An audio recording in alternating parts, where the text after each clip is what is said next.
girls are so excited to be here, and what an opportunity for the girls to come out and play some cricket outside, and after a long winter indoors it's brilliant to be outdoors in the sun.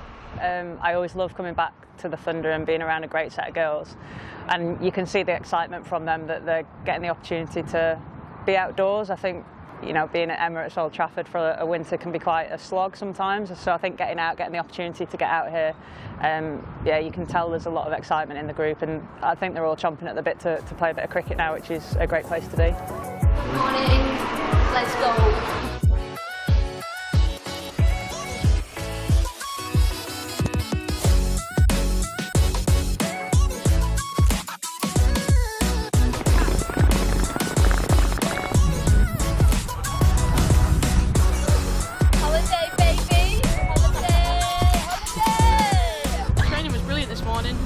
Sort of easing our way in. Obviously heat was a little bit of a shock, but it's been really nice to just get outside, and no better place I'd rather be. So the girls are really excited. For us as a group, it gives us a really good chance to play some cricket before our competitive games as well, and put into practice a lot of the things we've done this winter. So to get the opportunity to do that abroad in different conditions as well, it's just fantastic. So we're really grateful to Hilton and to the club for giving us this opportunity.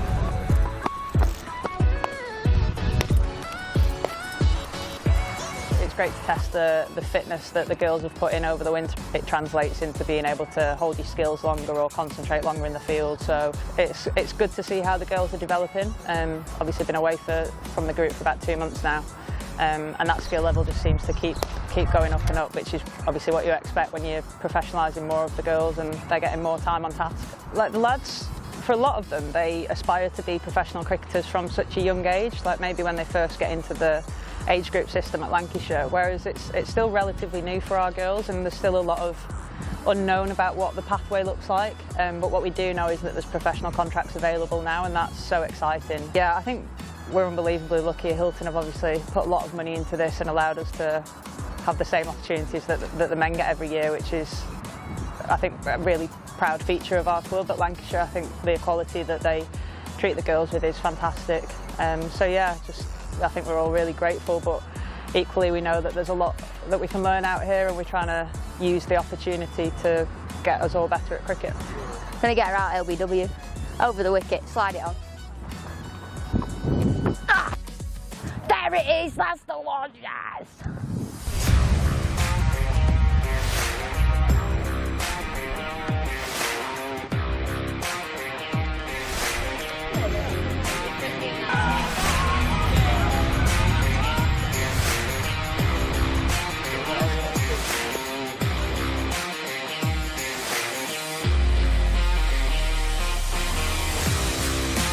From my perspective, everybody has really moved forward in the winter significantly. So today is our first opportunity to put in a really good performance based on the back of the winter that we've put in.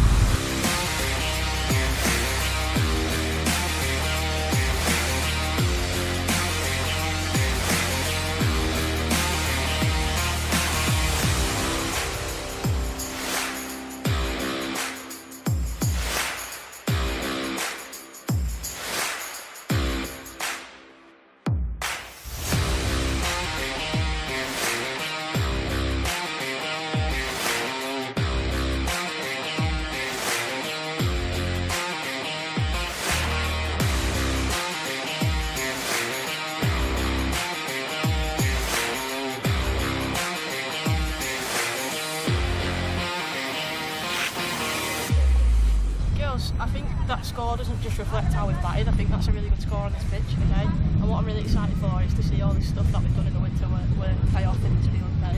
So, be Thunder. Ready, Thunder, and go. Go on then, team. Oh, Sarah. This one.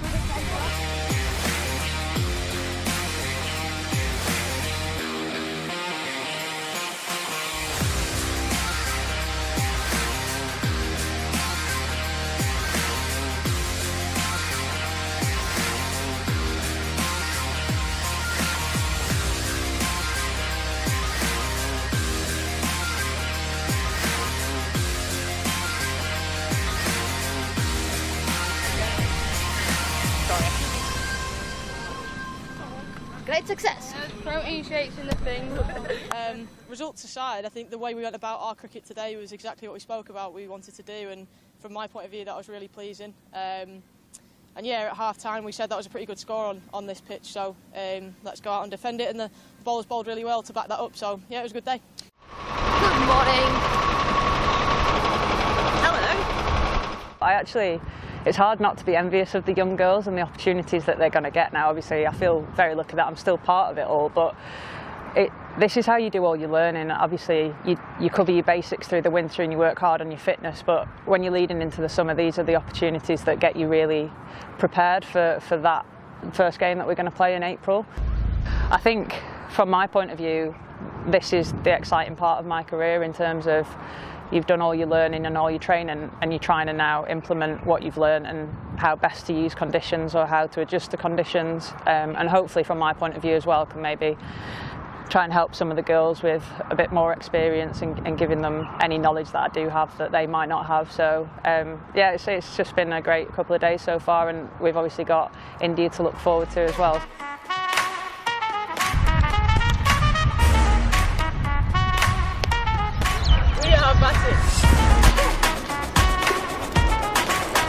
Do you need anything from me?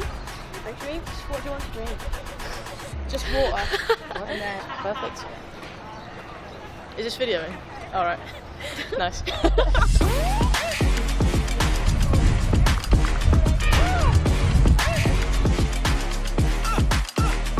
When me and Liv first went in, we had a little bit of rebuilding work to do, and we just looked to knock it round, and then she was whacking it everywhere and I was just getting one, and then she was hitting sixes, so it seemed to work quite well together. We were both quite relaxed actually, just trying to play to our strengths, and I was just saying to her there's no fielders in the crowd, so just hit it over them, and she kept doing that, so yeah, really enjoyed it. Just tried to stay calm as possible.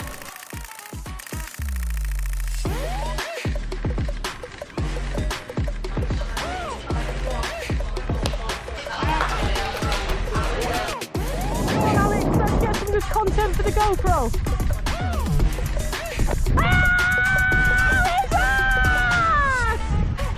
That's the mother of cricket. Throw it a bit harder. Yeah.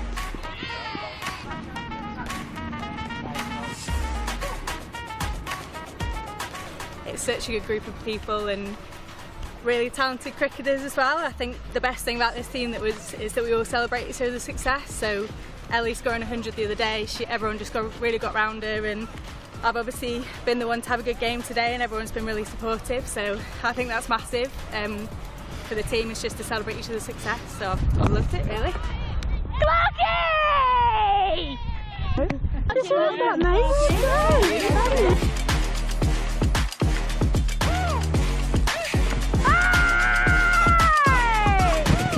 Mo, what a day, girl! When you're on, you're on. Yeah! I've put my hands back on, ladies.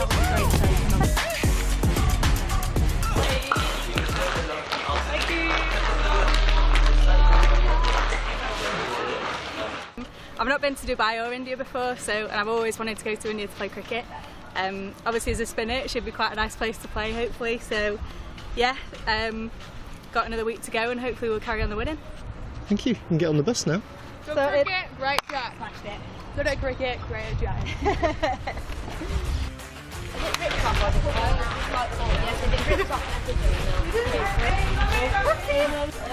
There you go, right, cross can you on.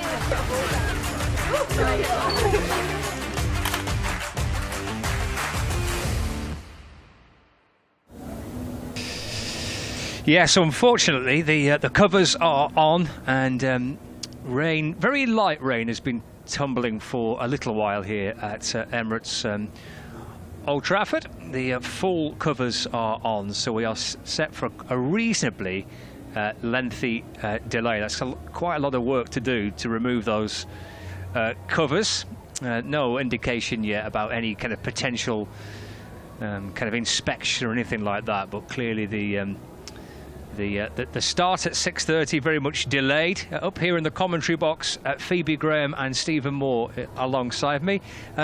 Good evening, Phoebe. Good evening, Stephen. This is frustrating, isn't it, Phoebe? It is indeed. It's such an important game for both teams today. The top 4 in terms of the Northern group is so close, and this game would be a real decider into who goes into the quarter-finals. There's 3 games left for both teams, and there's 5 points between the top of the table and number 6, so it's a huge game, and it's a shame that the weather's causing a delay in the play.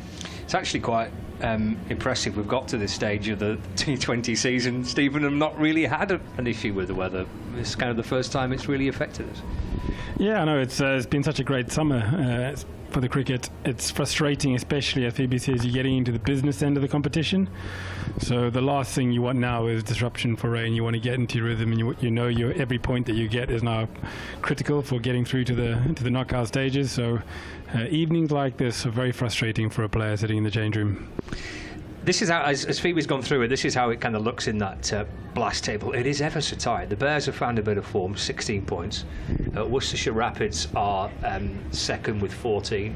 Notts Outlaws have 14 points. Lancashire Lightning 12. Yorkshire Vikings 12. Derbyshire Falcons, who Lancashire played tonight, have 11. And the Northamptonshire Steelbacks on 10 points. I guess from a Lancashire point of view here, they don't want to be leaving kind of qualification right to the end of a group stage. You want to get it done, don't you, as soon as you possibly can. Definitely, and they're coming off the back of some great momentum, and they have a brilliant record here at Emirates Old Trafford, so it would seem a shame, a real shame, not to be able to get a game in tonight. I think what will be challenging for both teams will be who loses the toss, because whoever wins it will want to bowl first so that they know what they're chasing, because often DLS comes to play in game situations like this, and you're playing a game within a game then, and we saw that the other night where Lancashire came on top against Durham and won through the DLS system, but the power play never ever seems to go in the favour of the team that's batting first.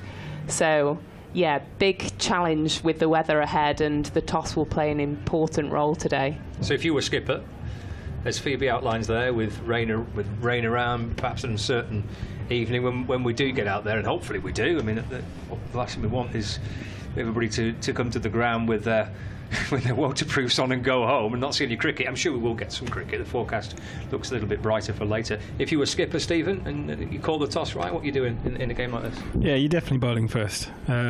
It depends. I mean, obviously, if this clears up in the next 10 minutes and you get a decent game in 15, 16 overs in each side, then that's different. But you might consider it if the wicket looks really good. But the chances are you're going to bowl first if you win the toss. So Phoebe's right.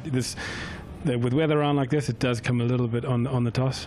But if you lose it, you'll still stay positive and go after it. So is there a particular marker where you go from saying, right, DLS doesn't become an issue, obviously if it's 20 overs aside, is there a particular number where the captains will think, if it gets down to whatever, 12 overs aside, 10 overs aside, is there... Or is it not quite as clear-cut as that? I don't think there's a number. I think you look at the conditions. So if suddenly the sun comes out and it's blazing blue skies, you know there's absolutely no chance of going off again. You might reassess things, because Phoebe's right, DLS does help you if you're batting second, especially in a shortened format. And also, obviously, I haven't seen what the pitch looks like under the covers. If it's an absolute belter from the point of view of you have to bat first and it's going to deteriorate or something, even though, I mean, it's marginal. The chances are, Phoebe's right, you're going to win the toss, you're going to try and bowl, and you're going to chase down. And the shorter the format gets, the more in favour it is of batting second. You know what you're going after. Is it still... We're getting very geeky now. Well, I am. Is it still DLS the best way that we've got, the best format that we've got to try and... You're both looking at each other like neither wants to answer this. Take this one. How good your maths? I think for me, we saw the other night against Durham, the DLS system, Lancs posted a big total. They posted 195. But for Durham to win the game in the first 6 overs, they only had to score 35 with no wickets lost. I think it was 37 with 1 wicket and 39 if they lost 2 wickets. So really, the DLS system for me never works in the first 13 overs.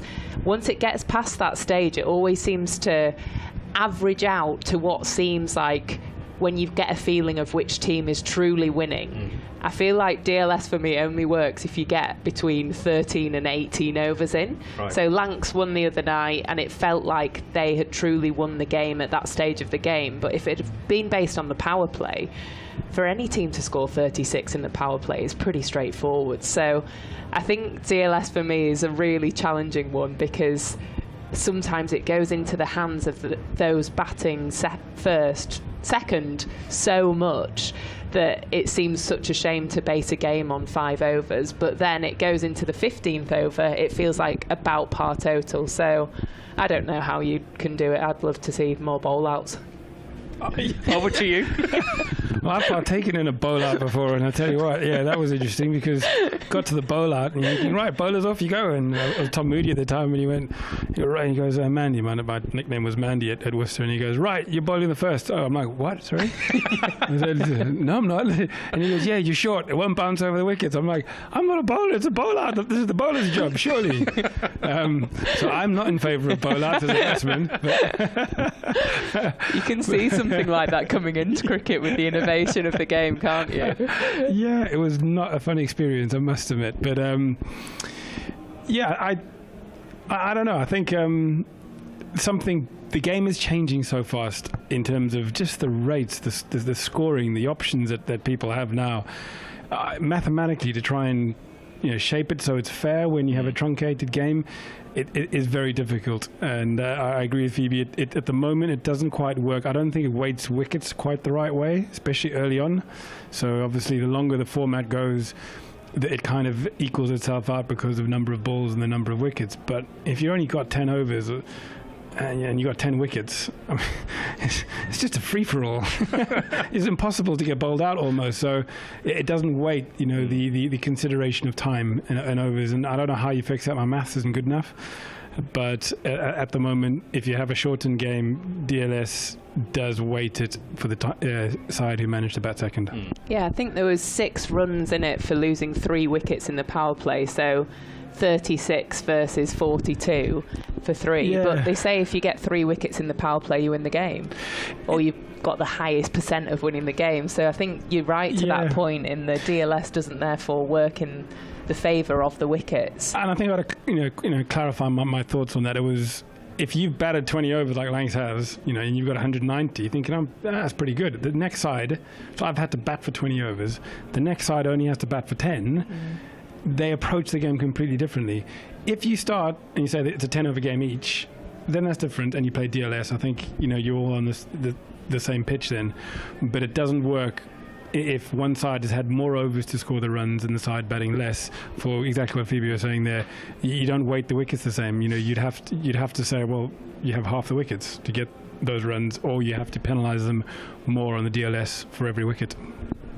We are told that these things do develop, aren't we? These things are adjusted, and the calculations and that's used to construct, to come to a revised target, are adapted season by season, because the game progresses, and it has to, doesn't it? It has to take into account the way that the game has moved on, what scoring rates are possible, and what teams can chase down. Yeah, definitely. And I think we're seeing now, we saw one of the biggest run chases yesterday. I think, was it Middlesex that chased down 250? Unbelievable run chase, and that's got to be taken into consideration now. The way that players are striking the balls and the average strike rate of batters, clubs won't look at players in T20 format that hit under 110, 120. So you're right, I think the DLS probably needs to advance in line with the game and how it's moving, and taking into consideration the weight of the wicket, because it's a commentator's favourite stat that if you lose 3 wickets in the power play, you're most likely to win the game. Yet the DLS doesn't take that into consideration. So yeah, I think twofold. It needs to move in line with the advancement of the game and the weighting of the wickets. That game that Phoebe's referring to last night at the Oval, Surrey made 252 for 7 from 20 overs. Middlesex chased it down with 4 balls to spare and 7 wickets in hand. They got to 254 for 3 from 19.2 overs. What's the game? What's the game coming to? It's ridiculous, that. That was a reasonable 50-over score when I started playing one-day cricket. That, you know, thinking, yeah, I'm quizzed in. Yeah, this is all right, guys. Done my job. Just peeled off a nice little 80 off 120 there. I'm feeling pretty good about myself. I'll get a game next week. Jeez, it's absolutely crazy. I mean, I think at one point, we were 177 when the first wicket down, and only had faced like 14 overs or less. I mean, or maybe even less than that. I mean, it was absolutely ridiculous. I mean, I think they were on target for, you know, closer to 280 at one point. Yeah, they lost their first wicket in the 13th over at 177. Yeah, I mean, 177 after 13 overs. I mean, after your fielding, you're thinking, this is going to be interesting night. But it does make you think, what on earth is possible? Where does it? I mean, surely there's only a limit you can get to from 20 overs, but it just seems to get pushed back further and further each year. I think so, and I think it's also to do with the conditions that have been around the past week. It's been blue skies, belting suns, and the wickets seem to be getting flatter and harder in the UK. I mean, the batting conditions at Edgbaston for the Test match and the runs scored there just show how much it's getting more and more in favours of the batters. So some different conditions and overcast that we're used to in Britain, you don't see as high runs scored, but when we've had belting sunshine playing T20 cricket at the Oval, then the scores are just going through the moon now. Well, we've got a bowler and a batter here, so this is quite nice to kind of compare and contrast where we're at with T20 cricket. As a bowler, Phoebe, when you start a T20 match, would you go into that fixture, or into that if you're bowling in the power play, for example, would you go into that first over with something in mind as to what you're happy to concede? Or is it not quite as clinical as that? I don't think it's as clinical as that. I think what you're doing within your first few over is being very attacking and looking at how you can take wickets. And I think the two bowlers tonight, Luke Wood, Salman Khan, are the two that have just been so successful within this competition and show that fast, quick, skiddy bowlers really are destructive in T20 cricket. But they can get it wrong as well. They can go at 12s, at 15s. I think Luke Wood at Yorkshire game at Headingley, when it was a flat road, went at 16 and over, yet got Alex Hales with a Yorker, stumps out the ground, not here at Emirates Old Trafford. So it's really challenging, but you've got to take that positive attacking option, because you can be in the game as a bowler with batters looking to score at a rate, and that's why it's such a exciting format and such an exciting game, particularly as a fast bowler. But you're almost a hero or a villain within seconds, and that's at the detriment of you bowling, whereas a batter, I suppose it can be paradise really if you get your eye in and it's party time. Yeah, I mean, I think when I was playing 2020, it was definitely the top sort of four batsmen where you lived or died in the game. So you wanted a bat in the top four. It got harder as you got lower down, but I think the techniques of the batsmen have changed. The athleticism has changed. So there were a handful of people who could clear ropes all the way through the innings at will, and now it seems to be every team's got people like that. So the batting has definitely changed. I mean, I'm going to go a little bit for the bowlers here. We talk about innovation. I would love to see the ball manufacturers, and the governing bodies look at doing some innovation around the ball and get the ball to do a little bit more. So get it to swing, get it to spin. There's stuff you can do. You're going to have to bend the regulations a little bit, but I'd love the balance to come back. You've seen this innovation with the bat, the 360 cricket, the batsman. I would love to see bowlers have some armoury that is based on skill still. But if you could imagine if you knew you could swing the ball a bit more, or you could get it to spin a little bit more, that would just open, I think, level the playing field a little bit. At the moment, I think it's the batsmen have a bit too much, and the bowlers are not struggle to have that innovation. Do you think that's to a degree comes down to the argument that trying to sell the game, with all due respect, Phoebe, they're not wanting to come and watch bowlers, they're wanting to come and watch batters? That is a view that is held by some. So they support cricket fans, or relatively new cricket fans want to come and watch people whack it out the ground for six. Now, I agree in terms of the competitive element of the game, it would be better to have a better balance. But do you feel that there's an aspect of the game that maybe it is just too heavily weighted in favour of that, because we think that's what the broader appeal is? I think so, but I think, that's the simple answer. Just let's see 4s and 6s and the excitement around that. I think more effort has to be done around the marketing of the game and building up the battles and getting people to appreciate the skill that's involved. So just in this last test match in the Ashes, I think my wife was sitting there, she was watching one of the highlights and looking at, I think it was Hazelwood bowling, and they were talking about the 3 different types of delivery with his fingers, and he was, the little wobble seams and the little in swing, and then she was going, that's crazy. How's he doing that? He's bowling at 90 miles. How is he? It was the first time she realised that, jeepers, that is extraordinary skill. Someone to be able to do that, and obviously he got some good wickets. I'm thinking that for me is it. In the same way we big up the batsman about, look at that ramp shot. Joe Root playing a reverse ramp. If the ball did a little bit more for the bowler, and and the commentators and the people around the game were talking about the skill involved in being able to get the ball to swing that way at pace or get it to turn like that. I mean, Shane Warne was one of the biggest superstars because of the theatre he brought to turning the ball. Mm-hmm. So I think it's an opportunity to do that. We just welcome listeners across BBC Radio Lancashire to Emirates Old Trafford, where the delay to this T20 fixture, to confirm, we've not started on time. We should be underway now. It is still raining a little bit, I think. We had a little look there on the covers a few moments ago where you could just see a little bit of rain falling on some of the covers out there on the protecting the square and the bowlers' run-ups. Supporters have started to kind of filter through into the ground to take their seats. Plenty are still enjoying what is on offer beyond the pavilion, or behind the pavilion. I can see, amongst other things, a bouncy castle and a stall that I think just says kebab. so I think we know what's being sold there. I've got Phoebe Graham and Stephen Moore in the commentary box. We're just discussing kind of the challenges perhaps of where cricket is in terms of the balance between bat and ball. We were debating last night's game at the Oval between Surrey and Middlesex, where Middlesex scored 250 to win a match in a T20 game. Stephen is very much, as a batter, former batter, Stephen is very much making the point for the bowlers that they should have more help. I'm assuming, Phoebe, that you wouldn't disagree with that.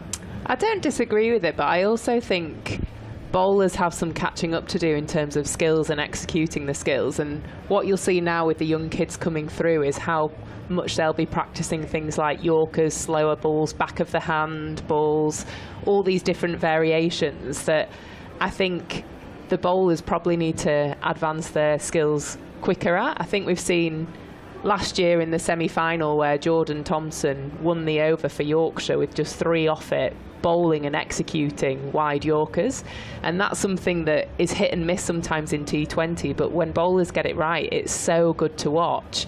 But it takes a lot of fine-tuning to get that right. So it is at the batter's dismissal when it's stock delivery, but I think when you see those skills being executed, we've seen Daryl Mitchell do it here, Colin de Grandhomme with the slower ball bouncers and knowing when to bowl them when, that's a huge advancement of skill. And I think the earlier kids can start learning that, the better the game will develop in its entirety as well.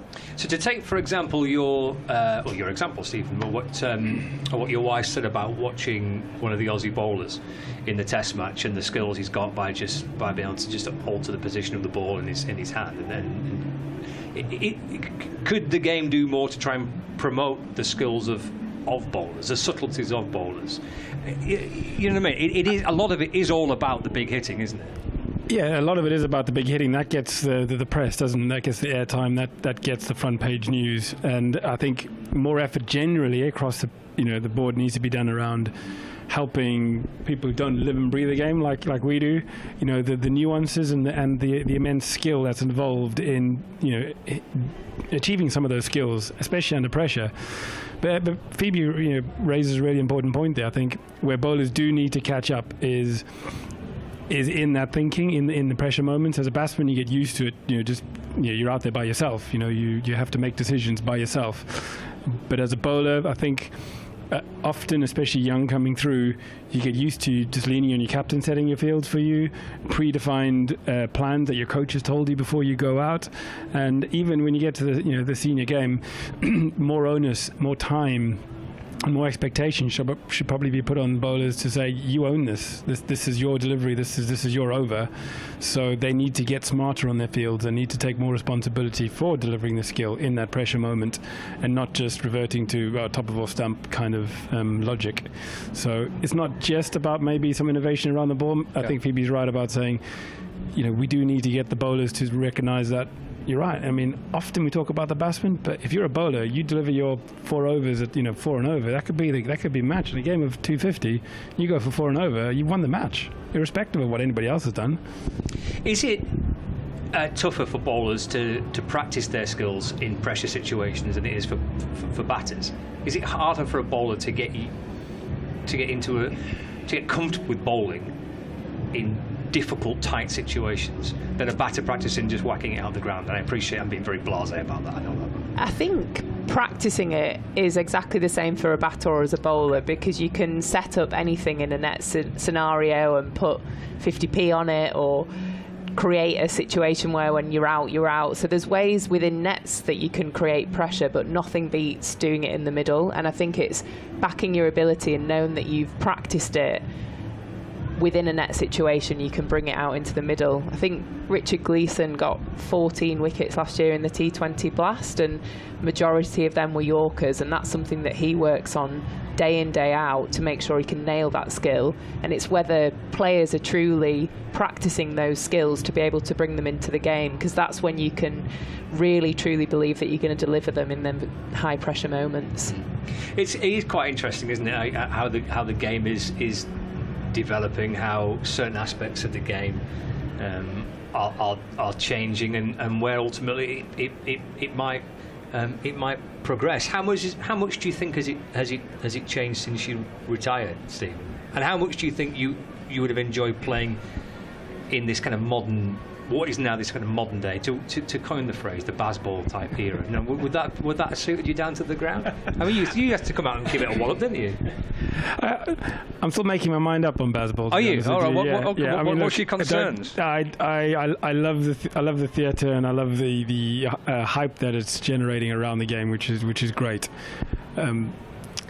Test cricket is still Test cricket, no matter how you play it. And one of the, go take a personal experience. At Lancs, I went through a stage where playing brilliant one-day cricket, and I was struggling with four-day cricket. And talking with the team and with Morsey at the time, go out there and play one-day cricket in a four-day game. That's great, but I'm playing on a wicket which is green versus a wicket which is brown against a ball that hardly moves off the straight and one that's swinging around corners.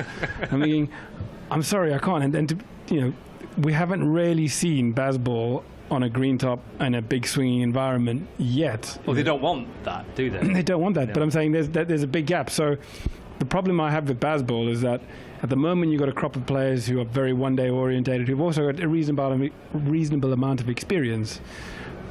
But to play Test cricket in tough conditions, you can't play that style. There is still an element of grit and determination. You're just going to have to look ugly. You're just going to have to get through a session and get no runs and just get battered and bruised and be happy to do that.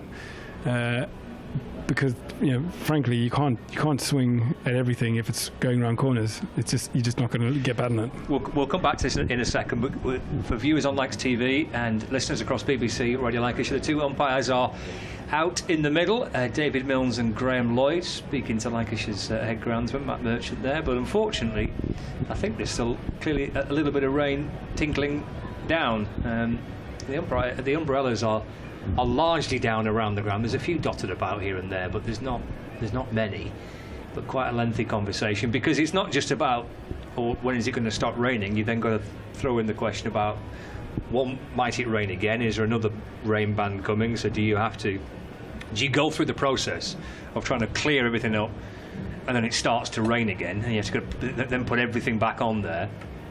Or do you just keep kind of bedded down and keep things covered and wait until you know for certain that everything's passed through? But fundamentally, nothing's going to happen here until it stops raining, and unfortunately we can just see the puddles on the covers, which are showing us that it's still raining ever so lightly. I mean, it's the type of rain where if we were playing, we'd just play through it.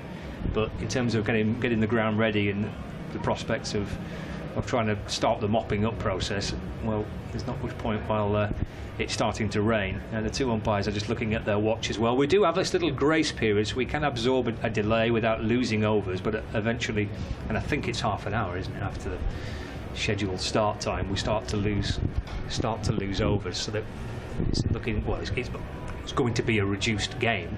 It just depends how many overs are lost and kind of what type of match we hopefully will get. And I say that we're still pretty optimistic that we will get a game in at some point this evening. I don't think we're talking yet kind of a complete abandoned night. I don't think we're at that stage. The umpires have had the conversation with Lancashire's groundsman. We'll see if we hear anything being filtered back to us in the next few minutes with regards to that chat. Okay, we kind of stumble onto baseball here, and the success or not of the last Ashes Test. I guess ultimately it wasn't, because England lost, but in terms of a spectacle, Phoebe, it was magnificent. Oh, it was brilliant, wasn't it? I was absolutely hooked from day one all the way through, and I think this is where the press and this is where the media have wanted to hone in on Stokes and McCullum and say, this is what we don't like about it, and almost scrutinising all their decision making. But what I love about the decisions that they make is that they're 5 steps ahead of everyone else. So when Ben Stokes declared on the first day, everyone thought it was barbaric, everyone thought it was crazy. But then you have to think, okay, why is Ben Stokes thinking like this? Well, he wants to put the Aussie openers in for 20 minutes and see if they can get a couple of quick wickets. And it's overcast tomorrow, and he's got James Anderson at his disposal and Stuart Broad. So sometimes when you then put all the cards on the table, you're like, well, that actually makes some sense. And actually, if he hadn't have made that declaration, England couldn't have put themselves in a position to win the game of cricket, and it would have been a draw, and we wouldn't have seen the spectacle of what was one of the best games of cricket since 2005. So I absolutely love it. I don't think they're as reckless as people talk about. I think people like to scrutinise and almost find the flaws in how this new McCullum and Stokes era is happening. But for me, if they produce 5 games of cricket like that, then they're going to inspire a whole generation to get into the sport. And I think the press and media need to back Stokes, because they've got the belief in the changing room, and we need to hear and echo chamber that belief within England and within the press as well. Well, this is encouraging signs. The ground staff are heading out, and it's just starting to start the process of mopping up. The captains are in conversation with the umpires as well with regards to potential agreed times and overs, and maybe a little bit of clarity there as to what we might be looking at in terms of a game and how it might all shape up. Those kind of calculations and those conversations will be happening. I mean, fundamentally here in front of us, Stephen, both captains want to get out there and play, don't they? Because both need to win, don't they? Yeah, absolutely. There's points up for grabs, and you can't get that sat in the change room. So you'll take a game, any game really at this point, both sides. Just looking at the radar, it looks like we're in a little bit of a pocket of dry weather, but there is a possibility that we might be getting another little band of rain coming in our direction in the not too distant future. But fingers crossed that doesn't materialise, and we get a full game in here. You're with Lancs TV, the BBC Radio Lancashire. We're live from Emirates Old Trafford tonight for this T20 blast fixture between Lancashire Lightning and the Derbyshire Falcons. Scott Reed and Stephen Moore and Phoebe Graham with you at the minute, just having a little chat about what we've seen over the course of the last few days with the men's Ashes. I'll give you an update on the women's Ashes, which is into day 2. It's the close of play on day 2 in just a moment or two. But just going back to the conversation with regards to that first Test match, I saw a quote from Michael Vaughan who said that I bet if Ben Stokes has his time again, he wouldn't declare his first innings in that first Test match. I'm not so certain if that's the case. I think he'd do exactly the same thing again. I don't think Ben Stokes is the kind of guy that looks backwards. So no, I completely agree. I mean, I'll qualify. My mind's not made up with baseball, because I still think Test cricket requires that, and I haven't seen the England team have to do that yet, really dig in. Right. But in terms of the game, it's doing exactly what the game needs. Test cricket is making it exciting. And it does make you question yourself. The reason why I think everyone was going, why did you declare on day one, is because I don't think any Test captain has been in a position where they have 400 on the board at the end, with a chance to declare. The scoring rate is just not normal. So it's never been something you go, oh yeah, well, I might have to declare at the end of day one. No, you don't, because if you still got wickets in hand, you're going to bat, at least for the first session of the next day, get to 400. So they've accelerated that, which I think a lot of people are struggling with, having to sort of reassess about what that actually means. And it's brilliant for England, because if they can get a bit more clinical, it gives them more options. They can force games into positions where other captains just wouldn't be able to go. Pat Cummins said he wouldn't have declared. So it's not all international men's captains that are adopting this. No, I think that's what's so exciting about these two teams, though. They've got complete contrasting style of play, and that's why I think you'll see a result in every single Test match, because they're almost counteracting each other in every single element of play, and it's creating theatre, and it's creating an amazing game of cricket. I think what was so interesting about the press conference at the end was when people were probing Stokes on his declarations, his what-ifs weren't around the decisions he'd made.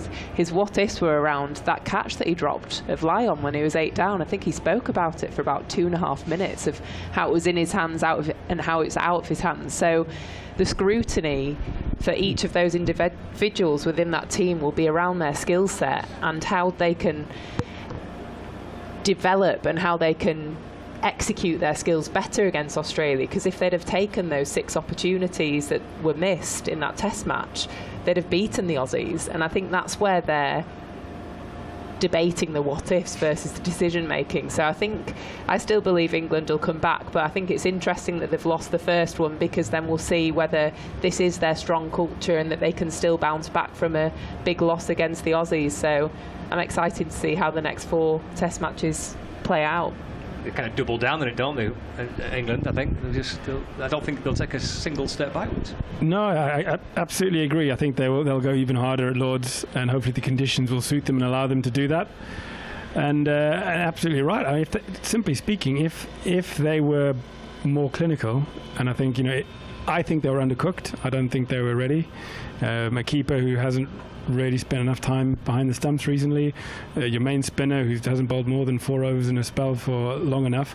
So I think it was purely that they were undercooked, didn't take their chances. If they had, I think they would have ripped Australia apart. Jimmy Anderson in his Tail Enders podcast said that the message from the captain and the coach was to go out and entertain. I mean, it doesn't really matter about the result. Well, that's been their strategy from day one within this McCullum and Stokes era, is that we're here to entertain. And I think when you see teams losing, that's when you see the cracks open up and see what they're really, truly about. But never have you seen a team lose like that, and nearly every single player post on their social medias that day saying, love being part of this team, there's nothing more that I love than playing for England and this team. So the culture's right, the backing, the management, the leadership's there. So I think they're just going to keep entertaining, keep inspiring, and that's at the core of what every single player in that dressing room's trying to do. The mopping up process is well and truly underway, which is quite good to see. Lancashire's mascot is doing his best to entertain some of the kids that are in the ground. There's lots of waterproof jackets and hoods and slightly more wintry looking clothing, I'm afraid, tonight. Currently there's a guy that looks a bit like Merv Hughes on the giant screen, which is lovely. So everyone's enjoying their time at the minute in terms of what the entertainment around the ground has been, but in terms of on the field, we're still waiting for kind of clarification as to when this game will start, and indeed how many overs potentially we might have. With regards to the Women's Ashes series, that has got underway in the last couple of days, and there's a lot of Lancashire involvement in this, which is brilliant to see. We have to start really with Sophie Eccleston, 5 wickets for England, as Australia were bowled out for 473. With one for Kate Cross as well, but Sophie kind of bossing that first innings of the match, Phoebe. Brilliant to see. Yeah, tremendous from Sophie, and some of her dismissals were just absolute rippers. She got Healy first ball with a just the most beautiful nut that you've ever seen from Sophie Eccleston. And yeah, she's put in a big shift as well. 46 overs, 5 for 129. She's gone at 2.7 in a test match, and it looks like a good deck at Trent Bridge. Australia posted 473, England a 218 for 2, and they're going at some rate as well. That scored off 53 overs, but Sophie was just absolutely outstanding and bowler of the pick, and without her I think England would have been in some trouble. There's a family turned up today with their own homemade samosas. They look absolutely magnificent. He's in danger of being rugby tackled to the ground by some hungry fans. Eh? I think so. Don't want to wave those samosas around too much. They look delicious. A little bit of news from the middle. I'm told there's going to be an inspection at 7:15. So yeah, we've got an inspection at 7:15. Was the conversation that the umpires were having just a few moments ago. So when we were kind of 20 minutes or so away from that inspection, would that be? I mean, it's subject to further rain, I guess, but possibility of an inspection with getting underway relatively quickly. They do try and crack on with it a bit, don't they? In the blast, it's not like let's say the championship match where you inspect at 15:15 the hour and start an hour and a half later. They will try and crack on a bit. Yeah, the umpires will have spoken to the captains already and said, look, if we're inspecting, they can even give you 15 minutes, 20 minutes after that, but they wouldn't do that without telling the captains first that's what they were going to do. So yeah, 7:15 is the latest news with regards to the inspection. Just to back up what Phoebe was saying, that that 218 for 2 is an outstanding reply by England's women's team and Tammy Bowman. But it didn't work for Emma Lamb today, out for 10. But what a chance to open in a test match with Tammy Bowman. I mean, that's brilliant, and Tammy unbeaten on the 100. Yeah, and both of them have played exceptional in the internal warm-up games and the warm-up games against Australia at A. So Tammy scored 200 declared, got her double ton against Australia at A last week. Emma Lamb scored a double ton in the warm-up game the week before. So both in good nick. Lammy got a good ball out for 10 by Sutherland, but Beaumont's just on absolute fire at the moment. So she's on 100, supported by Nat Siverbrunn at 41. So there's still batters to come as well. So England are going at a good rate and, yeah, closing down that big gap of 255 runs behind with 8 wickets remaining. And for Kate, who did pick up 1 wicket, Kate Cross, the fact actually that she's managed to battle through this horrific kind of illness that she's had, this kind of tropical disease that she's been fighting and going through all different rounds of antibiotics and such like. The fact that she's out there for the test match is absolutely brilliant, isn't it? Yeah, she's battled hard as Kate, and even with an illness, she's made sure that she's kept up as much fitness as possible, as much workload as possible, and I think her true determination and fire really did push through. I think she came off her antibiotics and parasite 3 only 3 weeks ago, and she's got through a 29 over spell. So she's certainly back fighting fit. Took just the 1 wicket but created plenty of opportunities. I think there were a couple put down, one by herself, which was a tough caught and bowled, one by Danny Wyatt in the gully, so she bowled really well, and probably unlucky not to get a couple more. Just to keep everybody up to date, certainly for listeners across BBC Radio Lancashire, this is kind of what we're going to be doing for you over the course of the next half an hour or so. We will be with you up until 7 o'clock.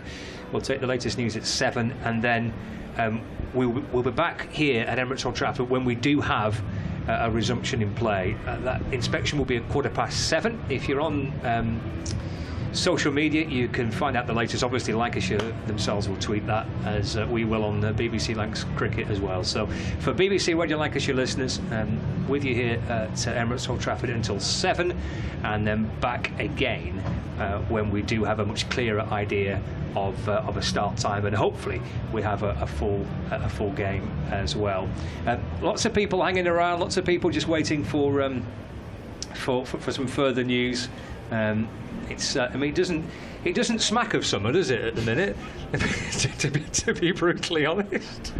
No, it's not a balmy Mancunian evening up here, is it? No, this is more what people would associate Manchester to be like. But hopefully, it's looking positive. They've cleared the big sheets, and looks like they're prepping themselves for a quick positive result. when the umpires come out for their inspection. Yeah, it's a day where you're having to put your hoodie on, get your hoodie on, get your hood up, and stay nice and warm if you possibly can. Come with a brolly and shelter under the brolly and try and keep dry.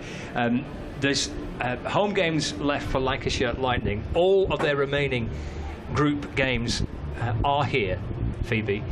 And how significant is that? Because their record here is pretty formidable, isn't it? Yeah, their record here is outstanding, and I think what's really stung Lancashire is that week they had away from home. They played 4 games in 7 days and lost all 4 of them. So it's their record at home that's kept them in this competition and put them 3rd in the table. Important game tonight because they're on 12 points.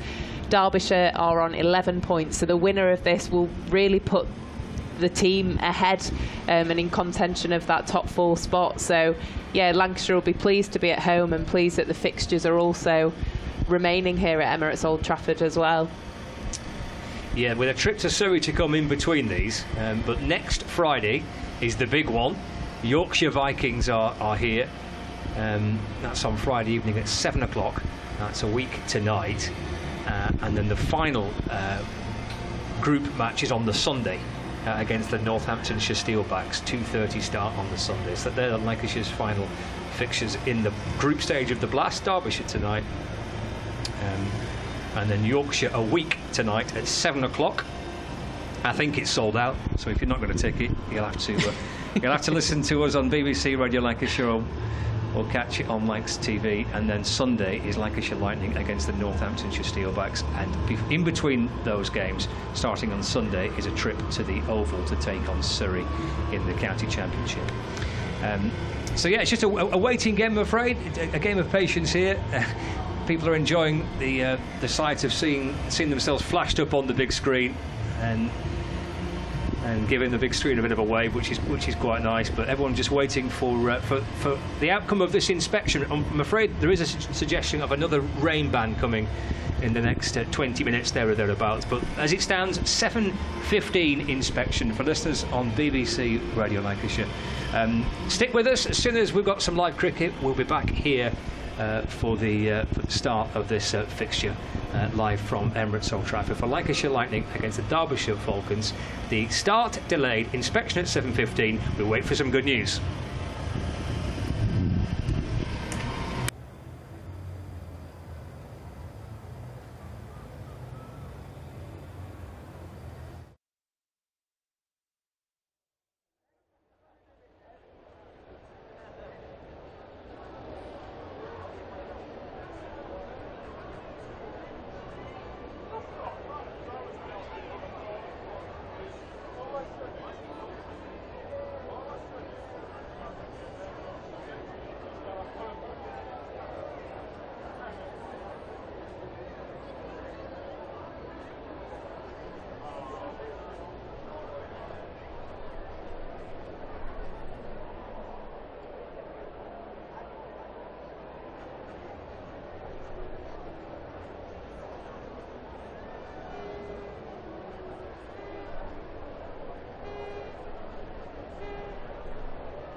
This is a call for hungry dreamers and hard-working self-believers. Success is down to more than just luck and talent. It's striving to be the best, breaking the boundaries and never giving up. Are you ready to become your best self? Are you ready to unlock your greatness? So what are you waiting for? This is Education Evolved. This is UA 92.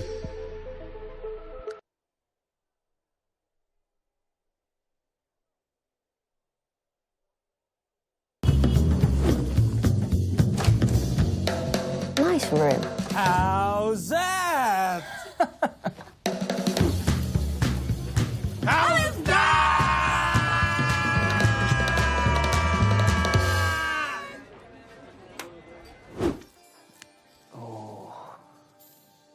Oh. How's that? How's that?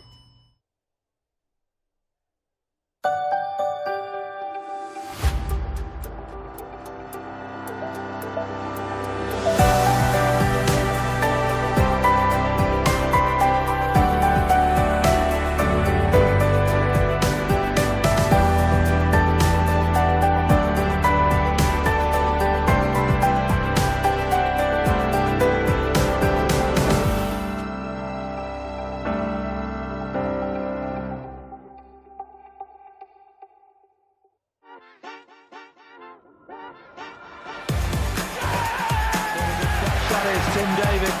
Side 12 behind the rope. Good enough, Tom Harley. Good enough, Lancashire.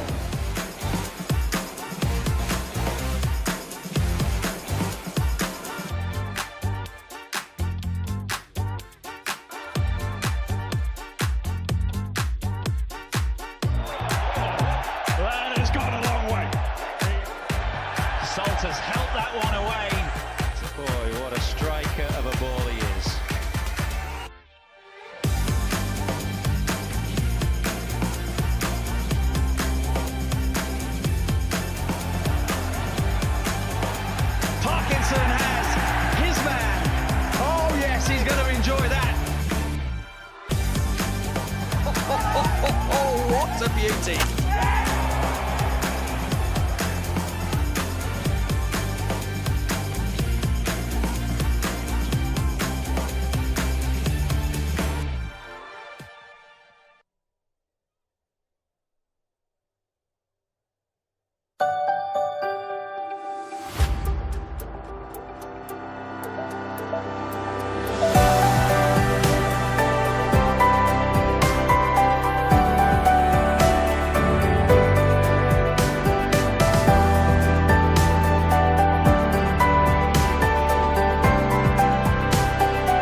Welcome back. Emirates Old Trafford still awaiting a decision on exactly what's going to happen. The umpires are out just behind us. Well, why don't you just go have a quick word with your lads over there, Protocol. David, and Protocol. see. Are we not allowed to do that? I don't know. No, surely you can give us. Surely you can give us some sort of a steer as to what's happening. Yeah. 7:15 was the inspection time, with a view to trying to get the game on at 7:45, which does mean, I suspect, that we will probably lose some overs somewhere along the line. But provided we get something before 8:59, fingers crossed, we'll get a game on before long. We're just looking to see that they're taking covers off, but they've done this previously when they've took the covers off, emptied them, and then put them straight back. There's still rain in the air. We're told on the radar that there's going to be a gap where you might get some play, but equally behind that is some more rain, and it's 50-50. So you're hoping it just drifts away down the ship canal or somewhere. I'm just watching your lad there have a word with Liam Livingston, who, by the way, has been prowling around on the balcony of the dressing room like a caged animal, throwing a ball around to himself. He's desperate to try and get this game on here, isn't he? Oh, they want to play. I mean, both teams will want to play. 1 point's useful, but 2 points is better. So it's a bit of a gamble. Good crowding as well. Crowd have been really patient. I think we'll get a bit of play. I don't know. Just a little nod there from game. A little nod. I thought that looks positive to me. Yeah, that looks pretty positive to me. I know that nod. Yeah, I know that nod, and I think we're going to get some play. Yeah, so fingers crossed. As I say, it's going to take the ground staff just a little bit of time to obviously get the pitch sorted. But one thing we do know about this place, the drainage here at Emirates Old Trafford is absolutely fantastic, and the ground staff here do a terrific job, don't they? Yeah, well, what they've been doing is taking these plastic covers off. I'm sure you can see them. They take these off, empty them just outside of the square. Again, they get the super sopper, get all the water up, and there'll be no surface water. I should think they'll play as soon as it's finished. It might take about half an hour to get it ready, but I'd be optimistic now that it might be 7:45 or 7:50 start, so overs will be reduced. All on the toss then. Who's going to win the toss? I mean, that's going to be crucial, isn't it? Oh. Just how important is that going to be? Liam Livingston said to me after the last time from the game here at the weekend, he said he was going to throw that coin away because he kept losing the toss. But fingers crossed, if Lancashire do win the toss, it's all in their hands then, isn't it? Because if they want to bowl first, you reckon? Because then they know what they've got to try and get. What you're chasing. If you chase it. And DRS might come into it. But again, if you're one of the coaches, you'll step them back, the players, whatever you do. If you're batting first or bowling first, you've got to do it well. Number one, whatever it is, it's a toss of a coin. You're either going to call heads or get it right, or you lose. So if you lose, so what? You've got to do it well. Whatever you come out to bat or bowl. If you look at this Lancashire side, it's star-studded. They lost 4 in a row. Which is ridiculous, really. They've got to get back on the horse. Don't underestimate Derbyshire. They're scrapping away. Their same number of games, 11 games, they're 1 point behind Lancs. Don't underestimate them. There's a massive amount to play for tonight for both sides in particular. But this home record that Lancashire have here at Emirates Old Trafford is phenomenal, isn't it? Yeah, what is it, 18? I think it's something like 18 games that they've gone unbeaten so here. It's a bit of a fortress, and it just brings it back. When it's one of these restricted games, you'll have a bit of a wobble in that dressing room because they would have wanted to play 20 overs and really impose themselves on the opposition. A reduced game brings everything back down, and they'll be scrapping away. Mickey Arthur's the coach. He's a very, very established and experienced South African. He's been around the block, he's been around the world coaching, and he's got his lads out early. Lancashire are coming out as well. Can't wait for this. It'll be about half an hour. About 7:50, I'm told now. The official announcement's being made that we will start the game at 7:50. It'll be 14 overs per side. Right. So that is a good amount to try and do something special, isn't it? Yeah, and then you're into how many restrictions for each bowler, so we'll find that out. 14 overs is okay. You know, what you don't want is like a 5-over shootout. That is an absolute lottery. It's brilliant for spectators. They love it. Absolutely love it. A player, it's a nightmare. Now, of course, all of that is dependent on what happens in terms of the rain. We understand that there might well be another band of rain coming through in the next 10-15 minutes or so, so we'll be keeping our eye on that, and obviously that could have an effect on the start time. It could also have an effect on the overs. If the worst comes to the worst, provided we get to 8:59 this evening, we can still start a game then, and it would be 5 overs per side. As you say, that's the last thing we want, but at the very least, under that scenario, we would get some play and we would get some sort of result, hopefully. Well, I just mentioned that for a player, it's 50-50, either win or you lose 5 overs. The crowd will love it. I just go back to 40-over cricket, Sunday League cricket, and that used to be, to get a game, it was 10 overs. The bars used to empty if it was a 10-over game, and we'd be sliding around. The one thing about that, and people will remember, if you're my sort of vintage, that you played in unfit conditions. You played the 10-over game, puddles all over, sliding through. It was like a football goal mouth at the end. You should have seen it here on Sunday. It was a bit like that for the opposition innings on those occasions. But in terms of tactics, because there is that little bit of moisture in the air, there's a bit more zip in the turf as well. Does that change the way teams approach games sometimes, do you think? No, I wouldn't have thought so. I think it's a good point that the lights will be on for the whole 28 overs that we're going to play. And in conditions like this, and the covers have been on, it tends to zip off the surface and goes pretty straight. Bit difficult for the spin bowlers because the outfield will be quite wet and they won't want the ball to get wet. So it'll be difficult for the spin bowlers to grip the ball. And so that might influence team selection. Now, it's 14 overs. They might just tinker with the team from when it was a 20-over game, so we'll have to wait and see. Some interesting additions to the side as well. Changes as far as Lancashire are concerned. Yeah. Stephen Croft is back after that little calf injury that he had after he scored a ton last week. And Richard Gleeson back in the side tonight as well. We know exactly what he can do with the ball. He is a special bowler. We've missed him all season with that wrist injury. It's going to be great to have him back in the side. He could have a big influence on a game like this tonight. Well, he can. You just mentioned that it'll zip off the surface, and he's quick, he's rapid. It depends how fit he is, how Mac's fit. He's not played for quite some time. He'll be eager to get back into the swing of things, but he is quick, really quick. He'll be chomping at the bit, I'm absolutely sure of that. So as you can probably see around us, the ground staff are still doing a terrific job in trying to get all the moisture off the surface. We await to see what will happen in terms of the rest of the rain as well, and then of course we'll have the toss and the team sheets through. At the moment, 7:50 is the time that we're looking for in order to get this game going. 14 overs per side, and a huge amount at stake for both of these sides. Lancashire, of course, 3 games remaining in this competition now, all 3 of them at home. The equation should be pretty simple. Win 2 of them at least, and you're through to quarterfinals. Well, the pressure's on as well. When you look at that team, they're expected to win. They're expected to get through to quarterfinals. They had that wobble away from Emirates Old Trafford where they lost 4 in a row, I think it was. And there'd be a little bit of panic up there. There'd be 1 or 2 words said as well. Then they got back onto a winning way, but they lost the last one. Derbyshire, I think, lost the last one. And it's so topsy-turvy is this league. You look at them and think, well, they should never lose. Worcester Rapids are on a roll. They're winning, they keep winning, and they're right up there. Birmingham Bears have got 16 points, they're right up there. Winning becomes a habit, and Lancashire, from our point of view, need to get on it. Yeah, the ground staff still working very, very hard at the moment. The hover cover still very much on the strip at present, but the super soppers are out there soaking up all the moisture. The batters are out there as well. Liam Livingston smashing it about into a cover net at the moment as well. Stephen Croft is out there too. It'll be interesting to see how much of a part he can play in the game tonight. Lanky's out there, of course. He's enjoying himself, entertaining the crowd as well. I noticed that my brother-in-law and some of his family are actually here tonight, which is great to see them. So hello to Ben and hello to Max. Hope you're having a fantastic time tonight. They also met Lanky as well, which has been the highlight of the evening so far, which is no surprise really, is it? I thought you were going to say that your brother-in-law is lanky. I thought, really? Now that would be a turn up for the books. He'd managed to keep that one a secret for many, many years. No, Lanky is still around. He's enjoying himself. The players are getting themselves ready.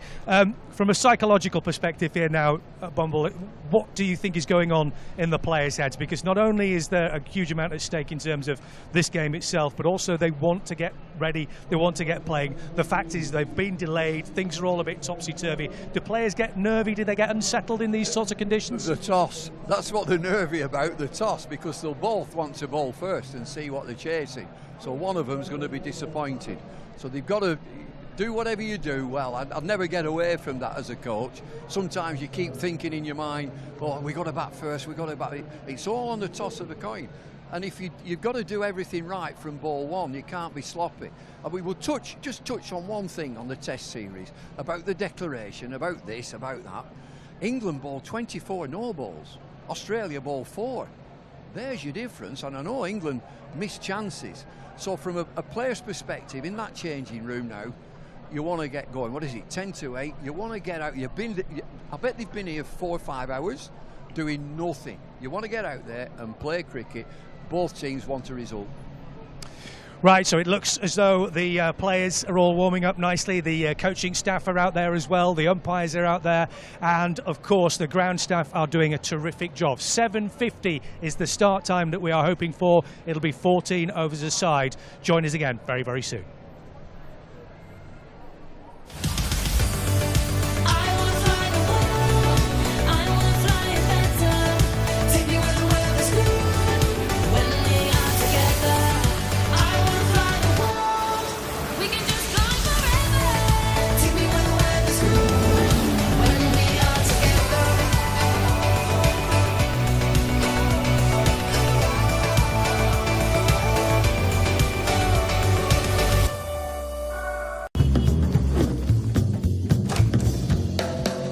Room. How's that? How's that?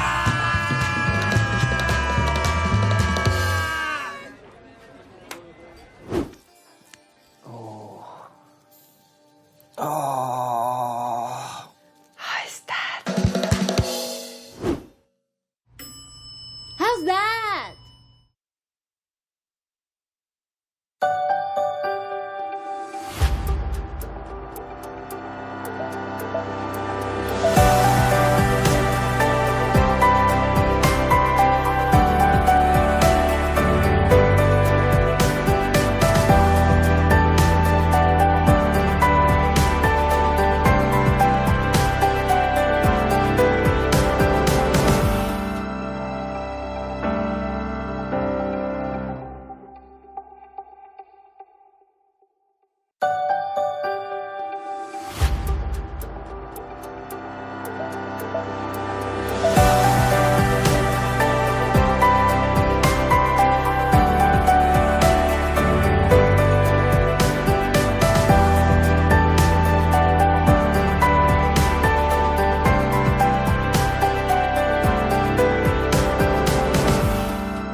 So welcome back. As you can see, the umpires have made their way into the middle along with the captains. So we're just waiting to see who bats and who bowls with the toss, of course, with a view to hopefully still getting this game going.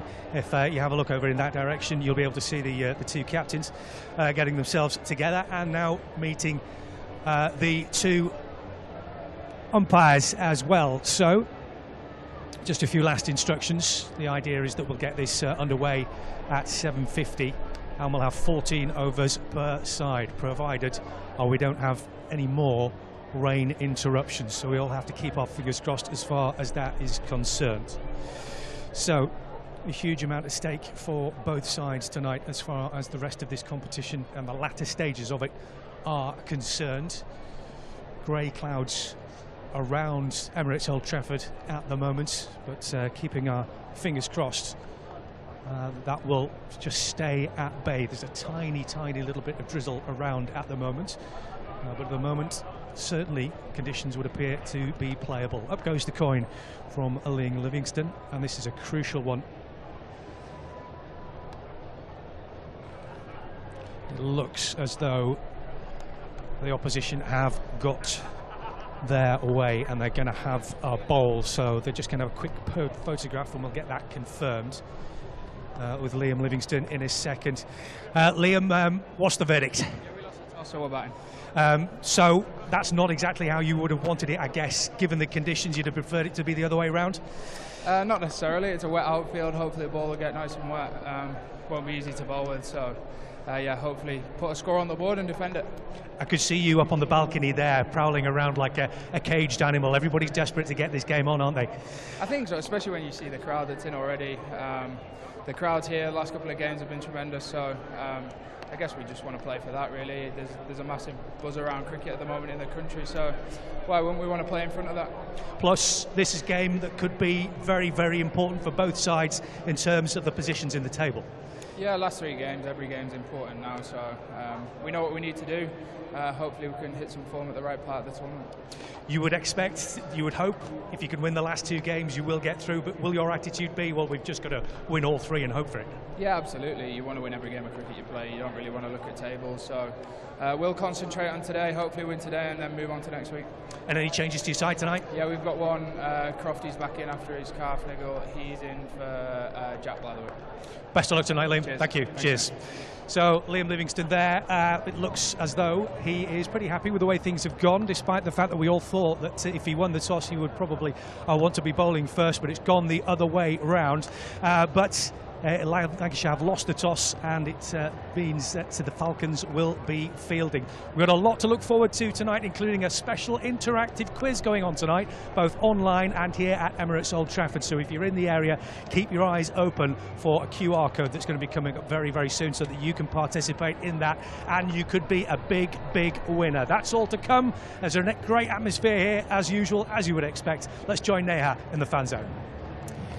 Hello everyone, we are here in C Stand with our lovely fans. Hello, what's your name and where are you from? Jenny from Stockport. Up the road? Yes, absolutely. And are you excited to be here today? Is it your first time here? No, I've been many times. I love it. Absolutely love it. And tell me who you're here with today. My daughter and my friends. My husband's at the end. Have you put them there at the end on purpose today? These are our friends, yeah. They've been coming a lot longer than us. So. Amazing. Do you know what? I'm actually going to come over and have a little chat because I can see that you're both actually kitted out today. Hello. I absolutely love that you've worn your Lancashire Lightning shirt. This is what we're talking about. Even in the rain, you've still come. How are you feeling today? Is it your first time here? Have you been here before? We've been coming here for years. Yeah. Do you have a favourite player? Phil Salt. Have you managed to get a little glimpse today? Yeah. And I mean, you've all come together today. Do you always come together? Usually, yeah. Yeah. Have you made any friends whilst coming here? No. No. Amazing. Right, okay, I'm going to hop over to the husbands now. Hello, you're live on Lancs TV. How are you both? I've heard that you've been put at the end today because the girls all want to sit together. How does that make you feel? It's all right, easy access to the bar, isn't it? And the toilets, yeah. Okay. Is this always the case? Is it just both of you on this side? Yeah, it's the natural order of things, definitely, yeah. Who are you most excited to see today? I want to see what Joss can do again. He's been a bit out of touch recently, so I'm hoping he can bang a few boundaries for us today. 15 overs, but we need to get quite a smartish run rate going, so yeah, looking forward to Joss. Amazing. Right, I'm going to pop over here because I've just seen you give a little wave. You're live on Lancs TV. You want to give Are you excited to be here today? Yeah. Who are you most excited to see? Butler. Have you managed to see him, get a little glimpse whilst he was training? I saw him over there doing some dives. I love that you're both kitted out today. Is it Dad and Sunday today? Yeah, we came on last Sunday for the game, and it was a present for Father's Day. So I love that. That's actually the Father's Day present. There you go, guys. It's the Father's Day present today. And who's your favourite player? Liam Livingston. He played at Nantwich, so we're from there. So yeah. Did you manage to get a quick glimpse of him earlier? Did you give him a little wave? Yeah. Is this your first time? Well, it's not your first time here, but was last week your first time here? No, we got season tickets and we came a lot last year at finals day. Disappointed we missed out, but hopefully different this year. We are glad you're here, even in the rain as well. But that's it from the C stand. We'll catch up with you a little bit shortly.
So as you've been hearing, Derbyshire have won the toss and are fielding. The team sheets are in and here they go. It starts with our visitors this afternoon, the Derbyshire Falcons.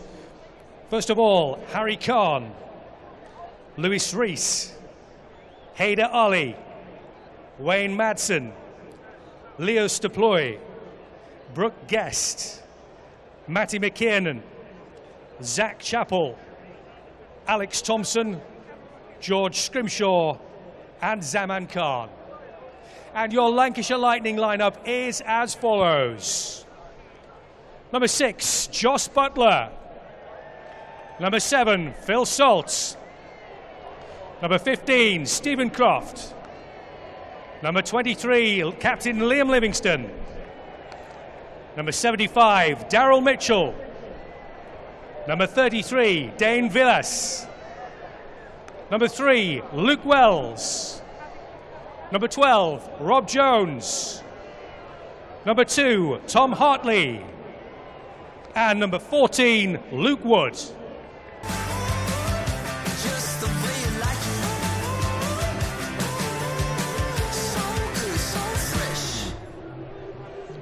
So, surprisingly, we heard about Richard Gleeson being back in the squad, but he hasn't been chosen for tonight. Bumble, what are your thoughts on how things have transpired out there in the middle? Well, I just wonder if it was a 20-over game, whether he would have played, and they've opted tactically to leave him out. But when you're reading that team out, that's a stellar side. You look at the number of internationals and the experience in the team, but they looked at the toss, didn't they? You can see visibly on their faces when it goes up and you lose. And I just had a quick chat with Liam Livingston, and whatever you do, you've got to do it well, which is what we mentioned. Yeah, he didn't seem too put out by the fact that that Lancashire are going to be batting first. So is that a statement of intent? Maybe they want to put as big a total on as possible and say, right, we're going to defend it. Fraser, I've never seen one of them tosses where he goes, no, that's it now, we've had it, we've absolutely no chance. So you put the spin on it that, right, we'll get a good score on the board, let's see what they're like at chasing. And I think they're optimistic weather-wise. It doesn't look great, but they're optimistic because there's a spit of rain in the air. They don't think it's going to get any worse than this, so they'll stay on. They've got to come out all guns blazing, haven't they, Lancashire? It's simple as that, really, because we've no idea how long they might get to bat or how things might be affected as far as rain's concerned. So they've got to come out all guns blasting and put on as big a total as possible. So if it's 14 overs, say 10 and over, that's 140. So add a bit of VAT on top of that. Let's look at 160. 160 on the board. would be an excellent target, but they'll have their own ideas. They'll know the pitch. I don't know whether this pitch has been played on previously. The outfield will be quite slow, and so that 140, 160, you might have to temper that and come down to 130. Oh, it did look when they brought the hover cover off. There was a big puff of dust came up from the wicket itself. So I don't know what your thoughts are, or whether you've had a chance to have a look at the strip at all or anything like that. We usually get pretty good batting pitches here. Well, what you see is what you get, and they're easy paced usually. I wouldn't expect it to be a quick pitch. I wouldn't expect much spin either with the weather as it is. I wouldn't be surprised if it's been played on previously, but that doesn't really matter here at Emirates Old Trafford. They can play on for day after day after day. I come back to losing the toss, you're batting first, points to play for, 2 points for both sides. They will scrap like mad, and they've got first call here, I think, by batting second. Lancs have got to put a score on, try and put it out of sight with this lineup. When you were reading them out, you look at Luke Wells is down on that card about number 8 or 9. I don't think that he'll come in that low. Josh Butler is the man that everybody will want to be here to see. He's been in fantastic scoring form. He got 70 odd the other night as well. So there are batters in this lineup that are in good form. Let me try and think. There's Phil Salt, there's Josh Butler, there's Stephen Croft, Dane Villas, Daryl Mitchell, Liam Livingston, Luke Wells. They're just going to keep coming. Glad that Rob Jones has got a game. Local lad slots in, wonderful fielder. And then you come down to the bowlers. I just wonder whether it was tactical that Gleeson isn't playing. We can't wait. Should be a great game. It'll be starting very, very soon. But first of all, here's a little reminder of how the rules work.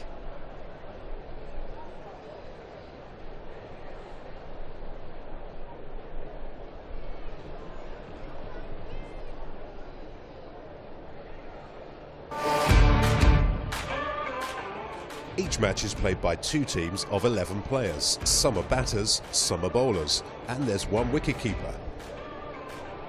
Both teams have a chance to bat and bowl.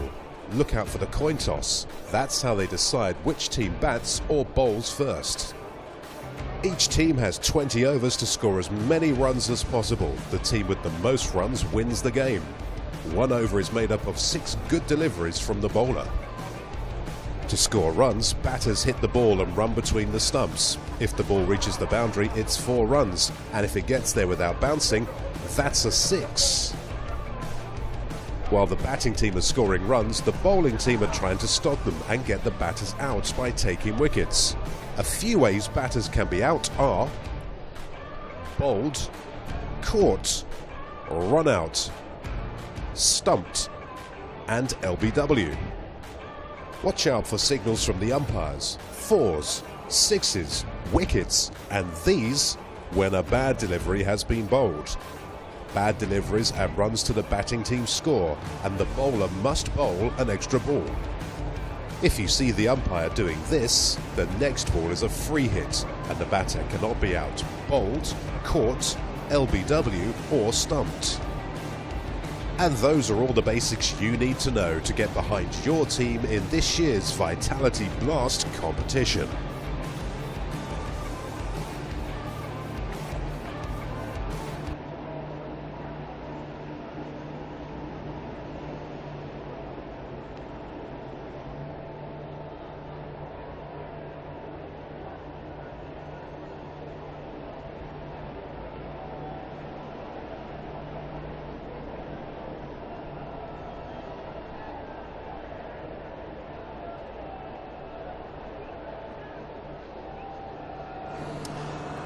Ladies and gentlemen, please welcome to the pitch your umpires for the evening, David Mills and Graham Lloyd.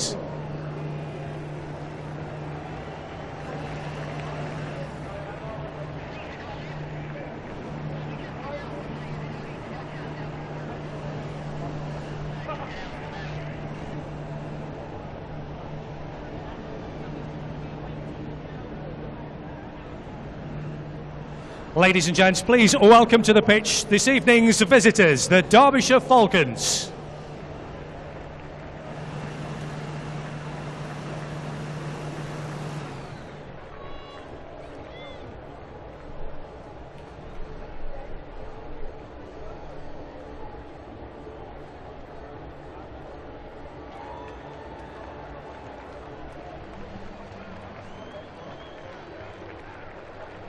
Emirates Old Trafford, are you ready? Please welcome to the pitch, Lancashire Lightning!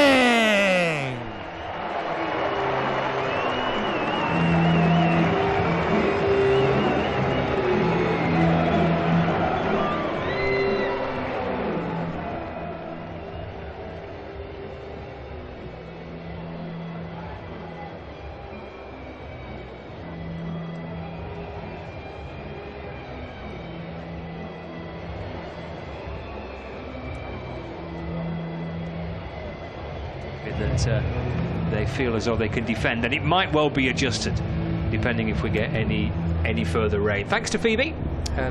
Stephen Moore will be joining us for the first part of this commentary. The floodlights are on. It looks a little gloomy, but it's dry for the minute, which is great. We're going to see Phil Salt on strike for the first over of the match. Be Alex Thompson to send down the first over of the game.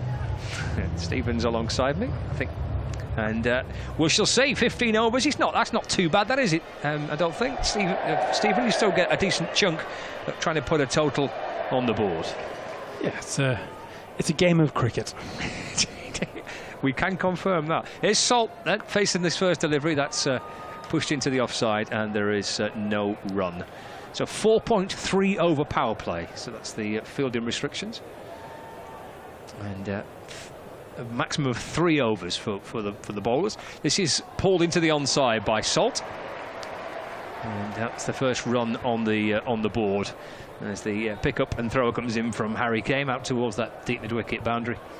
Salt gets a run, and Lancashire Lightning are up and running, and it's a reward for the patience shown by the supporters inside in the ground, of which there are many for this Friday evening fixture, even if it's not the most the most gloriously hot Friday evening. It's still a good turnout.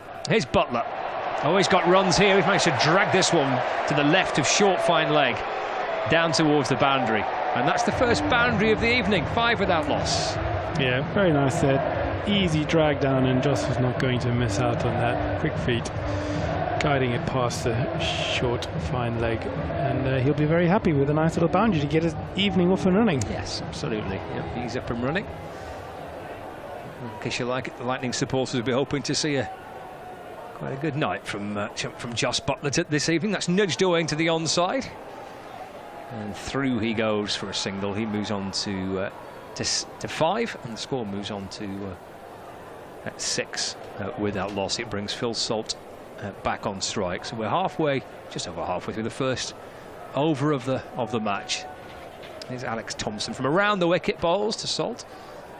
It's dropped away into the offside, and there is no run. Wayne Madsen lurking around there at short cover for Derbyshire. Little brown towel hooked into the back of his trousers. It'll be quite difficult for the bowlers to grip the ball. Carved away for 4 by Salt. Flashed out towards the boundary in front of the new hotel, and that completes the first over of the match. 4 for Salt, and Lancashire Lightning up to double figures, 10 without loss. Yeah, he absolutely crucified that cut shot there from the spinner. I think the fielder at cover point was quite happy. It was at least a foot and a half to his left. It can give him an excuse not to put a hand down to it. The challenge for Lancashire in this is going to be to decide what they think a good score to defend is. Well, that's always a very tricky question, that, isn't it? What is a defendable score in T20 cricket? Par, 15 overs. Very big boundary out to this one side as well. So, yes, we shall see. Could be a lot of going on as that question is debated through the course of the evening. Here's Zach Chappell from the Brian Statham end. It's a good ball that Butler just follows. Sneaks away past the edge of the bat and through to Brooke Guest, former Lancashire player himself, wicket-keeper for Derbyshire, and there is no run. So 10 without loss from the start of the second over. Butler on strike. Couple of 50s for Butler this season in the Blast. Top score last time out against Worcestershire, making 74. Chapel balls to Butler, who steps across the stumps and tries to ramp it. And umpire David Milnes spins round with his arms outstretched to signal that's a wide. And the score moves on to 11 without loss. They're really putting some thoughts into the bowler's mind there with a little ramp shot. Well, it's a favourite for Butler, that, isn't it? There's a short fine leg and a short third, so both inside the circle. He just plays it from the crease this time, off his toes, and pushes the ball back down the pitch. And Chapel fields off his own bowling. And there's no run. 11 without loss, 2 balls into the second over. Change the field with deep backward point coming inside the circle, so that the strengthening the leg side boundary. So there's 2 on the leg side boundary in front of the new hotel at deep backward square leg and at deep mid wicket. Chapel over the wicket and bowls. That's hammered out to the onside by Butler. Out towards kind of wide, long on. 4 runs for Jos Buttler. The score moves on to 15 without loss.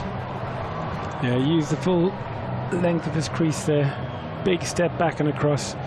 Meant that good length ball was just short enough for him to get his hands underneath it and lift it easily out over long on, racing away to the short boundary there. I've got a feeling that they will be targeting that short boundary. Moves on to 8. This is Campbell to Butler, goes for a big swing, and it's a big swing and a miss. And through to Brooke Guest, and there's no run. With that boundary, Jos Buttler has now reached 10,000 career runs in T20 cricket. It's not bad, that is it? Pretty decent. Yeah. He's played a fair amount of T20 cricket, but that is some decent numbers there. Just the 9th player to reach 10,000 T20 career runs. Chapel to Butler. It's just guided away to backward point. And there is no run. It's been such a luxury, hasn't it, for Lancaster to have him for 10 group matches. Plus, if they progress to the quarterfinals, they get in for that as well. Yeah, it's you want your best players playing in these competitions, and as spectators and as fans of the game, you know, being able to come down on a fairly cool but typical Manchester evening and watch one of the world's best players walk out is a privilege. Fairly cool, but you've still got your shorts on, haven't you? I do indeed. Yeah, summer in your heart. This is Chapel. Back of a length to Butler, who's pulled it out toward deep backward square leg. It'll drop safe, just about. As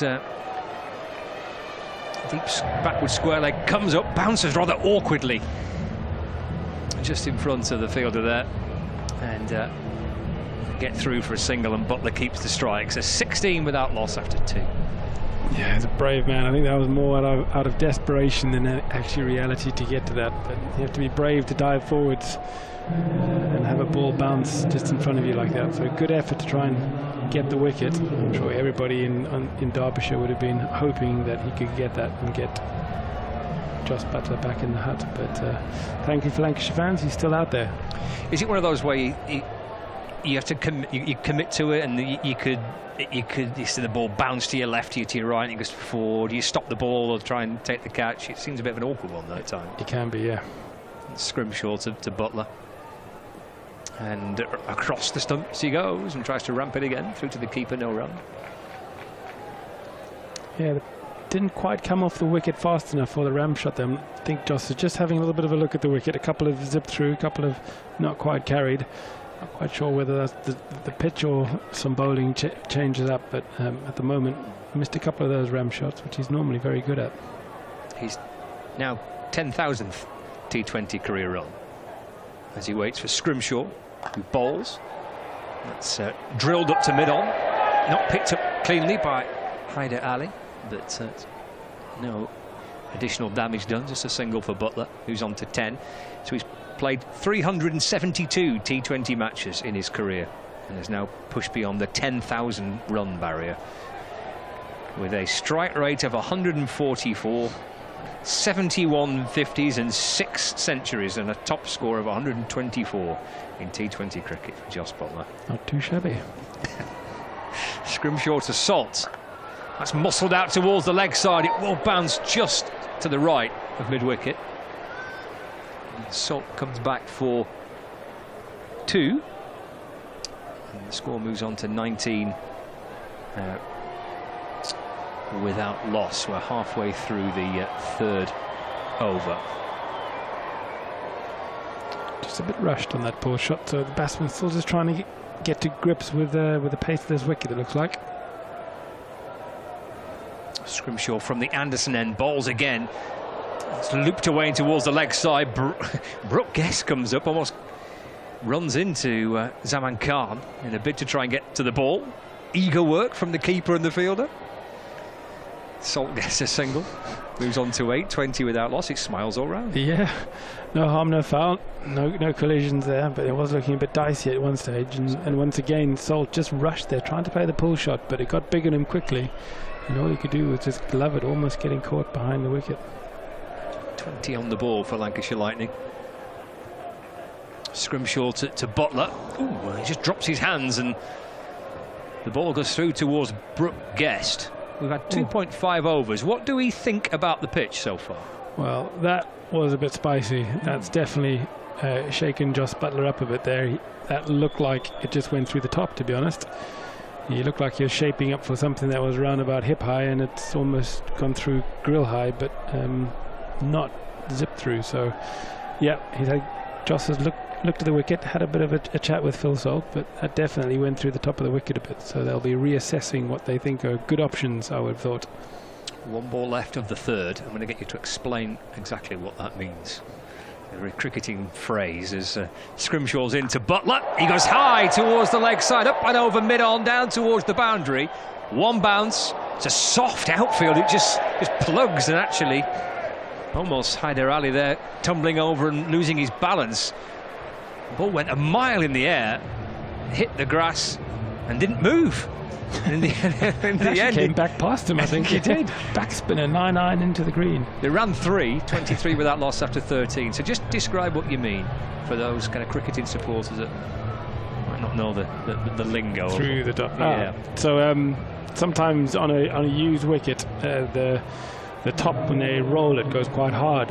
And if for some reason the wicket's not quite stable there, if a hard ball, when it goes through the top, basically means it's bit in through that top crust along the top, and it's almost like, grabbing something, and just the ball doesn't follow the same trajectory anymore, so it sort of stops a little bit and goes steep on the bounce. And it's very difficult as a batsman because you get so used to the trajectory of the ball. So depending on the bowler's height and stuff, your body will naturally react to when it bounces, with how you think it's going to come back past you at what sort of height. And when you say it goes through the top, it tends to sort of stop and then steep bounce straight up, and that's what that ball did. Zaman Khan to start over number 4. He's in and bowling. It's terrific action he's got as Butler tries to cut the ball, carving it away through the offside. Out to backward point, and there's no run.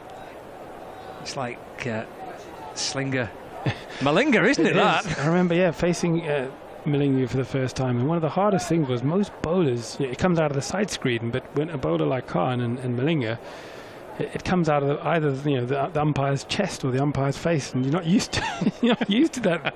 Seeing the ball coming out of the smiling umpire's face in front of you, it takes you a few seconds to sort of get used to it.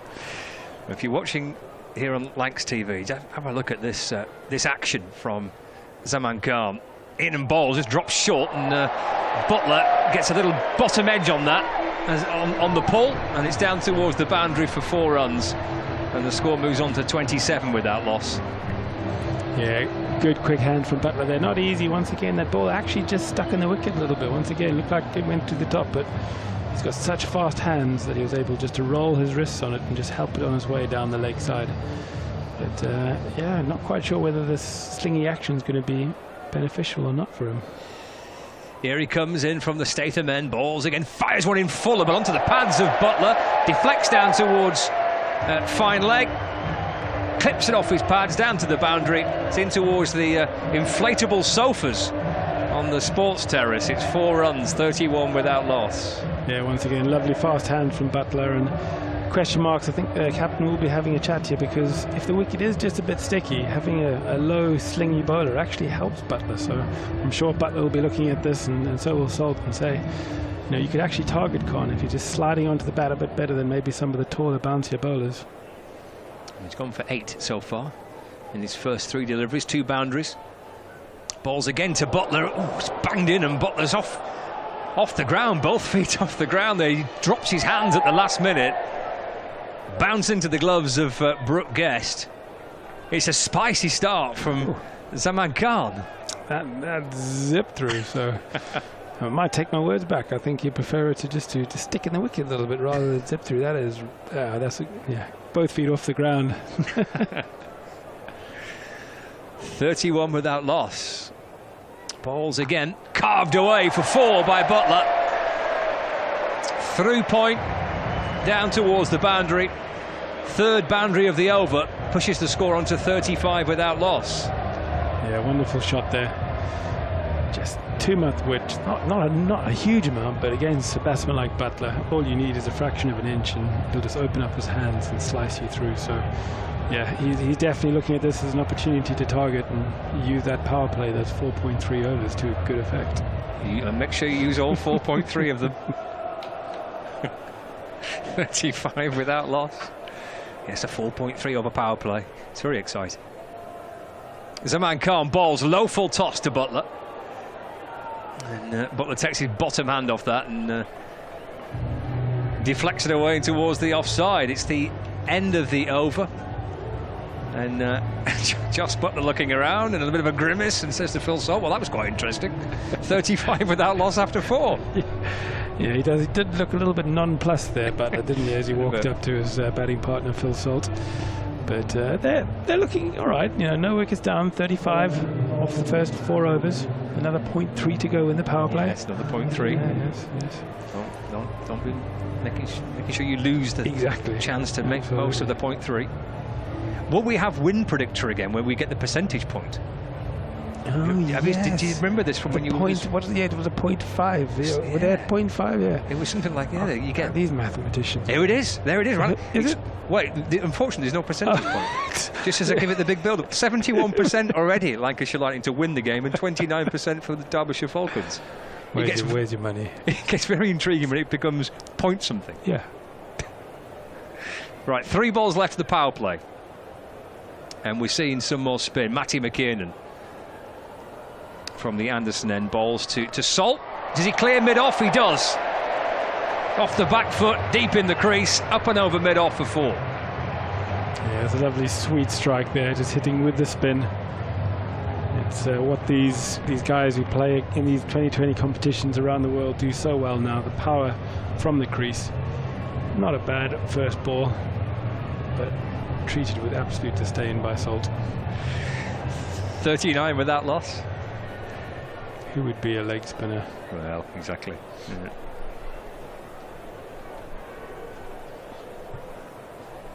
Salt on 12 now. McKiernan into to Salt, hopping back in the crease and easing the ball away off his hip. And they're going to come back for a second as well, because the field on that leg side, the mid-wicket, that's Harry came out there for Derbyshire. It's quite a way back. It's a lot of grass to make up. 1 ball left of the power play. 1 ball. Struggling to get my head around this. 40 decimal points.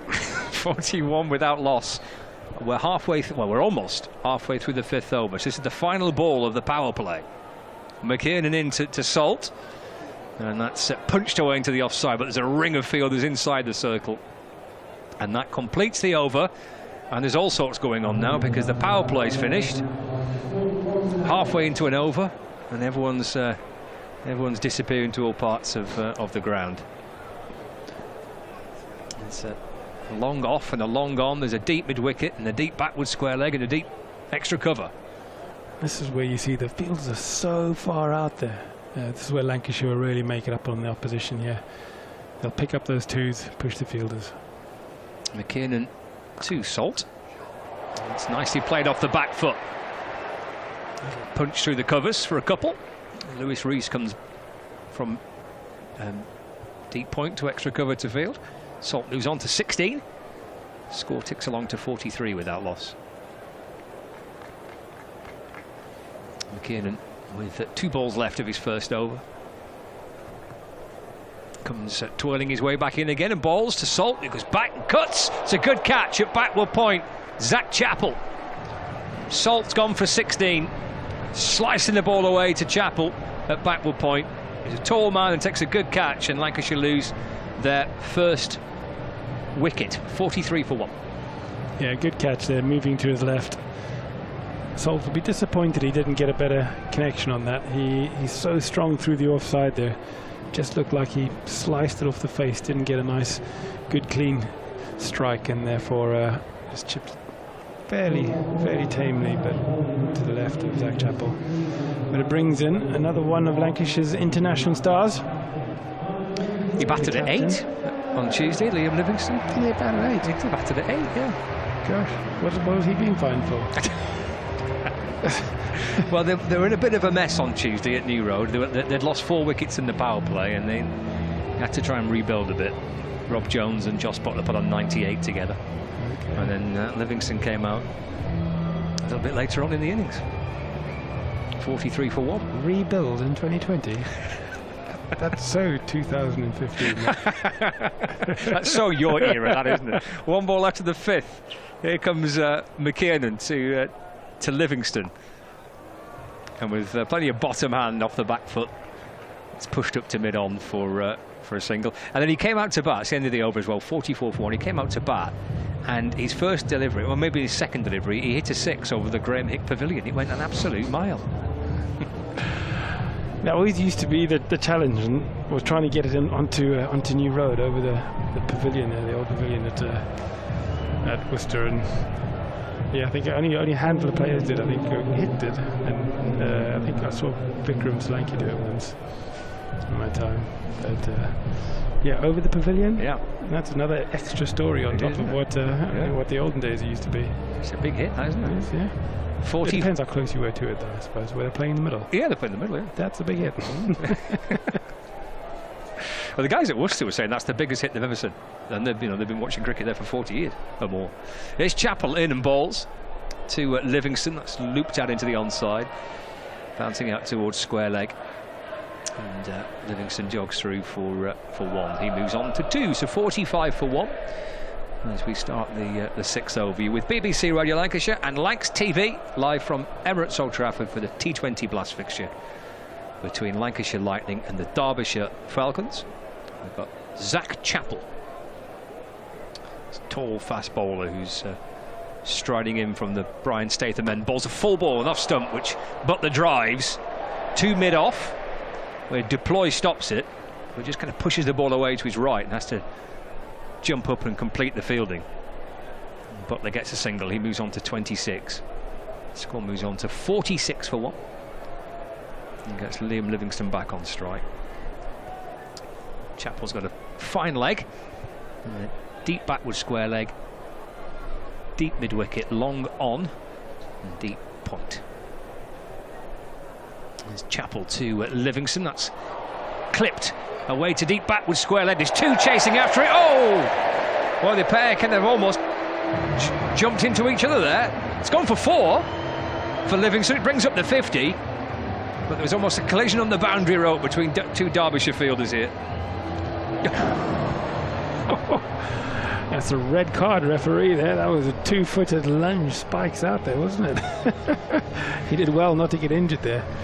It was, yeah, threading the needle there by Livingston, but yeah, almost pretty disastrous for the fielders. Could have been. It was a good leap, wasn't it, in the end? It was, yeah. NFL style. Chappell to Livingston. Oh. Livingston goes high, out towards the new hotel. Where's it heading? How far up? It's gone for 6. It's a big hit for Livingston out towards that leg side boundary. It's gone over the roof, hasn't it? Has it? Where's it gone? I completely lost it. Well, they've gone straight for a new ball, so I don't know if it cleared the roof or it's just gone onto one of the top balconies, but it's at least halfway up, if not over the top. Well, the building of that new hotel has given Liam Livingstone another challenge, hasn't it? Yeah, he hit it from almost the other side of the square last time I played, but the fact that no one's even there, they've got, what, 2 men in hard hats now who are paroling there. They're not even trying to go and get it, so I don't know where it is. It's either up on the 2nd or 3rd floor, or it's on the roof, which is quite extraordinary, really, because that's not close. It'd be quite a big hit. Well, at some point, a cricket ball would be discovered there. Could be in someone's minibar by the time the hotel opens. Chappell to Livingston. It's played away into the offside on the bounce towards cover. And he darts through for a single and moves on to 13. 57 for 1. 1 ball remaining of the 6th over. Not sure as a bowler whether you sigh a relief when Livingston, trots away having just a single, and then you see Joss Butler standing there and you think, oh, great. It's a bit unfair, isn't it? Yes, really? There's Chappell from the Statham end to end the 6th over. In and balls. Butler off the back foot, carves the ball away through the offside for 6. Out towards the point boundary. That is a long way there. I mean, that's over cover point. That is a long boundary. That is a very long way. I can't quite describe how far that is over cover. I mean, for me, that's more impressive than the shot Livingston just hit, because hitting it over point, it's got to be 85 metres. That is a big shot. Well, it cleared the covers and it went underneath a temporary stand somewhere. The ball has been retrieved. We've had 6 overs, 63 for 1 after 6. And, well, it looks like Butler and Livingston are warming up nicely here. Butler's 32 from 20. Livingston is 13 from 5. Couple of 6s in the over. About to start the 7th. McKiernan in to Livingston. Oh, he's top-edged it. Will it land safe? It will. It'd be worth just a single. Stephen Moore's left us. Actually, they come back for 2. And Bumble's alongside me. Evening, Bumble. Well, that was a lousy ball, wasn't it? It's a half tracker from the leg spinner. It's hit high on the bat and landed in no man's land. The 6 previously over to that colour was a cracking shot. Very flat, all the way for 6. 65 for 1. McKiernan to Livingston, is off the back foot. It's drilled through mid-on. And they turn and come back for 2. 17 to Livingston. 67 for 1, Lancashire Lightning. 2s will be really important. They're using almost all the ground here. Boundary pushed all the way back. They certainly need 10 and over from what I've seen on this pitch. Usual pitch, Old Trafford. It's a little bit sticky. Understandable with the rain that there's been around. Here's McKiernan to Livingston. Clipped out towards backward square leg just for 1. He moves on to 18. And the score to 68 for 1. I think they'll have talked about 10 and over. They'll know the pitch. Outfield might be a little bit slow, but restricted game, 15 overs, you're looking 10 and over minimum. Butler on 32. Here's McKiernan from the Anderson end, balls. Butler comes down the pitch, hits it beyond cover, out towards the boundary. And 4 more to Butler. 36 to him now, 72 for 1. Well, that's super footwork from Joss Butler. Comes down the pitch to the leg spinner, catches him on the half volley through extra cover. Dangerous, Butler. Really dangerous. Twice he's got to 50 in the Blast this season for Lancashire. He's on the back of his highest score of the Blast this season for Lancashire, 74 on Tuesday night at New Road. He's now 36 not out. McKiernan to Butler, down he comes again. And just pushed away into the offside, pick up and throw towards the keeper's end. Livingston puts the dive in. Ooh. And lands rather awkwardly. In fact, he's put the dive in and he's stayed led down, and he's kind of twisting around, and Sam Byrne, the Lancashire physio, sprinting out. I think he's got a niggle before the game started. He mentioned that there was a little bit of a niggle, but that's not muscular. It looks as if he's just tweaked his back awkwardly, falling or diving in. It's a comfortable single, and Butler running away from the danger. Look at these faces. It's a super crowd, you know, for weather that we've had. It's an excellent crowding. Yeah, it's been they've been rewarded, haven't they, to see actually a decent game. That 15 overs per side's a decent match, isn't it? It is, and I think they're optimistic that if there's any more rain, it'll be very light rain, and they'll do the best to stay on, which is great. And when it first started in 2003, that's what they said. If you get a little bit of bad weather, keep going. I think that's the way to do it. It goes back to, you won't remember, you're far too young. What was it? John Player League, 40 overs, Sunday League cricket. 10 overs it was per game. If you got a restricted game, you could play 10 overs. But you were told to play in unfit conditions. There were puddles and everything. It was really good fun. A spectator, he used to empty bars. But it really did. If it's a 10 over match, they used to come out to the bar and watch it. Otherwise, they'd stay in. Well, the good news, it appears that Liam Livingston's at least feeling a little bit better, but he's doing a few... It's back, isn't it? Yeah. He's back. Well, Sam's come out with his magic kit to do a few sprays and a few such like. What do you think about Gleeson not playing? Do you think in a 20 over match, I think he would have played? They sort of told us that he's back in the squad and he's back ready to play, and now he doesn't play because it's restricted. I just wonder whether that's tactical to get as many batters in as they can. Bowling restrictions are a bit awkward, aren't they? It's not the usual. Yeah, it's 3 overs a maximum for bowlers, and they have strengthened the batting from their last team selection. Blatherwick out, Croft in. Yeah, thought so.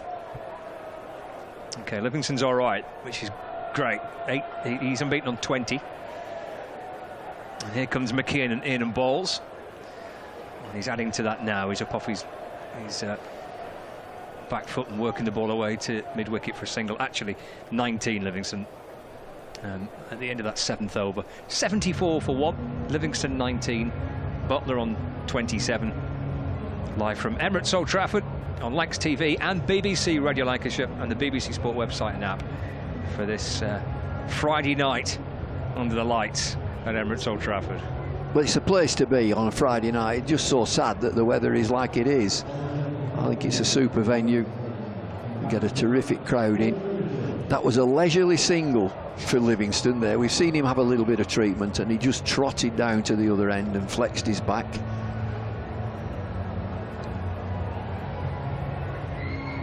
We'll be on strike for this next over number 8, which will be sent down by George Scrimshaw.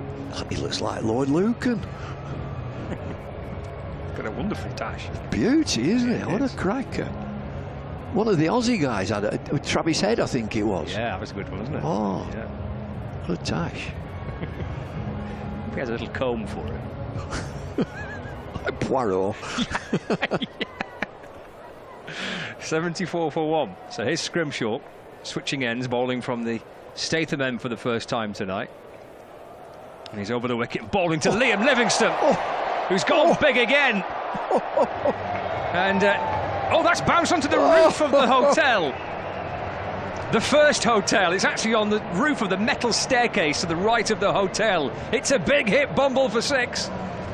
Ooh, don't bowl there. Leg stump, half volley. And Livingston steps back in his stumps and then climbs into it. We could hear that, the noise on the bat. Did you see his expression there? Ooh. Ooh. Don't bowl there. Leg stump, half volley. That's a biggie. That's a big hit. I don't quite know how you get that ball back. No, it's gone. It's gone. It is on the replay, bouncing around off the roof of the hotel onto the roof of the stairwell. I'll be up there later. I did that years ago at Essex. The scaffolding, it landed in somebody's garden, so I climbed down the commentary scaffolding, and the fella let his dog out. Oh, it was a friendly one. It wasn't. 80 for 1. Livingston to 25 now. Second 6. When he faced 10 balls, he's 25 not out. Change the field with third man coming up And Scrimshaw's going to bowl around the wicket to Livingston. A full ball drilled back down the ground. Just for a single. 26 now to him. 81 for 1. 11 and over run rate now. Excellent. Terrific partnership. Two very dangerous players, these, dealing boundaries. Plenty of fielders with little towels hooked into the back of their trousers tonight to dry the ball. Nicked it from the bar, maybe, the towels. It's a slippery, greasy evening under the lights. Scrimshaw around the wicket, bowls again, muscled down the ground by Butler. One bounce, scooped up on the boundary rope. Through for just a single. Butler moves on to 38, 82 for 1. I think it's good that Livingston has come in first drop. I noticed in a couple of games he's been way down, batting at 7. I think he batted at 8 in the last one.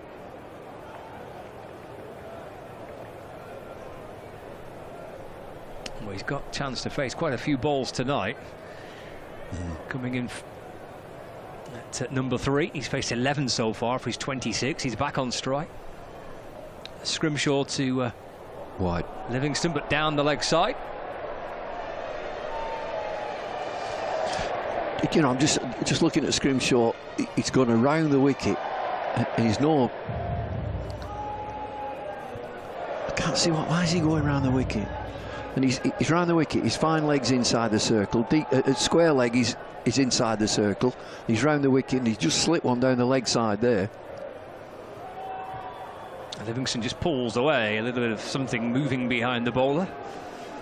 It's distracted Liam Livingston. And the other one, Scott, his third man's inside the circle. There's a ramp shot on.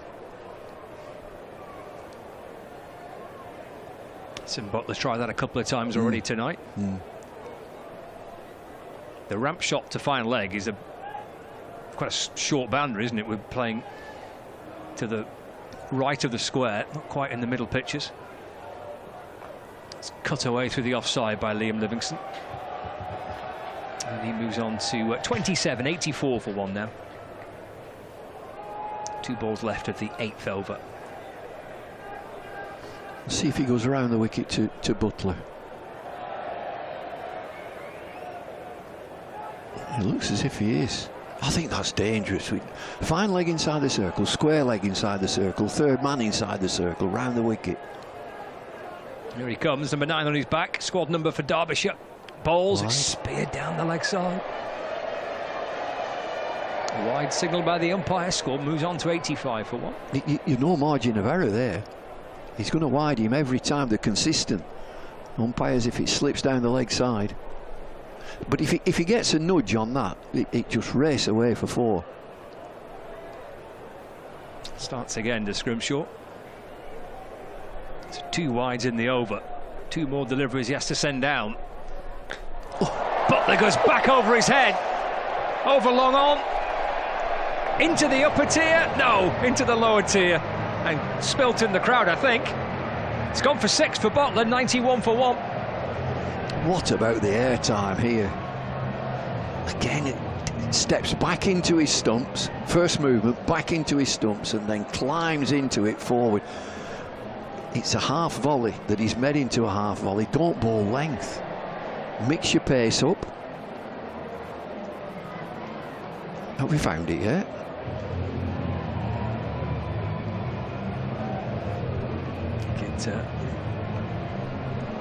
That in someone's drink, I hope.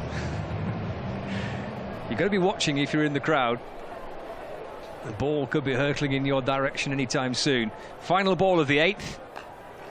Swatted out towards the leg side by Butler for a single. So he moves on to 45 not out. He's faced 25 balls, 6 4s and a couple of 6s. Livingston's on 27. 8 overs gone, 92 for 1. Run rate's improving as well. He's 11.5. 15 overs aside. The rain has kept off. It looks over towards Liverpool and the west coast there. It looks a little bit better. Cloudy sort of evening. Lights are on. One thing we've not mentioned, swing. Just forget it. They don't swing. Friday night. Used to be Friday night is music night, didn't it, on the radio? Friday night is music night. Friday night's T20 night tonight. And in club and league cricket, they'll be playing tonight. Butler on strike for Thompson's return from the Anderson end into to Butler. It's driven along the ground through mid-on for a single. They'll fancy this. Just off spin. Went for 10 in his first over. 50 partnership that between Butler and Livingston off 20 balls. 93 for 1. So Thompson around the wicket to Livingston. He tries to work it to the leg side. Ball squirts away into the off. Pick up and throw towards the bowler's end. Shuffle through quickly for 1. 94 for 1. How many in this over so far? Is it just 4? Oh no, 2. Just 2 singles. Butler taps the bat. He's a boundary away from a 50. This might bring him 50. Out towards mid-wicket in front of square on that leg side boundary. Dragged it away towards that temporary stand, and his teammates appreciate watching another Jos Buttler half century. 50 not out from 27 balls. Well, real power in that last shot, picking his gap right at mid-wicket with his front leg out of the way. Got his front leg out of the way very early. Just swings away on the length. Back-to-back 50s for Jos Buttler for Lancashire. 74 on Tuesday against Worcestershire at New Road. 50 not out tonight. Halfway through the 9th, 98 for 1. Oh. Goes big again. Perhaps the biggest of the lot. Out towards that wide long on boundary, underneath the point. 6 to Butler to bring up 3 figures for Lancashire. 104 for 1. Well, it's another absolute stonker. From where we are, you can hear it on the bat. Length ball again. Full swing. So many 6s. Run rate is 12. Third 6 of the evening for Butler. 56 from 28 balls now. It's 104 for 1. And Thompson from the Anderson end bowls again. Oh. Butler goes again. 6 more again. Catch it in the crowd if you can. It's hit the point. It's hit the point and then bounce back. Length ball again. Get his front leg just slightly out of the way there. It's hit the point and bounced down. Look out in the crowd. 62 now, Jos Buttler, 110 for 1. Final ball of the 9th over. Here's Thompson to Butler. Third time on the bounce. Butler hits another 6. The point safe this time. It's bouncing in towards the crowd. It's gone for 6. Butler moves on to 68. And it's 116 for 1. Look at that, single, 4, 6, 6, 6. Same shot, same place. This one's a bit flatter. Oh my goodness, be careful.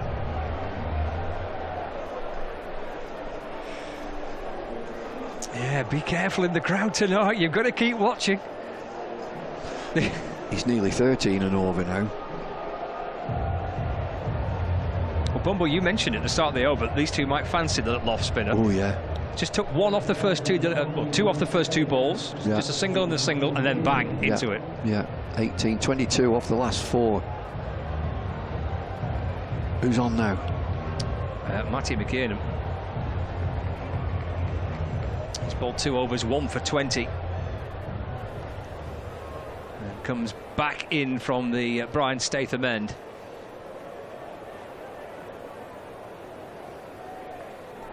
This is short third, Backward point, short, fine. McKiernan, flat ball to Livingston, which is driven firmly down towards the long off boundary for one run. He moves on to 29, 117 for one. And leg spin, it's difficult in conditions like this to bowl leg spin, particularly against these two.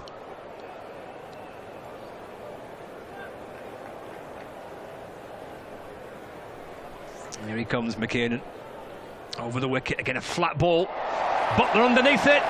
Butler sends it over the rope. 6 more to Butler. He moves to 74 now. 170, 123 for one in the 10th. Well, he's spraying the crowd. And there's such clean hits. Fabulous noise on the bat. Have we had a catch yet? Nobody's caught one yet, have they? Don't think so. Don't think so. 6-6 for Butler. Oh, this is edged down past the keeper, all the way towards the boundary in front of the pavilion. It's 4 more for Butler. 78 not out, and 127 for one halfway through the 10th. I just wonder if you think, oh, if we'd have had a slip. Well, you're not going to have a slip with an onslaught like this. A wider delivery from McKiernan. Big shot again, edged. 78 from 32. There's been some hitting tonight from Jos Buttler. McKiernan balls again. Off the back foot, cracks it away through the offside. Just for one. Buttler to 79. 128 for one. 12 off this over, 2 deliveries to go.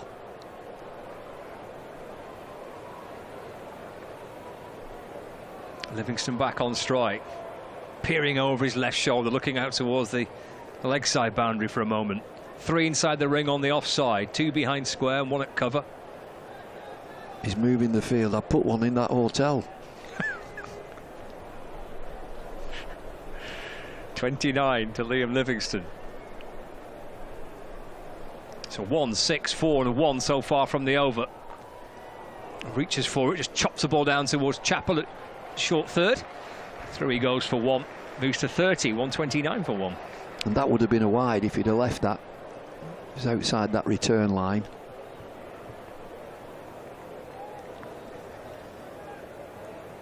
Butler's back on strike. He's in the mood tonight, Jos Buttler. 79 from 33. Balls faced. 6 sixes. McKiernan in, balls. He goes flat and quick again, McKiernan. Swing and a miss from Butler. Stopped by the keeper, Brooke Guest. End of the over. 10 gone, 5 to go. 129 for 1. I think that last delivery was a little seamer. He didn't bother with the leg spin. Run rate is very, very good. I'm too conservative. I said at minimum 10 and over. Well, it's going to be much more than that. What's the batting lineup? Wells, Croft, Mitchell. Who do you think will come in next? Do you think he'll stay with that? Yeah, I think Wells next. Yeah. And he didn't play T20 cricket for some time when he was at Sussex. Wasn't even in the team. It's a bruising night for the bowlers so far. Look at that. Thompson 2 overs for 33. Chappell 2 overs for 25. Scrimshaw 2 overs for 25. So 5 overs left for Lancashire Lightning in this reduced overs per side contest. 15 overs per side. Scrimshaw comes back in. This will be his 3rd and final over. Balls to Livingston, swing and a miss. Taken by Guest, no run. Slow delivery, mix your pace up. Not a full length delivery. It bounced a couple of times before it reached the wicket keeper. I wonder if Lancashire bowlers will learn from this. Well, certainly don't bowl length.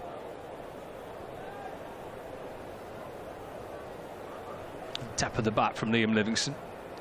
21, 129 for 1. Here's Scrimshaw. Oh, he's banged it in short. That'll be no ball, I'm sure. Yeah. Loops over the head of the batter into the gloves of the keeper. No ball, signalled by the umpire. 131 for 1. It's not a free hit, that. Only free hit for a front foot, no ball. Not one over head height. And the tap of the bat from Livingston again. Bends the knees and waits for Scrimshaw. He's down the pitch and swats it up towards long on. It's picked up actually inside the circle at mid-on by Haider Ali, and they're through for a single. Livingston moves to 31. The score moves on to 1-3-2 for 1. That's probably a better length. It's just short of a length. From what we've seen from these two batters, if you ball length, you're going to disappear. Back of a length, you have a chance, and mix your pace. In comes Scrimshaw to Butler. He's chopped away into the offside. Livingston sends him back. The ball just bounces maybe 5 or 6 yards away outside off stump and scooped up by the bowler off his own bowling. So no run, dot ball. Not been too many of those. No, he's doing okay, Scrimshaw, in this over. He's still got 3 deliveries because he bowled that no ball. This becomes the next challenge, doesn't it? Halfway through the over. So far it's belonged to the bowler. See so often in T20 cricket, one half can belong to the batter or the bowler and vice versa. What's the response here? Scrimshaw to Butler. Steps to the leg side, just pushing it back down the pitch and jogs through for a single, and that's okay, I think, isn't it, for Derbyshire? Yeah, it is from Scrimshaw. Just back of a length, no great pace. Great view from the hotel that's finished. The other one's on its way. A lot of the balconies are occupied. What a view. They've stayed nice and warm and dry during the course of the of the rain that's delayed the start of the game. Scrimshaw to Livingston. That's 6. That's 6 and then some again by Livingston, hammering it out towards the deep mid-wicket boundary. Score moves on to 139 for 1. And he's finding the gaps. There's a gap there between that stand and the temporary stand. That'll go a long way. There's just tarmac down there. The car park. Have they got it? Oh, they've got it back, yeah. We welcome listeners on 5 Sports Extra as well to Emirates Old Trafford. Scott Reed, David Lloyd currently with you in the commentary box. 1 ball left of the 11th over. Reduced overs per side game this. 15 overs per side. Watching Livingston and Butler hammering it around Old Trafford at the minute. This is down the leg side by Scrimshaw. Called a wide by the umpire. Good decision, a good decision, that one. A G. Lloyd umpiring from the Jimmy Anderson end. I've not seen him for months. He looks to have lost a bit of weight as well. Good on him. You've not seen him for months. I've seen him loads. I know. You'll see him more at cricket matches. Seems to be his permanent home, this.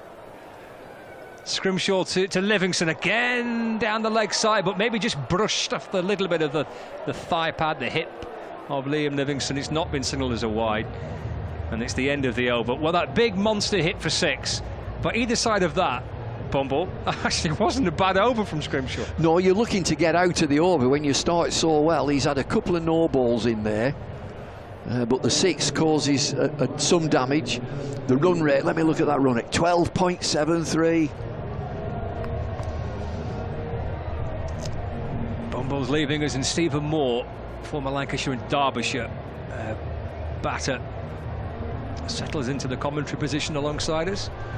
There's been some brutal batting tonight, Stephen. Butler 80 from 36, Livingston 37 from 20. It's extraordinary, isn't it? Watching 2 batsmen of this quality and the power that they hit the ball is just, it's extraordinary. You can feel it, and we're sort of 100 meters, 120 meters from the bat. You can just hear the crispness of the strike. It's wonderful to watch. Yeah, Butler's in the mood tonight, and the ball has been hammered all around the ground.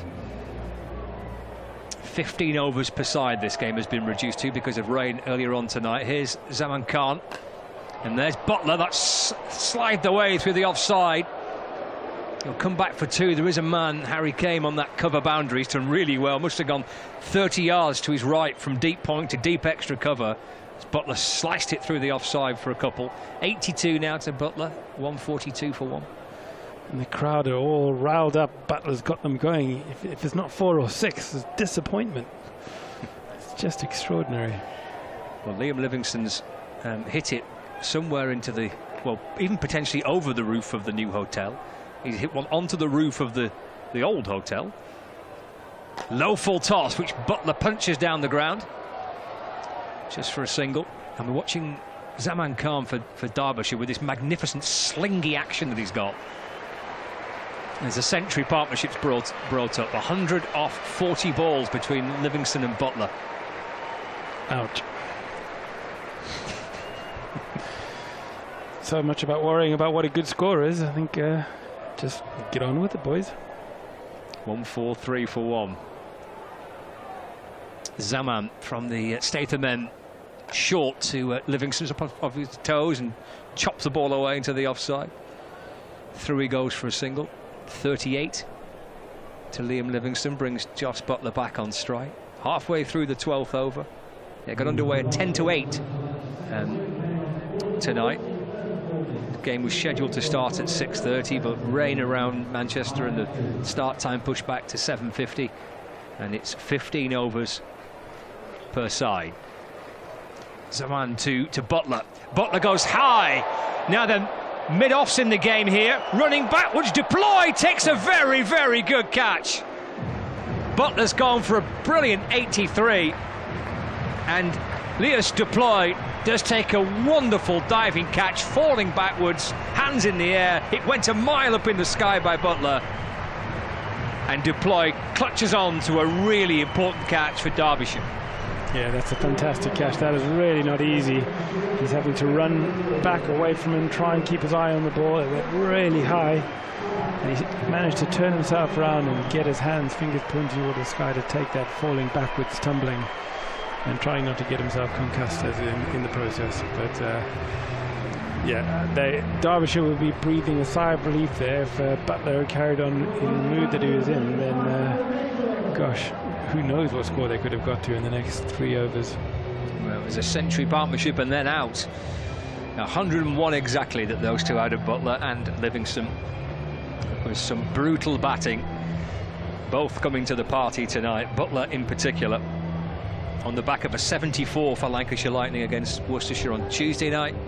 It's his 3rd time he's got past 50 in the Blast this season for Lightning, but that's his top score. And for the obviously predominantly Lancashire fans inside the ground, that was pretty joyful to watch. Daryl Mitchell, the new batter, and he's off the mark straight away, just leaning forward, nudging the ball away through the leg side for a single. And the score ticks on to 145 for 2. Yeah, for all those supporters that have paid the money to come in, that's what you want to see. One of the best batsmen in the world taken apart the bowling attack with some just extraordinary striking. And then it looks like Mitchell's come in and done exactly what he needed, get Livingston back on strike. Livingston 38 not out. Here's Zaman Khan, bowls, it's speared in with a Yorker length to Livingston. It's exaggerated almost because of the action, this slingy action. Livingston just flicks it rather nonchalantly away off the pads out towards square leg for 1 run, but the action speared in with that right arm kind of slingy action that he's got. Good fun to watch bowlers like that, because you don't see them that often. No, it's so unique. And I tell you what, I mean, Livingston made that look super easy, but facing someone that slingy and then darting it into your toes is really not that fun, unless you've got steel toe caps. So 12 overs gone, and it's 3 left for Lancashire Lightning, and Alex Thompson returns. And he's in bowling to, well, he was bowling to Livingston, who just pulls away. I don't know, something must have just distracted Liam Livingston. I think he was rushing Livingston there, hoping that if he got him not when he was ready, he wouldn't hit him as quite as far. Well, Thompson's last over was battered around by Josh Butler. That's pulled in front of square by Livingston. There's 2 out on the leg side boundary. Zaman Khan's one of them, and they hurry back for a second. And yeah, he ran on the arm there. It's such a long boundary there. Unless you, even if you had a bullet arm, it's difficult to stop the batsman coming back for 2 there. And Livingston was going to take advantage of the spin, I would imagine. 41 to Livingston on the 48 for 2. Well, Butler did last time that Thompson was in the attack. He hit him for 3 successive sixes. All of them, one of them hit the roof of the point and bounced back, and the other 2 were in and amongst the spectators. But 3 sixes on the spin in that last over that Thompson bowled. But Butler's not there, but Livingston's eyeing up that leg side boundary again. There's now 4 on the leg side boundary. Long off, deep mid-wicket, deep square and deep backwards square leg.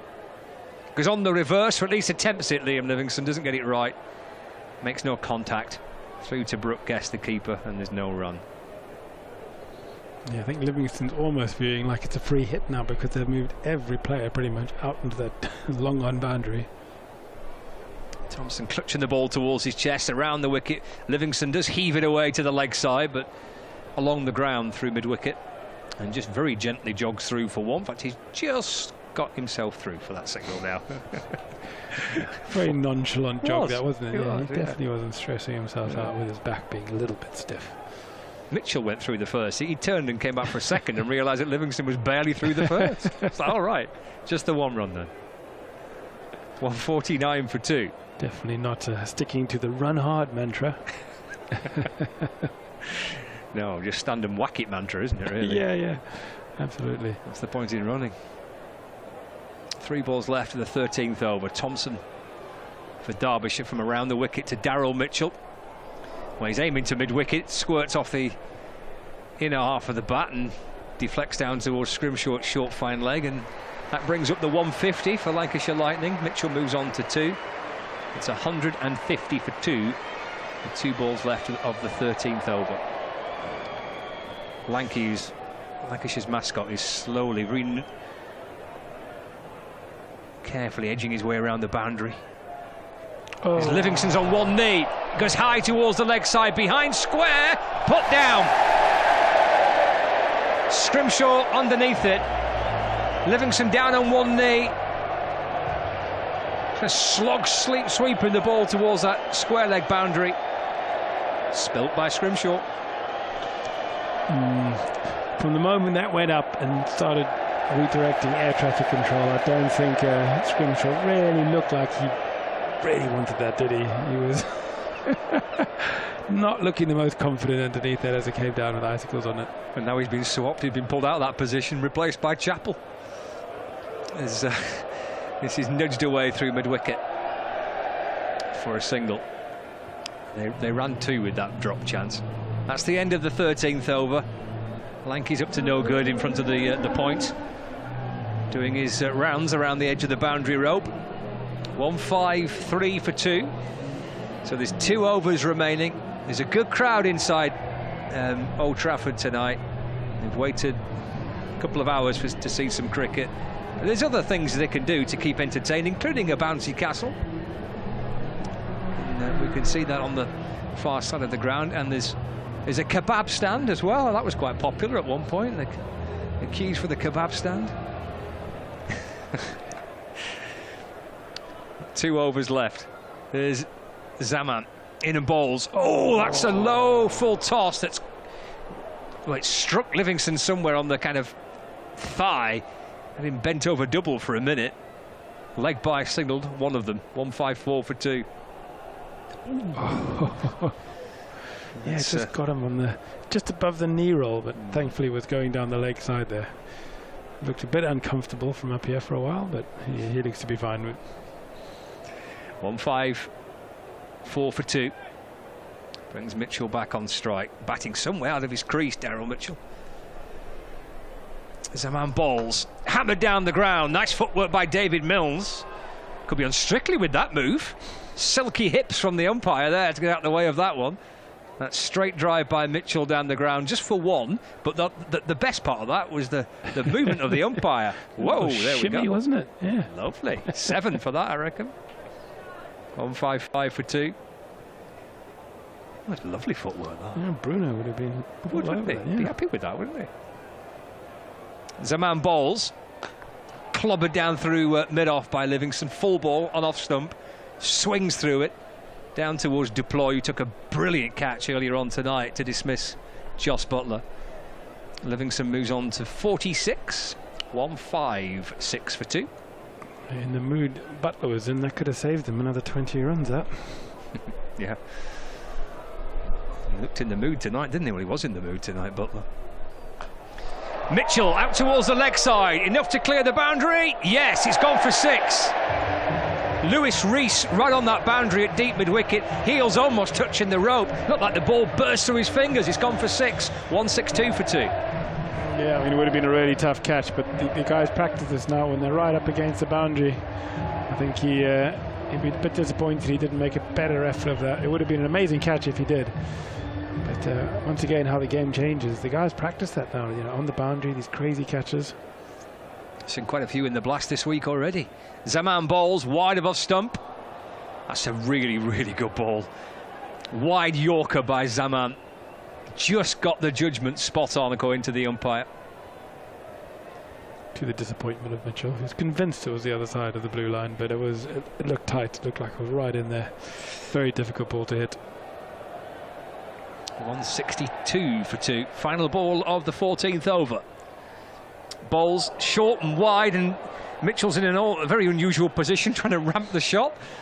It's gone through to the keeper. What's he gone through? For a bye, I reckon? Yeah, it's gone for a bye.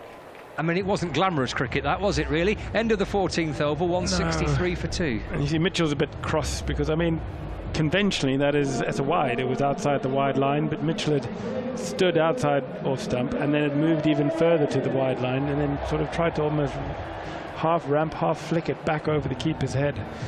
And so the umpire giving the bowler the benefit of the doubt there because the batsman had moved so far across the offside.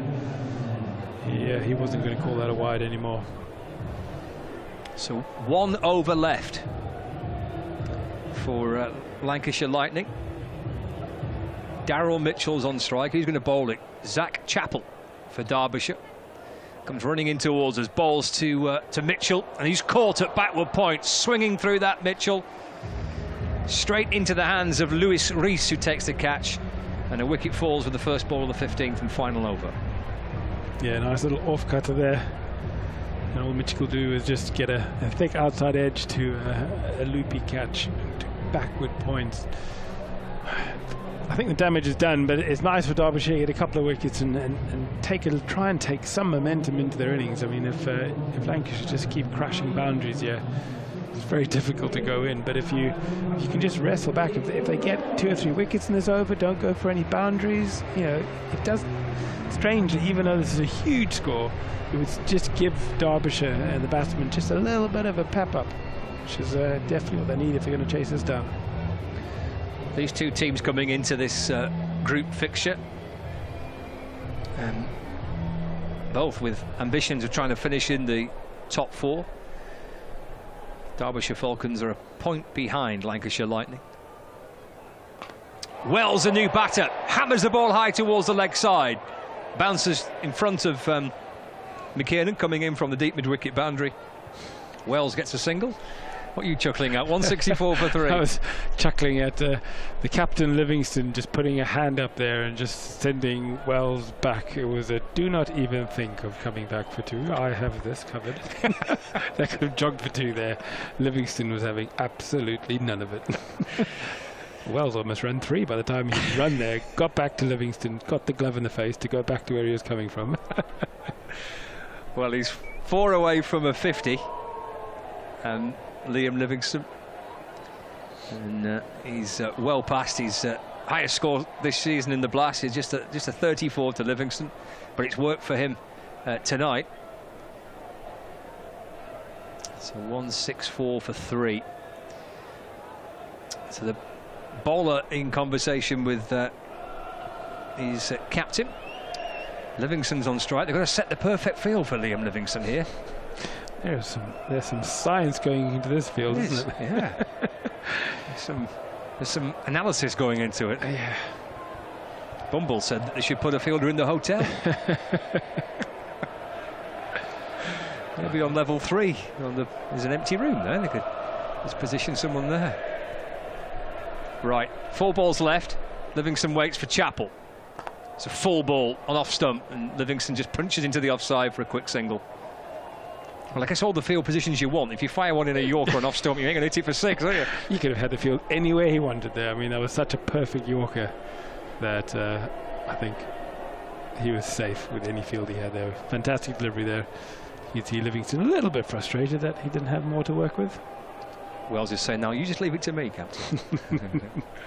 Twirl of the bat. Luke Wells waits for Chappell. Over the wicket, balls, hammers back over the bowler's head, down towards the pavilion, and 6. Long on and long off, hurtling after it. One running to his left, one to his right. Neither can cut it off. It's 6 for Wells, back over the bowler's head, 171 for 3. Yeah, lovely strike that, using the full depth of his crease there, his long levers, getting his hands under the ball and hitting it perfectly straight down the middle. 6 runs. Nice little bit of momentum there, second delivery.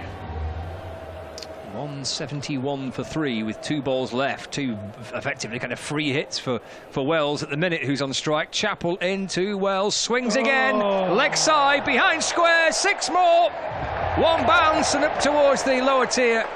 Caught, I think, on the bounce in the crowd. And he's taking the praise, that fella. Taking the adulation there, isn't he? Arms outstretched, saying, yes, I caught it on the bounce. 6 for Wells, 177 for 3. Well, Livingston saying to Wells, you go back, I'll take it. Wells is saying, I'm having none of that. Wells going, yeah, don't worry, Skip. I've got it covered. That was a little bit of a lucky shot, you know, just a pick up. It was a short boundary, but very nicely controlled. 13 to Luke Wells. 177 for 3 with 1 ball left of the 15th over. This is the final over, the final ball. This down to 15 overs per side, this contest. It's Chappell to Wells. He's bowled him. It's a great delivery. Lancashire finish on 177 for 4. That is a proper delivery from Chappell. And everything. And that is a beautiful Yorker. Dragged on in the end, but he got it right up. Wells couldn't get his bat underneath it. Lovely delivery to the end there. But Lancashire will be walking off very comfortable with a cool 177 on just the 14 overs. 15 overs. Very cool. 177 for 4. 15 overs then. That's Lancashire's innings done. The standout Butler 83, Livingston unbeaten on 47. A partnership worth 101 runs between those two, between Butler and Livingston. The real base there for Lancashire Lightning to finish on 177 for 4 from their 15 overs. So it would be 178 to win for Derbyshire Falcons. And I think viewers on Lancs TV, we can head outside. We're heading to Fraser. And here on the BBC. 177 for 3. A terrific total for Lancashire. Bumble's with me. He's got his fan club in tonight by the looks of things. So what do you make of that? Well, let's have some more status quo. That's a great total. Some wonderful batting, some great hitting. Yeah. We'll see how it goes very, very soon. Now, have you all got your phones with you tonight? Because we want you to get involved in something very new and very exciting. If you have a look at the screens, you'll be able to see we have a QR code on the screens. Now, those of you who are watching on Lancs TV, you can follow along with this as well. So get your phones out, scan that QR code, and you'll be able to take part in an interactive quiz. So we've got some great prizes up for grabs, including 2 tickets for the final group match. That is, of course, Lancashire versus Northants on the 2nd of July, and a signed Lancashire T20 shirt. So get registering, get yourselves on there. Show us your phones, ladies and gents. Come on, get your phones out and get scanning that QR code. And the sooner you can get involved, the sooner we'll get going. For those of you at home, by the way, watching it on Lancs TV, unfortunately, we do have a little bit of a delay.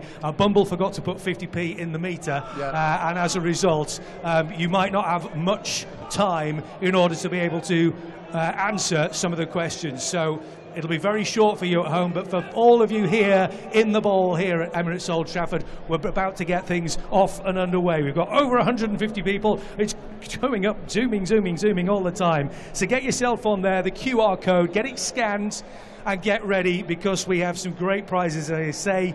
2 tickets for the final group game and also a signed Lancashire t-shirt. We've also been raiding the archives here and got all kinds of other things that are going to be up for grabs. We're over 300 now. It's going up and up and up and up. So we'll have the first question to start with. I'll get Bumble to read some of the questions for us. How are your minces these days? How are the eyes? Good. Are they Very all right? vocals, very Excellent. vocals. Okay, so we'll give you an Under Armour to start with. Very easy question. Just read that one for us, Bumble. The first question is, what colour is the ball in today's white ball game? Very simple. And if you don't get that, then there's something seriously wrong, isn't there? Is it white or is it not white? So here we go. What colour is the ball in today's white ball game? Dead easy question. So here we go. The answer is, of course, white. Congratulations to all 443 people. The next question. So read that one for us, Mumble. Right, at the start of the season, Liam Livingstone was announced as a new Lancashire T20 captain. But what is his Lancashire squad number? Liam Livingstone's Lancashire squad number. Captain Liam Livingstone's squad number. So the answers available are 19, 21 and 23. So 19, 21 or 23. The answer is, of course, 23. Thank you very much indeed. So let's move on to our next question, which is entitled, how old? It's the kind of thing that you'd say. Go on, read that one for us, Bumble. Lancashire Cricket is one of the most successful English county cricket clubs in the country. But what year was Lancashire Cricket founded? So your options are 1855, 1864 or 1901. I think you were still around in those days, weren't you? Well, I remember it well. Okay, so the answer is, of course, 1864. So well done to 317 of you there. So age ain't nothing but a number. Next question. What is the combined age of Phil Salt, Luke Wells and head coach Glenn Chappell? He's about Combined 60. ages. Is it 101, 1864, cheeky, or 107? So they're all going for it. I think they've got it right. Yeah, 107 is the correct answer. We'll move on to the next question. Best airline in the world, of course. Which airline? Which airline is the headline sponsor of the Lancashire Cricket T20 home shirt? Now, if you don't get this one right, there's something seriously wrong. Is it Emirates? Is it Ryanair? Or is it Yorkshire Airlines? Yeah. It is, of course, Emirates. Well done. We'll move on to the next question. Question number 6. Where do I come from? Daryl Mitchell is one of Lancashire overseas players for the 2023 season. Which country is he from? Which country is Daryl Mitchell from? Australia, New Zealand, or somebody's got confused here and put Lancashire? Which I know a lot of people probably think it should be its own independent country, but there you go. The answer, of course, is New Zealand. And number 7. Now then, have a look on the screens for this one. This is the bonus round. Who is this famous northerner? Now then, is it Fred Dibner? Is it Bumble? Or is it Peter Sallis? It is Peter Sallis, isn't it? Okay, let's reveal who is the famous northerner. It's my cap, I know that. Hey, there he is. Got my cap on. Looking handsome and as ever. Right, so thank you very much, everybody, for taking part. Hopefully, we have the final results, and we have a winner whose name is Will. Congratulations, Will. You will get an email telling you exactly what you've won and how to claim your prize. But for all of you that haven't won, we will have a prize draw for some other prizes as well. So get your details into the phone, name, address, email, all that kind of stuff, to be in with a chance of winning some more fantastic prizes. There are all kinds of things that are going to be up to grabs, but congratulations for Will, who has won tonight's quiz with 219,212 points from a score of 7 out of 7. Terrific stuff. So, fantastic stuff as far as that's concerned. Fantastic stuff as far as the game is concerned as well. 178 is going to be the total, David. That's a daunting total for Derbyshire, isn't it? Well, when he said he had to bat first, first and you've got to do it well. He said we've got to put a target on the board, which is quite demanding, and they've done that. I thought it was exhilarating batting, dangerous the two when they get together, Livingston and Butler. Some sensational shots, wonderful shots in front of this crowd, some big hits. I mean, I'd never hit that 3 times. 3 sixes on the bounce sweep for Josh Butler as well. One went into the top of the hotel, one hit the top of the point and bounced off. I mean, when you want big performances from big players, when you've got someone like Josh Butler in the team and someone like Liam Livingston, you want them to deliver. That's exactly what they did. Well, they'd have wanted to bowl first, and so when they batted first, he said it, we've got to do well and get that big target. They've done that. I think this is a real demanding target. You never write anybody off. You wouldn't write Derbyshire off, but they'll know they've got one heck of a chase, real chase. How difficult is it going to be for Derbyshire to go at over 13 and over? Lancashire were up at one point. Absolutely incredible stuff from them. But Lancashire, they've still got to take wickets, haven't they? Yeah, they have. I think they'll learn that you don't bowl length. If you bowl length, they went for 6. You've got to bowl slightly back of a length and mix your pace up. If you're one of the quicker bowlers, mix it up. It didn't look easy for the spinners, but the boundary is so big.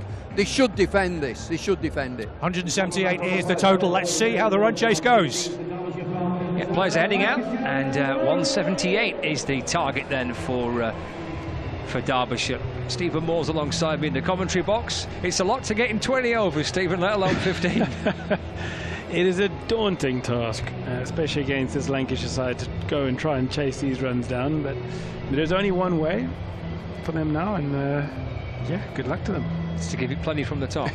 There's no getting your eye in, that's for sure. There's no ramping it up. You're going to have to go hard from the get-go. You've got those 4.3 overs, obviously. Yes. That 0.3 can make all the difference for them. It's going to be interesting, that's for sure. They're going to have to go hard. That new ball did look like it was a bit spicy, though, so I wonder whether it plays the same way as it did for them, because both Salt and Butler looked like they had a few spicy deliveries. So if Wood can do anything like he's done previously and get that ball to talk, this is going to, it could be a long way off. I'd love a forward defensive from Lewis Rees here. Just a shoulder arm first ball. And then see what his coach says. So Luke Wood is going to open up the bowling from the Jimmy Anderson end, and Lewis Rees on strike. So here we go, 178 the target for the Falcons, and he just tries to thread it down towards third man. It's a good stop inside the circle by Tom Bailey, and Rees gets through for 1 run. Viewers on Lancs TV during the course of the interval were enjoying a quiz which was taking place. Did you get those questions right? I've got a few. Yeah, a few of them. Right. Yeah. I would have struggled with the combined age of, is it Salt, Chappell, and somebody else? And Luke Wells. Combined age of those 3. One of the options was 1,864. Here comes Wood in and balls to Harry Kane, who steps to the leg side. The ball goes past the inside edge, past his hip, into the gloves of Josh Butler. Well, Chappie's been around a while, but even that's pushing it, isn't pushing it? It up, Yeah, it is, yeah. I mean, Chappie would push it up, obviously. He would push it up, yes, absolutely, yeah. But just perhaps not quite to 1,864. I've seen him walk around a cricket field as if he was 1,864, but that was after sort of 30 overs in the blaring heat. You've seen him bowl off one leg a few times, haven't you? Here's Wood into Kane. Oh, swing and a miss. Again, that beats him on the inside edge. Trying to launch the ball out towards the leg side boundary. Twice he's swung and twice he's missed. Yeah, that feels like an ambitious shot, that. I definitely wouldn't be with Luke Wood bowling the pace that he bowls from that angle.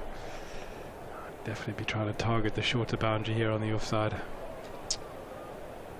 Slip in place, short third, short fine.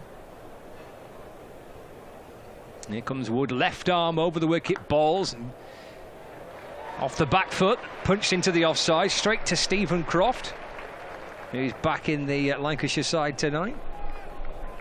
Back from his dodgy calf injury. He got his first ever T20 century for Lancashire in his 235th game and pulled a calf muscle in the process. All the celebrations afterwards. 1 without loss. 2 balls left of the first over. 235 games of 2020 cricket for Lancashire. That's some effort, that, isn't it? That's a good effort, that, isn't it? Debut in 2016. First century came in 2023. Wood in balls. It's punched up to mid-on again. Harry Kane stepping to the leg side, driving down the ground. No run. This is a terrific first over by Luke Wood. Run off the first ball and then 4 dot balls. No wonder he's smiling. This is the last thing Derbyshire needed. They needed to get a few boundaries. Try and just get that scoreboard ticking early. Final ball of the first over. Wood loops around at the top of his mark and comes charging back in. It's top-edged over short third. Oh, that'll do. That gets Derbyshire going a bit for them, doesn't it? 1 bounce and 4 runs. It was a filthy top edge for 4, 5 without loss. It was nowhere near where he wanted that to go. Tried to pull that over mid-wicket where he'd been aiming 3 or 4 times against Wood in that over unsuccessfully. This time top edge and the pace just meant that it sailed comfortably over about 3rd slip to the boundary. So yes, they needed that, definitely needed that boundary. A long way to go though. We do have the table of over by over par scores for the old Duckworth Lewis Stern, just in case it gets to that. Of course, 5 overs constitutes a match, so the old DLS thing is in play potentially tonight. And we've got our little chart there to keep across where Derbyshire would need to be after 5 overs if they're to be in front. You see Tom Bailey to open up the bowling from the Brian Statham end. That's a wide ball, which is hammered out through the offside. It beats the infield, and that's 4 runs for Lewis Rees out towards the cover boundary, and the score moves on to 9 without loss. Yeah, it's a nice shot. Exactly what you need to do here at Lancashire is all you have to do is beat the inner field on the ground and it'll race away for 4, and that's all he's done. Just lent on it, a little bit of width through cover, easy boundary, no risk. Early on for the old win predictor, but there it is, Lancashire well in front, 88%. Nice and early for the win predictor. There's Bailey over the wicket, balls back of a length, driven down the ground, smashing towards the stumps at the non-striker's end. I'm pretty sure that Harry Kane was well out of his ground there, but I don't think Bailey got anything on it. No, it didn't look like he got anywhere near it, did he there? Yeah, so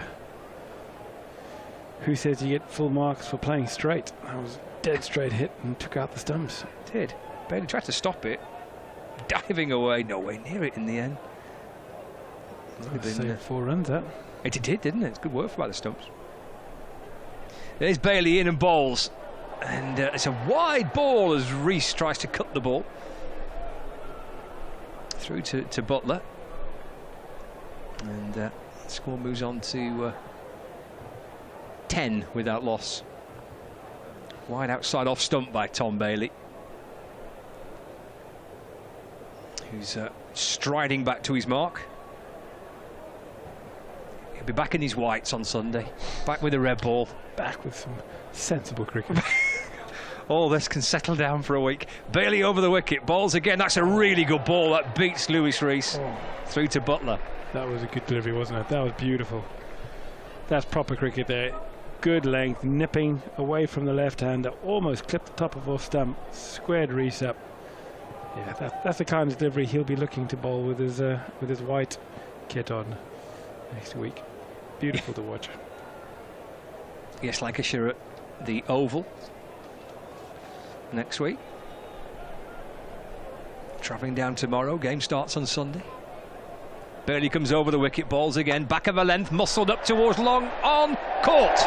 Livingston with the catch. Rees goes for 5. And Livingston actually in the end just takes a step or 2 back from inside the circle at mid-on to take that catch. 10 for 1. Yeah, nice simple catch there.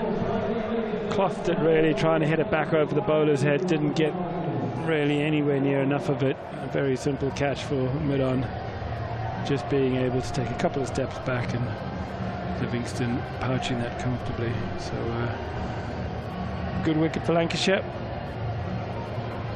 Not what Derbyshire need in the power play. 4.3 overs the power play. In this readjusted 15 over a side contest, Lancashire put 43 on the board from their 4.3 overs without loss. No, it's 43 for 1. Derbyshire 10 for 1. The Duckworth-Lewis par score will be 24 at the end of this over, but just actually, I've got something to mention about that, because you've always said, I don't know how many years you've been doing this with me now, but it's quite a lot, and you've always said that you use DLS as a target, don't you, when you were batting? Is that a bit of a gauge? To see, to gauge, to see where we are. There's a slip in place. I'll come back to it because Header Ali's on strike. It's a nice shot, glanced away off the pads to backward square leg for a single. 11 for 1. And George Boulderson was with us last week, and he uses the same method as well. He just uses that as a bit of a gauge. And the reason why I brought it up, because I said to George that you've said in the past, I'm not sure if modern day players still do that, but yeah, still a thing. Look at that. There George you still go. does it. Some things still stay the same. They do, don't they? That does make me feel a little better about my life. You're not that old yet. You're still relevant. I'm Stephen. still relevant. 11 for 1 with the delivery to go of the second over. Bailey over the wicket, balls down the pitch comes Kame and hammers it up and over extra cover. It's a big boundary, that. Slow outfield with the rain around tonight, doesn't reach the boundary, and they run 3 to complete the second over. So Harry Kame moves on to 7, and it's 14 for 1 after 2 overs. That over from Bailey, including the wicket of Lewis Rees, out for 5. Caught by the captain there, Liam Livingston, who enjoyed his night with the bat a little bit earlier on this evening. A century partnership between Livingston and Butler to entertain the Lancashire fans inside the ground tonight. Yeah, 2 international stars doing what they do best. And you can just hear the quality of the sound of the strike that they have in comparison to anybody else really playing the game. It's quite extraordinary. 14 for 1 then. 2 overs gone. Floodlights beaming down, and hurtling from the gloom is Luke Wood, in and bowls up and over extra cover by Kame out towards the boundary. Again, it bounces, almost plugs really, and he comes back for 2. Mitchell catches up with it, comes back for 2 to move on to 9. 16 for 1. No disrespect to the other batsmen, but you can just, if you just listen to the sound, you know, Kame, yeah, he's really trying to hit the ball hard, but in comparison to the sound that the ball makes from, you know, the top international batsmen like Butler and Salt, it's just a different level. Wood left arm over. It's guided away beyond the reach of Croft. It's gone for 4. It was a spectacular effort from Croft, cartwheeling away to his left to try and stop it. 5 years ago, Crofty, you would have got that. You're a cruel man, you are. It's a testament that he's still playing to the standard that he is. It's fantastic to see him play so many games. But that was a good shot. That nicely struck through point. Not the best delivery there from Wood. Gave him the width. Change of line here by Wood. Bowling to Harry Kame, who's peering over his shoulder, looking towards that leg side boundary. Left arm around the wicket instead. Drilled out towards that leg side. Salt comes hurtling round to complete the fielding. Sends the throw in towards the gloves of Butler, right over the top of the stumps. Keeper to keeper. Keeper's union there. I'm not going to throw you anything dodgy. Give it to you right into your gloves over the stumps. It's a great pick up and throw, wasn't it, by someone? Yeah, nice arm for a keeper, that, yes. Nothing down by the ankles into the dirt. 22 for 1. Turns and again, and bowls. Bangs running short. Oh, that's no ball by the umpire. There's Kane signals to uppercut it. Short over the top of the batter's head through to the keeper. No ball signalled by umpire Graham Lloyd. Score moves on to 24 for 1. Good take there by Butler, hadn't he? Get up high to take that. Did scoot through. One-handed jumping. Air Jordan style. Butler's crouching right down and stands up behind the stumps now as Wood comes in and bowls. Again, that beats Harry Kame, who's using his feet to try and create room for a shot, but Can't make contact, through to Butler. Another dot ball. I wonder whether Butler's missing, not playing in the test side now with the new mantra.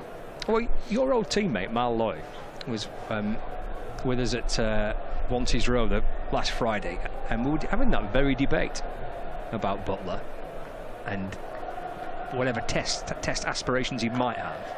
Came off the back foot, punches away into the onside, just beats the effort from Livingston, leaping away to his left to try and stop it at mid-on. It's gone for 4 runs, 28 for 1.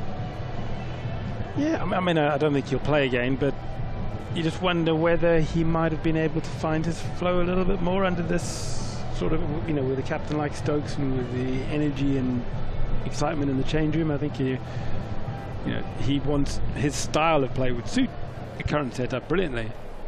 Trying to play that style and the way they were playing the game before probably didn't suit him. 28 for 1. Wood to Kane down the leg side. Another good take by Butler. Diving down to his left, gets gloves on it. Wide signal by the umpire. 29 for 1. 1 ball left of the 3rd over. Reminder that target is 178 to win for Derbyshire. From the 15 overs. Here's Wood to Kane again. Punched away into the offside. Tumbling stop by Daryl Mitchell inside the circle at extra cover.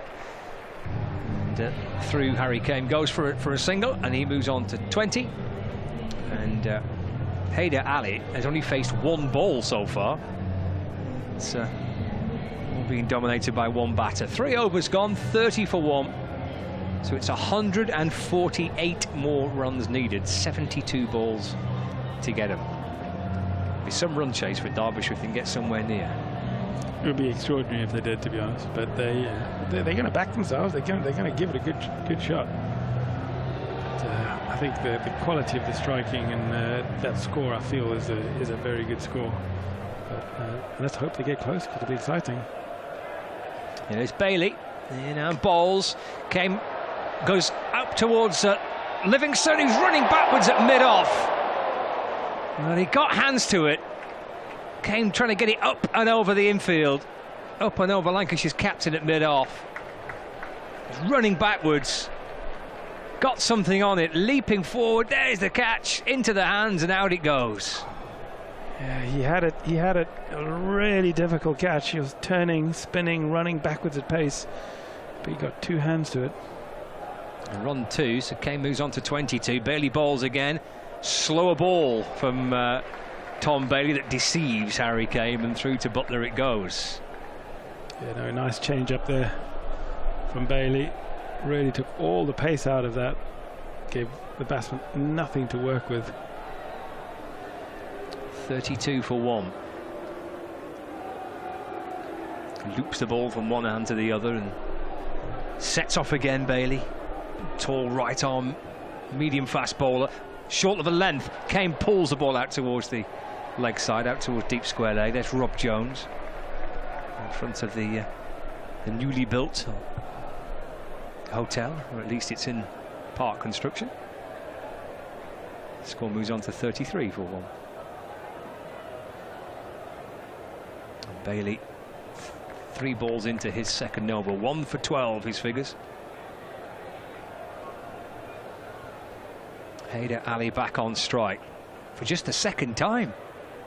Flashes the ball out towards Jones, who could take the catch, and does. And a big grin on the face of Rob Jones, who creeps up from square leg to get both hands on it. Takes the catch, the 2nd wicket to fall, 33 for 2 in the 4th. Yeah, comfortable catch there.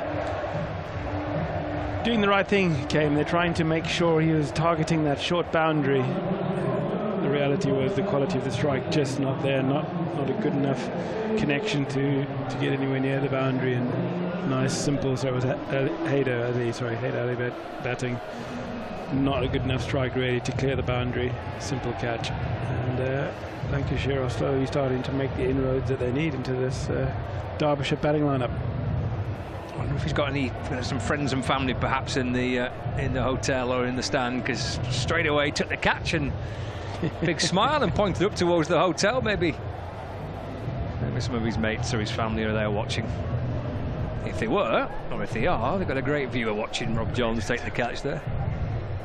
It's a nice atmosphere. The lights are shining. It doesn't look like there's any rain. It's actually beautiful now out there. Yeah. The lights beaming down. It's forecast radar looks pretty clear now, so fingers crossed we're through the worst of the weather. Barely balls to Wayne Madsen, the new batter. That's angled into him as he comes down the pitch to the bowler, and that's just nudged to mid-on, no run. Yeah, Wayne will be busy. He'll look to get off strike. He's fast between the wickets. He's got lovely hands. He definitely won't want to be hanging around. Building up dot balls, try and get himself in by taking lots of ones, twos and pushing the fielders. Final ball of the 4th over, then 3 balls left with the power play. Bailey in to Madsen, hit firmly back down the ground. One bounce in towards the Derbyshire dugout, down towards the long on boundary for 4 runs for Madsen. And that completes the 4th over. 37 for 2 after 4. We've got 3 balls remaining of the power play for Derbyshire Falcons. It's all smiles for Lancashire Lightning fans so far tonight. Yeah, Lancashire will be feeling very positive about things at the moment. That was a nice end to the over though for Derbyshire. Lovely shot from Edson, just leaning on that one off the front foot, chipping it back over Bailey's head for a 1 bounce 4. Lancashire are definitely feeling happy with things at the moment. They have the game under control. If they can just a couple of more wickets and just dampen down any hope that Derbyshire might have. Well, we're going to see some spin. Tom Hartley to bowl the 5th over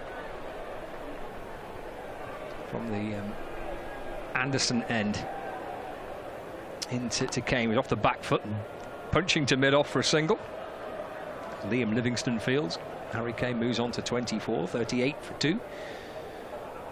It's Wayne Madsen on strike, so he's got 2 more balls, Hartley, with fielding restrictions in place, and then the second half of this over he can push a few more guys out towards the boundary.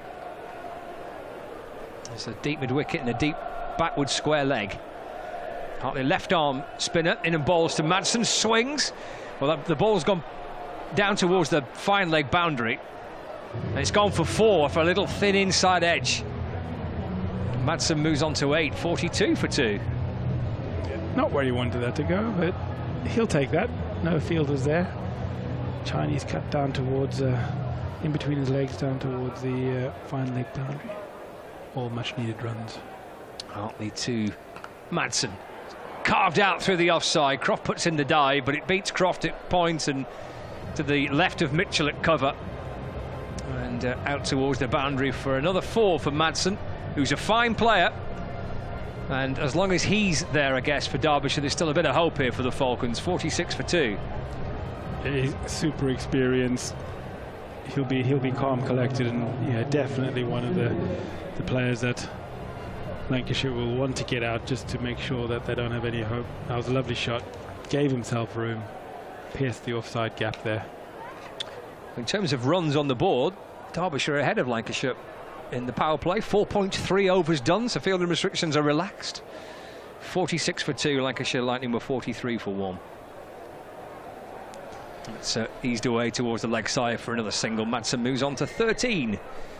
There's Rob Jones, who's one moment in front of the hotel. He's now in front of the temporary stand and the point.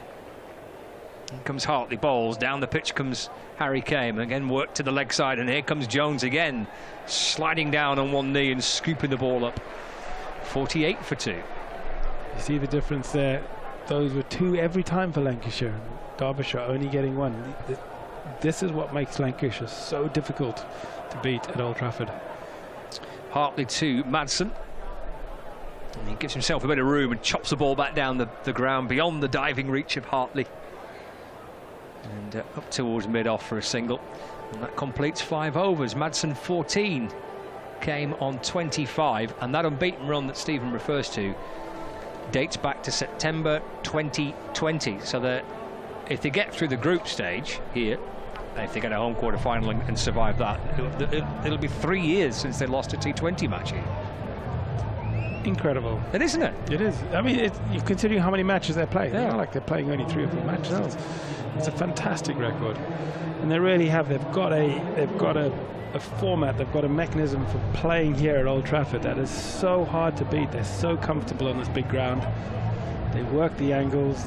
They really have created a fortress, and it's brilliant. It's great to be a part of that as a team member. It gives you so much confidence going into these competitions when you walk into your home dressing room, and it does start to play on the minds of opposition. Here's Mitchell bowling. That might be wide. It is. Sends it over the wicket, but outside off stump to Madsen, and signal as a wide by umpire David Mills. One of the easiest wides Mills is ever going to have to give that, I think. Oh, we do have a game now, of course. We've had 5 overs. We do have a game. We do now have a game, so we're keeping an eye on the old DLS to see what where we're at. Mitchell bowls. That could be wide again, but he's actually played at that as Madsen. Bounces down towards Butler, and there's no run. So at the end of this over, to be ahead, because they're 2 down, I need to make sure my maths are right. Overs bowled. So after the end of the 6th over, there would need to be 68. So they're behind. There's Mitchell in and bowls. He's trying to run it maybe down to 3rd man. Madsen with his hands tucked into his hip. Just slice it down towards the boundary. Play and a miss. Through to Butler. Yeah, there's a huge gap there. There's extra cover, and then there's nobody all the way around to almost a fly slip position. Just dropped behind Lancashire, having been pretty much level with them through the course of this run chase so far. Mitchell again, another wide ball, which is a huge swing and a miss from Madsen. Almost swings himself off his feet. Through to Butler again. Well, a wide from the first ball, and then 3 dots sent down by Daryl Mitchell. And these dot balls are starting to frustrate Madsen. You can see that. He was unhappy with that shot. Forced for the dot ball, and he's got to start getting some bat on ball, yeah? 50 for 2. Mitchell bowls again. Madsen does get bat on ball here. On the bounce, back over the bowler's head. And picked up by Phil Salt. And they come back for 2. And Madsen moves on to 16. 52 for 2. 2 balls left of the 6th over. Tough work for the fielders out in the deep tonight, isn't it? Probably it's quite a slippery, greasy outfield, and so far both teams I think have been pretty bob on. That's Madsen off the back foot, muscled away to the onside. Could be caught. He is. Wood takes the catch. Madsen's gone and maybe with it. Derbyshire's hope. She's gone for 16. 52 for 3 in the 6th over, and Wood comes up from the boundary to take a smart catch to dismiss the experienced and in-form Wayne Madsen. Yeah, lovely catch there. Madsen trying to clear the ropes on the leg side there. Didn't get nearly enough of the ball. Once again, the clean striking that we saw from Livingston and Butler just not being able to be replicated by the Derbyshire batsman, and Madsen furious with himself, punches his bat as he walks off. He knows that his team were reliant on him. You know, the experience that he has really needed to come to bear, and he wasn't able to deliver tonight, and he's very upset with himself, and it leaves the mountain that they got to climb even that much steeper now. Mitchell stands and waits and says thank you very much. Well caught, Luke Wood. That's pretty chilled out, wasn't it? Very chilled, yeah, just a little nod. 52 for 3. Madsen is Derbyshire's top run scorer in this competition this season by a mile. 486 runs this season in the Blast. Striking at 148, a century and a 4. He's now gone. Mitchell comes around the wicket and bowls, and Deploy, the new batter, trying to nudge the ball away to the onside, and there is no run. Well, that's not a bad over, is it, by Mitchell? First over of the evening for him. He's gone for 3 runs and has picked up the key wicket. Absolutely, he'll be very happy with that. And you can see that pressure as dot balls were causing on Madsen. Something had to give, and Mitchell got the better of him. So 6 gone, 52 for 3. All smiles around Emirates Old Trafford tonight. Lancashire look like they've got this game well under control. Bumble's back alongside us. Be pretty happy, Lancashire. Dugout, I would have thought, as we see Livingston for the first time with the ball tonight. And that's worked away through the leg side by Harry Kane. He's shuffled through for 1. He's just a single, and it's 53 for 3. Yeah, in the 7th over, 3 down. And that's critical for Derbyshire. Best man just out, Madsen. And Lancashire, I think, learning from the way that Derbyshire ball length a lot of the time and got clattered. Just ball back of a length, the seamers. Don't have to be quick. Tight at the body, just back of a length. Livingston now got Deploy on strike. He's around the wicket to Deploy. Steered away towards backward point. Salt comes up, scoops the ball up, sends it in towards the keeper's end, and they've come back for a well-run 2, 55 for 3. You've seen some of the scores as well, some enormous scores around the grounds. Regular 200 plus. As Livingston's in to Deploy. Can't get it past the infield, it's stopped by Jones. Through for 1, 56 for 3. Birmingham Bears tonight, 228 for 4 from 20 overs. It was a game the other evening that Surrey 200 and plenty. Muscled out by Harry Kane to mid-wicket for a single. Middlesex chased it down. With 4 balls left. And last time I looked at the table, they couldn't win an argument, they couldn't win a raffle. And Livingston again, just watch Livingston here. It's slow bowling, spin bowling, just back of a length. Deploy on strike. 2 balls left for the 7th.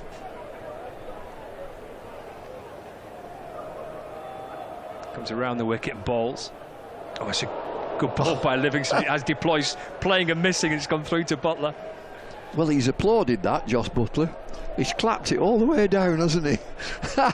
Look at Livingston. He's applauded it. Final ball of the 7th. And Deploy gets it up and over extra cover. Bouncing out towards the boundary. Salts after it, goes for 4. Welcome boundary for Derbyshire, 61 for 3, 7 overs gone. And this boundary just skipped on. Usually it's been high, plugged into the ground, but this one just skipped away. They've lots of wicket keepers at Lancashire, aren't they? There's George Bell, there's Salt, there's Butler. I'm missing somebody. Villas. Villas, yeah.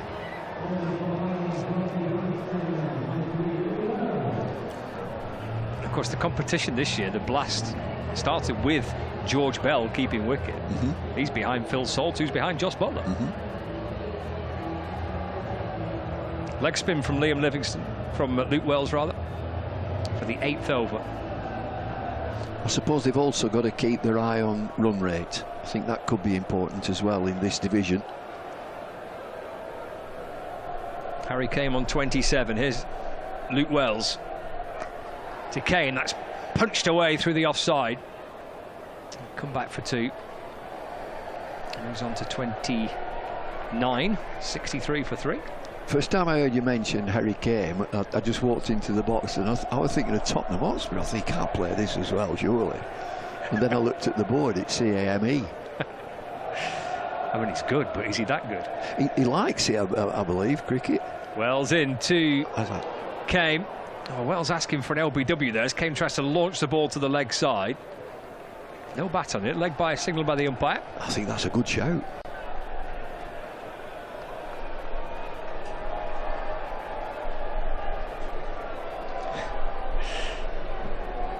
.65 for 3.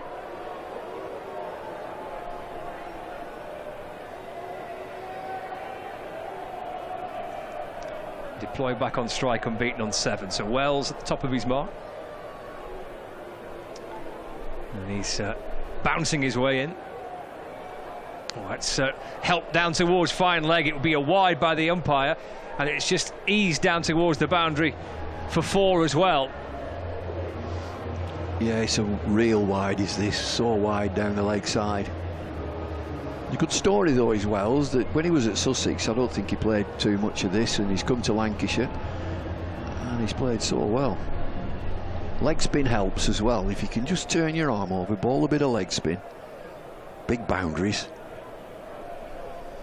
Deploy waits. Better line from Wells. It's worked away towards the leg side. Salt at long on fields. They come back for 2 more. And Deploy moves on to 9, 71 for 3. When you see these matches regularly, you marvel at the fielding and the athleticism of the players, because it's so vital that you save runs. Wells to Deploy, shuffles back into the crease. Nudged away to the leg side. Wells goes stomping after it. Jones beats him to it. Before the game, you see them with medicine balls and all sorts of contraptions, building strength and fitness and speed.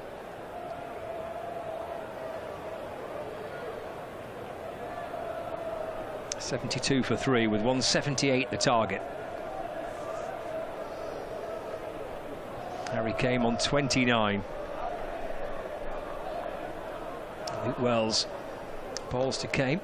It's off the back foot, trying to force it back down the ground. Straight to Wells, no run. He's gone for 10 in 5 deliveries. Good over for Derbyshire. Still needing 3 figures to win it. 106 more required. That's muscled off the back foot. Well, that's 4 of them for Kane. He moves to, score moves on to 76. He moves to 33. Still in this, Derbyshire, after that over.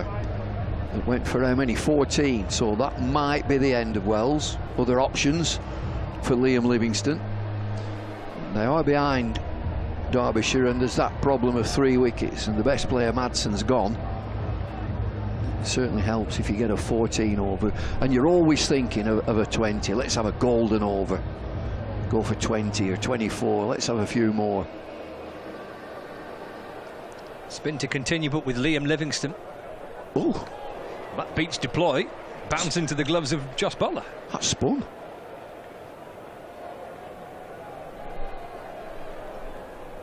Here he comes again, Livingston, around the wicket, bowls. Carved out away into the offside. Get through for a single. Deploy moves on to 11, 77 for 3. Change of pace there, really slow.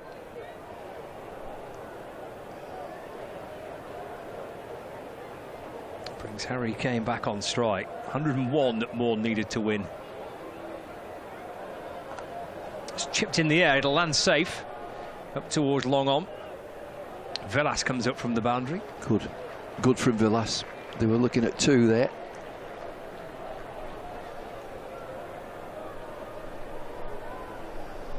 Kane moves on to 34, 78 for 3. Livingston balls again. Edged. Stopped by Bailey at short third. Through they go for 1.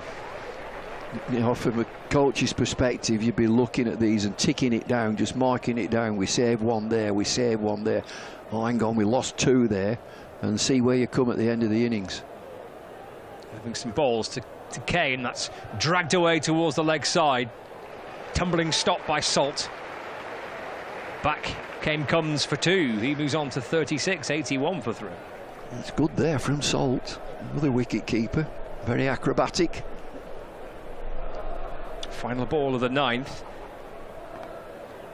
And that's worked to mid-wicket. Can they force 2? They do come back for a second. Jones gets to it. Sends it in on the bounce to the bowler, but they take 2. And that is the end of the over. 9 gone, 83 for 3, chasing 178 to win. It's come from Slough to Lancashire only for Zaman Khan. Well, thanks for popping in. You know, the last game I did here, that I went down there, we chatted to the crowd and so on, and I spoke to some lads, and exactly that.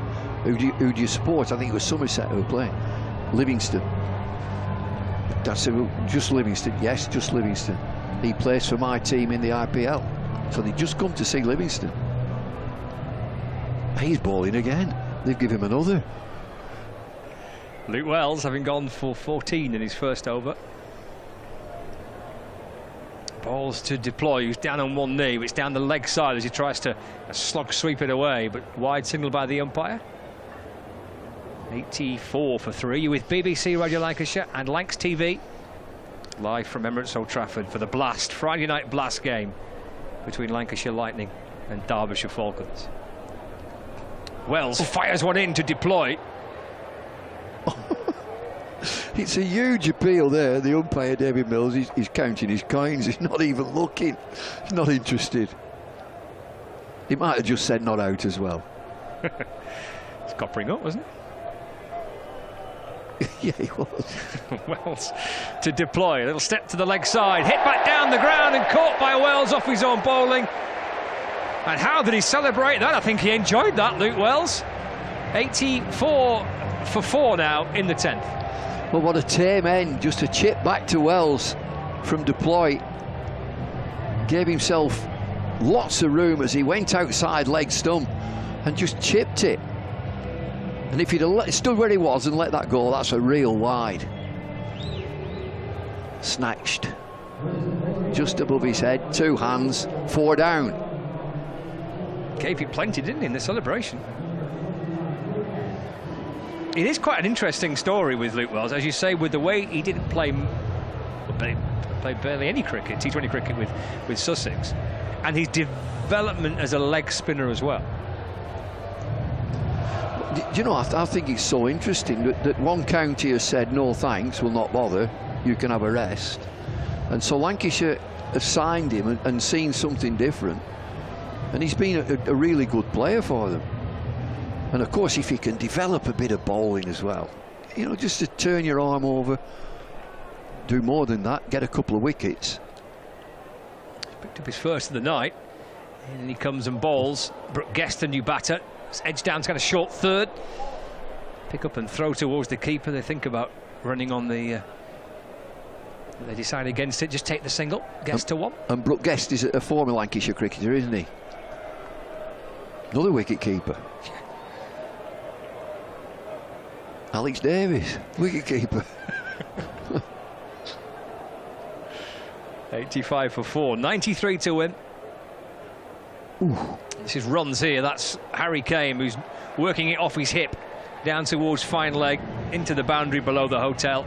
4 for Harry Kane. Score moves on to 89 for 4. So what is Kane now? What's his score? Let's have a look. Harry Kane, 42 from 28. So he needs somebody to stay with him, and these big shots that we saw from Livingston and Butler. Wells again outside off stump and driven away, square of the wicket. Rob Jones at deep point to field.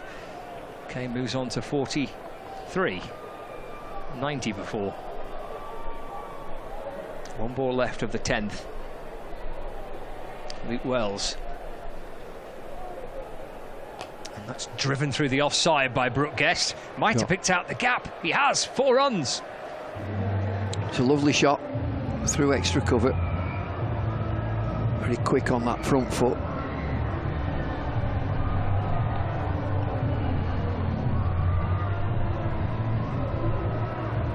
End of the over, so 10 gone and 5 remain. 94 for 4, 84 to win from 30. And supporters inside the ground are enjoying what looks like developing into a pretty good night for Lancashire Lightning. Do you know, I know some of the music, and there's a lot of it I don't know. When I went down just at the interval there, it was status quo, so I'm all right there. But there's some modern stuff. No. Not familiar with it? No. Hartley returns, steps to the leg side, tries to swat it out towards mid-wicket, playing a miss, no run. 94 for 4. It'll be Neil Diamond time soon, won't it? In comes Hartley to Kane. Just gets it over Croft and extra cover. Picked up by Luke Wells, and they come back for 2. Kane moves on to 45 now, 96 for 4. I don't know. Are they still doing it? There's nobody to sing it, is there? There's nobody got hold of the mic and said, I'll have a go at that. No, I think it's still being played. Is it? Yeah.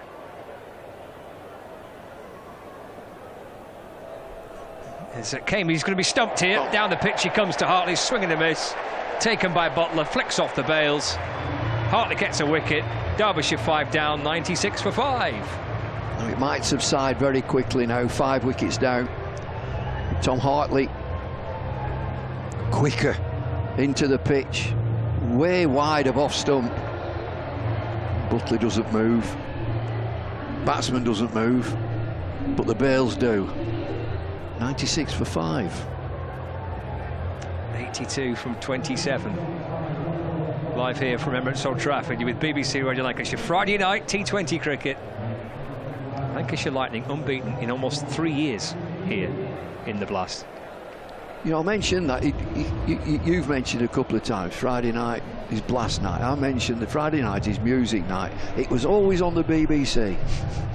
It was just lovely music. Friday night, had to stay in. Friday night is music night. Ken Bruce used to do it. Ken Bruce used to introduce it. Here's Hartley to McKiernan. Has him hopping backwards and pushing the ball away to the offside, and rather frantically getting through for his first single. 97 for 5. You'd have known the tunes in that one. Friday night is music. Oh night, yeah, right, it was, yeah, it was steady. Okay. Steady music. An orchestra. Oh, proper orchestra stuff. Right. Yeah. Hartley from around the wicket to Guest. Just drops it away to the offside. No run, picked up by Daryl Mitchell at backward point. And it might be from Winter Gardens at Blackpool sometime. They wouldn't have Chubby Brown on or anything like that. The Friday night is music night. Hartley completes the over. Guest will nudge it back to him, and there's no run. It's a good run for Hartley. Just 3 runs off it and the wicket. 11 gone. 97 for 5. Guest on 5 and McKiernan on 1.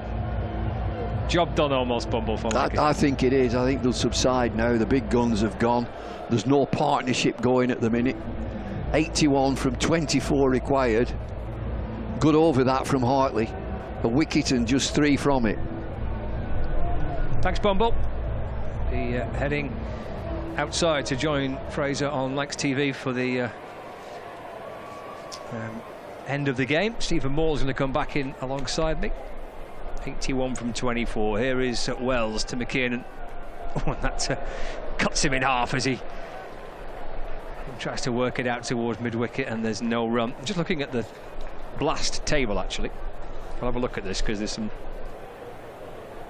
some interesting scores tonight, and the way that Lancashire actually have dropped down the table because of the earlier results. It's driven away by McKiernan for a single. He moves on to 2, 98 for 5. So the results from earlier this evening, while we've been waiting for the game here to start, all the other games in the North Group have finished.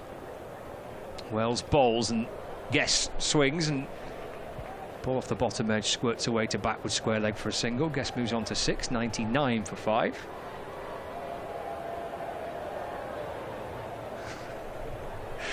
Halfway through the 12th. Bumble showing me all about Friday night's music night here. There's Wells over the wicket, balls again. Muscled away by McKiernan, could be caught. Oh, he's misjudged it. He's gone for 4. I think Hartley kind of misjudged that one a little bit, Stephen. Just a tad. Just a tad. He had raced in, and while still running forward at full pelt, the ball has cleared his head comfortably. That's about as bad a misjudgment as you can get charging in for the ball. 103 for 5, 75 to win from 20. Wells in, balls, McKiernan swings, out towards Jones! Oh! Great catch! Rob Jones takes another terrific catch for Lancashire Lightning, hurtling in from the boundary, diving forward, and a big beaming smile on his face as well. Lancashire almost there. Derbyshire is 6 down. That's a screamer of a catch, that is. I didn't think he was going to get there. Beautiful, running in, sliding on a greasy surface, but taking it inches off the ground. Beautiful catch there from the sublime to the ridiculous from the ball before.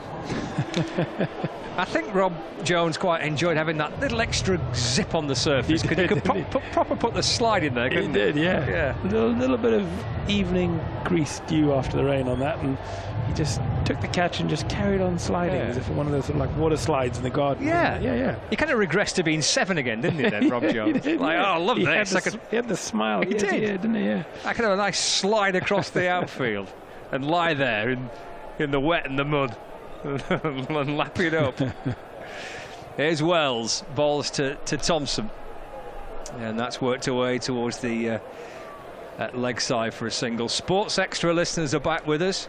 I don't think there's anywhere else to go. We're the only game in play. 104 for 6, 12 overs gone, so 18 balls left and 74 runs to win for Derbyshire.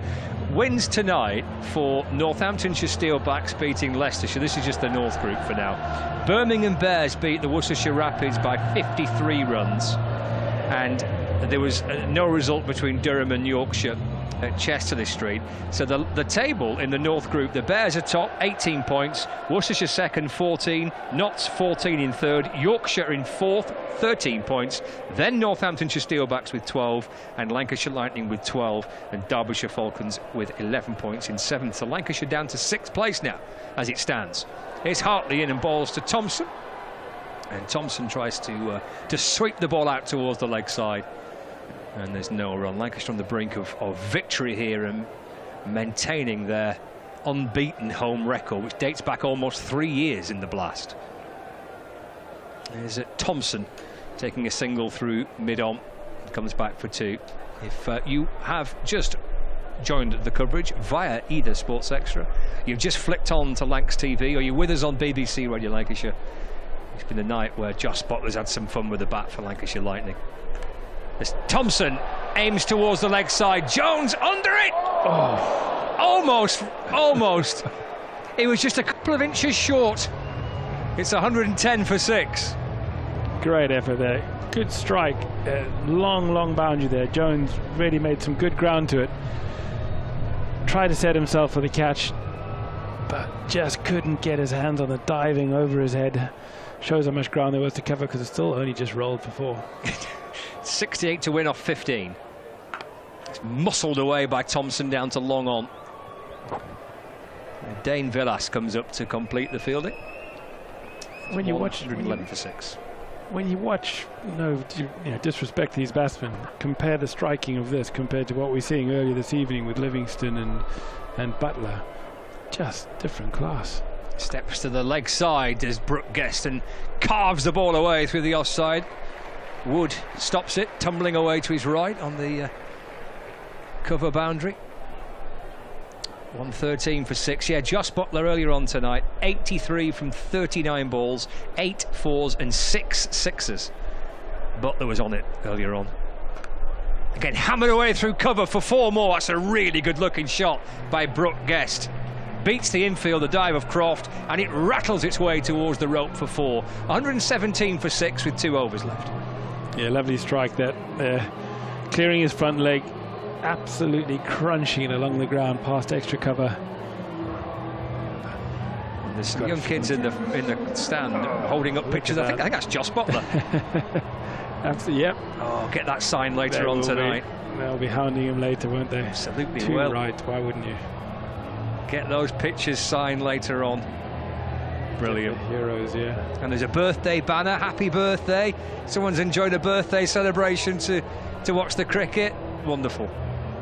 Having a great time. And it's 10:05 at night. I know. Past their bedtime. 61 to win, 12 balls left. It is a really good crowd again. I mean, I think crowds have been up. I heard the other day that they were back towards kind of the levels we were before COVID for the Blast, even though it's not scheduled massively well.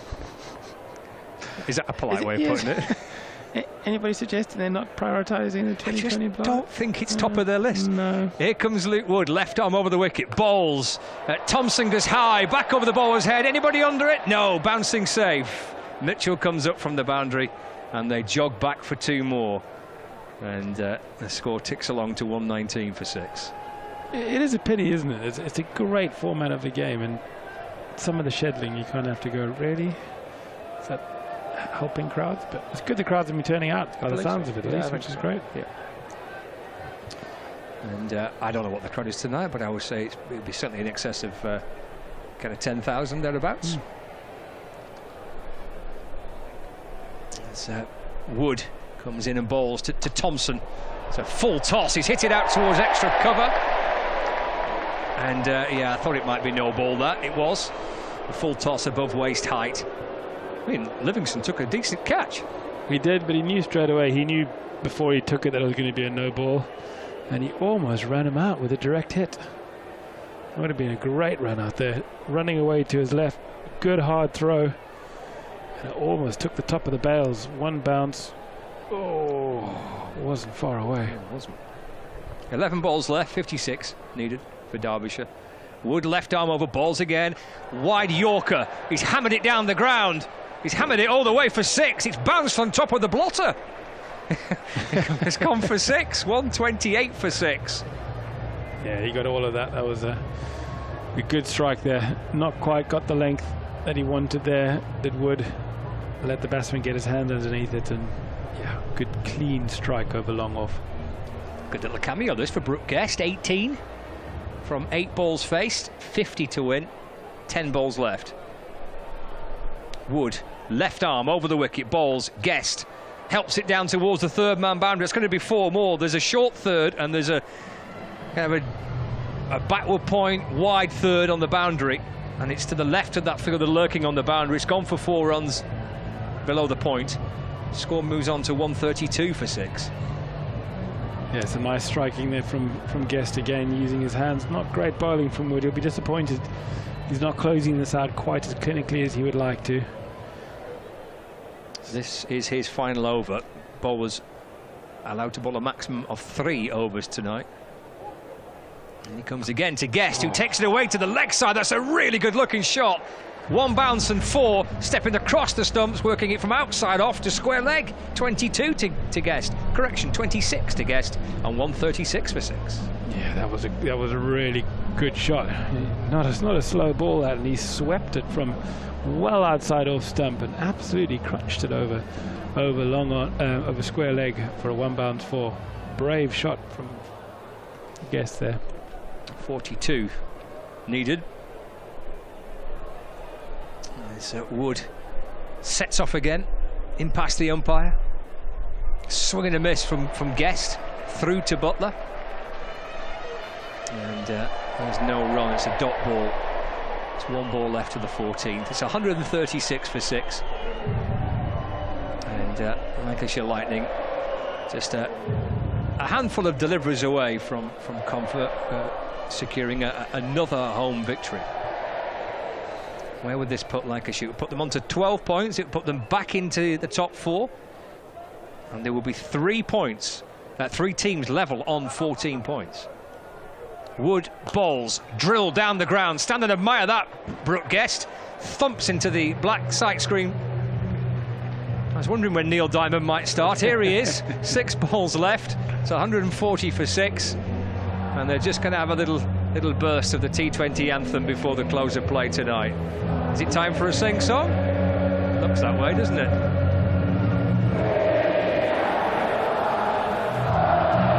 .38 to win, 6 balls remaining.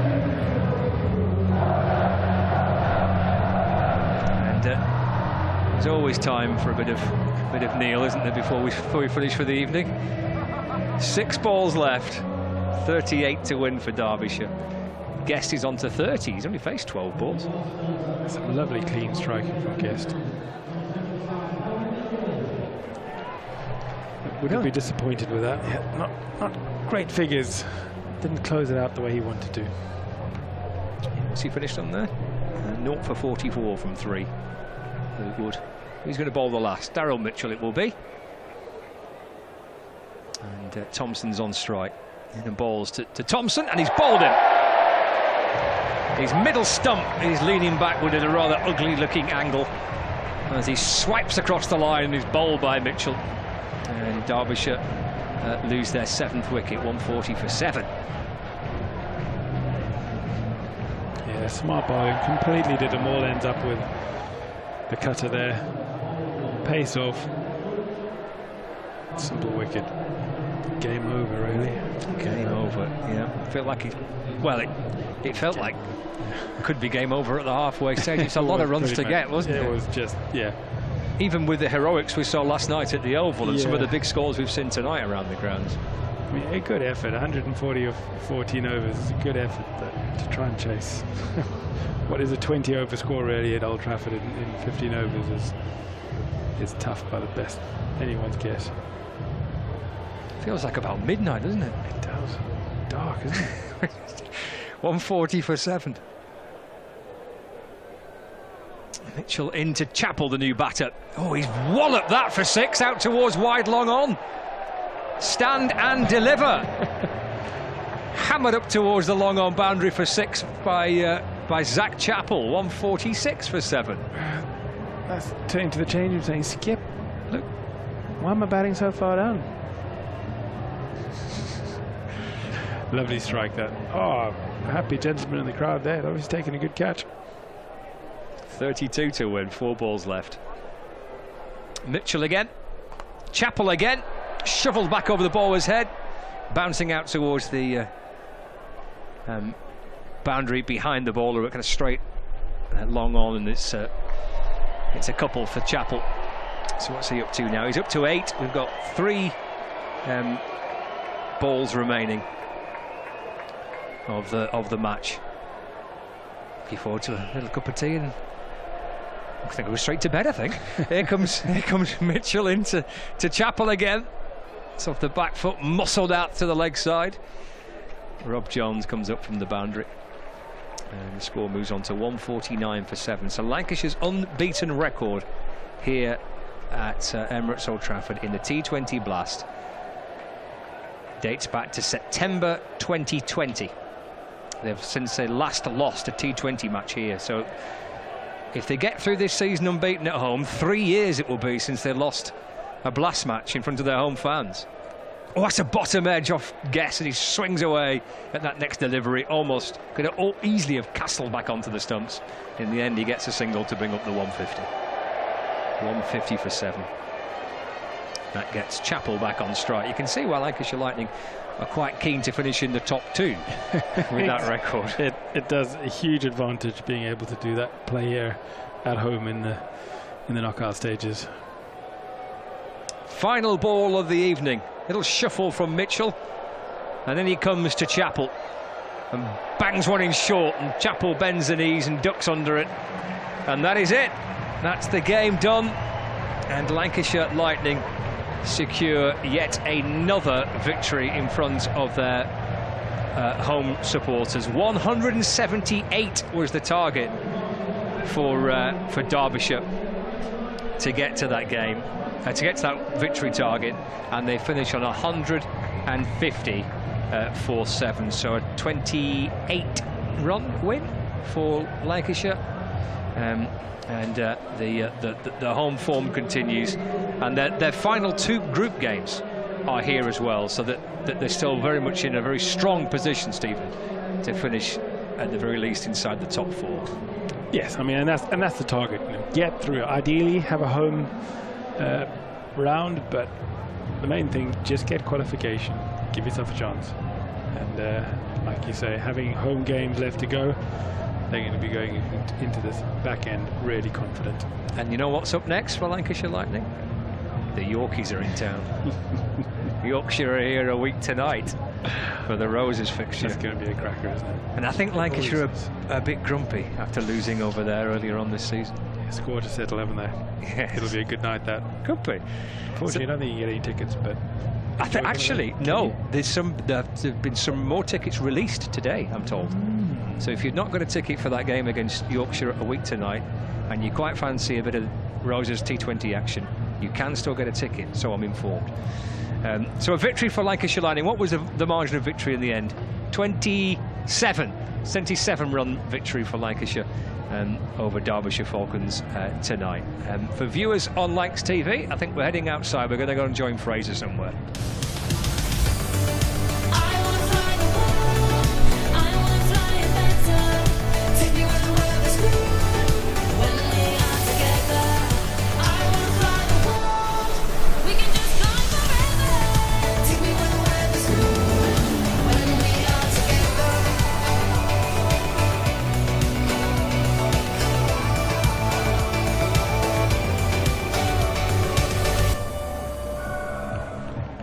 In the end, a fantastic 27-run win for Lancashire Lightning over Derbyshire Falcons.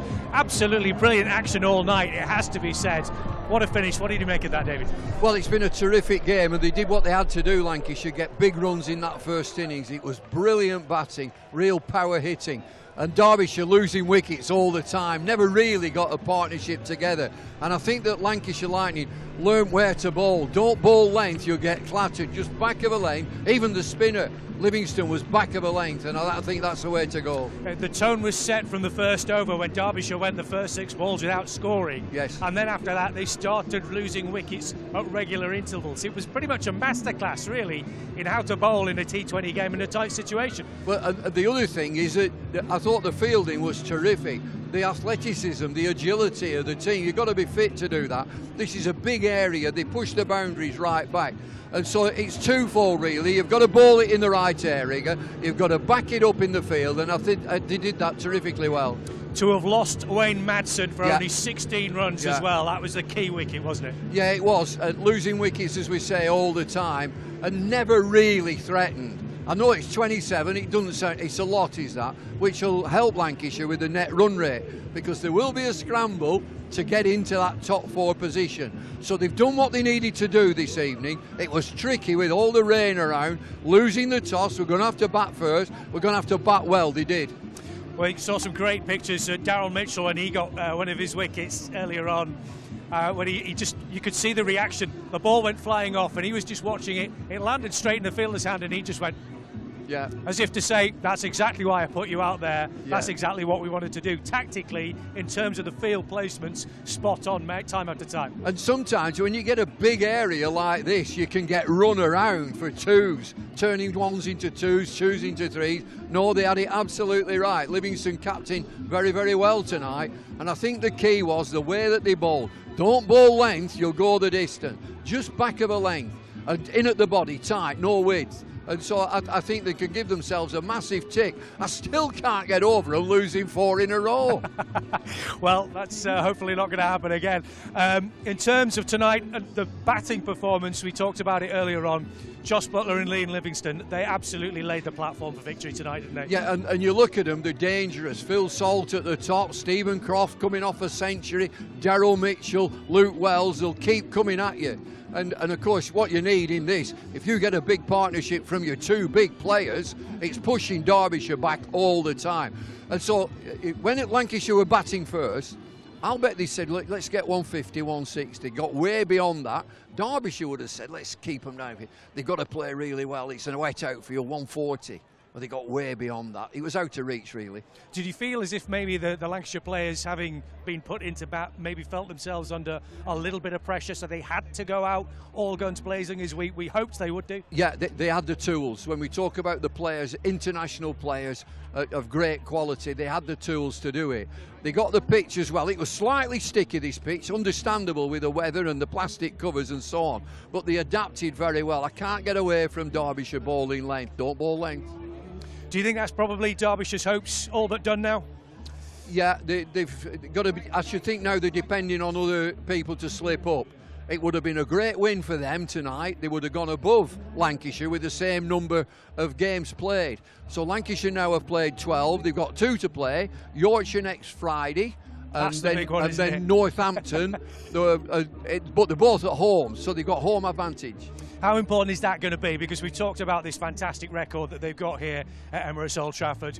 They need to keep that going for this last 2 games now, don't they? Yeah, they do. And I think I'm right in saying that the Yorkshire game was abandoned today, so they get 1 point. So that pushes them further back. So Yorkshire will have it all to do. It's usually a fantastic game here, T20. Packed to the rafters, Emirates Old Trafford. I'm sure it will be next week. Do you get the feeling that this team now is coming to the boil at just the right time? Yeah, I think that's a great point. There's always a tricky time, and I think they've had the tricky time, and there'll be a lot of talk in that dressing room. Lose 4. Look at what we've got on paper. Look at the players. We lose 4 in 4. That can't happen. And so they've turned it round again. They started winning. They lost the reverse against Worcester, but they've come back strong tonight. And the fact is that we've talked about it again before, that a lot of players in this squad know exactly what it needs, what it takes to be able to peak at the right time and to get themselves to finals day and to be able to handle that. The experience they have is fantastic. It is, experience is key, but what I see is a together team. You know, it's always the case that you come here with a full house, you've got to play really well to beat us, and they put a show on tonight. And they can change the squad around as well, can't they? I mean, we talked about the possibility of other players coming back into the squad tonight. There was no Colin de Grandon, for example. Stephen Croft came back in. And yet the results, more often than not, seems to be the same. Yeah, Gleeson might have played, but didn't when it came down to 15. Jack Blatherwick has played a few matches. He's gone out of the team. So I think they've got options there. And Dame Villas has been quiet, shoves him down about that middle order. No Colin de Grandon, so they've got the strength. Darryl Mitchell is on his way down the steps. I'm hoping that he might be coming to have a chat with us. I'm not sure whether it's him or who isn't, but he's on his way down. I know he's going to be speaking to the fans, and this is a great thing that we see at all the games afterwards here at Emirates Old Trafford. The players go out and they talk to the fans, they do the photos, they do the signing, all that.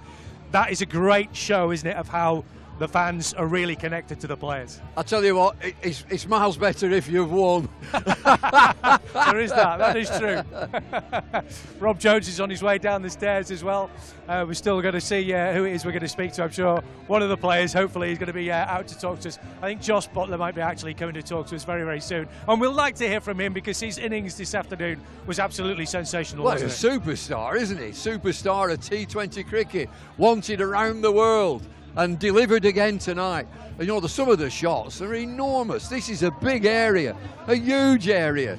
And they're sailing it into the stand, onto the roof. It's fantastic. Terrific stat about Josh Butler tonight. He is now only the 9th player in T20 history anywhere in the world to reach 10,000 career runs in T20. And before tonight, in 371 games, he'd gone beyond 50 on 77 occasions. Make that now 78. What an innings he had tonight. And there's more to come. You know, he's young enough to keep going.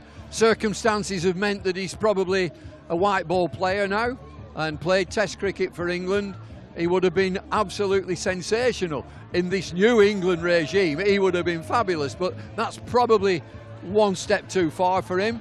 But he makes his living around the world playing T20. He's sought after. It's fantastic that he's come back here. And they put a show on, haven't they? I mean, these hits, I can't tell you. This is a big field, big field, and they're hitting it into the stand and beyond. I know there were 1 or 2 question marks being asked after that Test match the other day about the wicket-keeping position, because 1 or 2 catches maybe went down from Johnny Bairstow. Is he a shout, do you think, for the possibility? No, I don't think he is. I think all the talk would be about Folks, but I would back my man. If it was me, I was in charge, I would back the man. I picked this guy. It's unfortunate. A couple of chances went begging, but I'm backing my man. We don't want to see him going off to England duty before this T20 series is over by any stretch anyway, because he's absolutely vital to this team. And as I say, absolutely superb tonight. What confidence will the players take from this little run they're on now to be able to go in towards the quarterfinals, do you think? Well, the players themselves talk about momentum. And I'm not a big believer in momentum. I'm a big believer in get it right on the day. Next match is a different game completely. It's Yorkshire. It's different completely. It's not a normal T20 game. You're not playing Kent or Hampshire or Surrey. This is Yorkshire. You have to put a show on. This place will be absolutely rammed, and they expect a show. And it's not a very nice thing to say, send them back over the M62 and shut the gate when you've done. But it is a special game, isn't it? I Yeah, mean, the very much atmosphere so. is always very, very special. Yeah. But it does strange things to players, doesn't it? Because it puts you in a real pressure cooker atmosphere. It's a game that sorts the wheat from the chaff, isn't it? It is, and when you look at the team, particularly Lancashire's team, there'll be some lads who are not from Lancashire, and it'll be totally different for them. It's drummed into you. If you're a Lanky, it's drummed into you. If you're a Yorkie, it's drummed into you. And you're the best of mates off the field. I've got some great mates who I played against. And I've got to tell you a secret. The other night, Jeffrey Boycott rang me. He rang me. And it was about the Test match. All right. Yeah, carry on. Anyway, leave it there. Let's bring in Darryl here. Mitchell. Mate. Darryl's Yeah, here. right. Go on. Darryl, congratulations. You must be absolutely delighted with that win tonight. Yeah, I guess it's always nice to get a win, especially with a bit of rain around, and the way Joss and Libby came out and sort of took it to them was nice to see. Just give us an idea of what it was like to watch that performance between those two, that partnership. That really laid the foundation for you, didn't it? Yeah, they're two world-class players, and they've done it all around the world, and I guess it's awesome to see them do it here at Emirates Old Trafford tonight as well. And yeah, they were always sort of pushing the boundary, and some of those sixes were huge out there, weren't they? Have they managed to get the ball back from off the top of the hotel, do you know? Any ideas? Is that the first one over the new hotel? I'm not sure. But what's it actually like being part of a squad when you've got players like that in your side that can do things like that? Yeah, look, it's exciting. I guess, us as a team, we probably would have liked to won a couple more games, but it's always nice, I guess, building throughout the competition and knowing that we're starting to play out some of our best cricket towards the end of the tournament, which is exciting for the rest of the comp.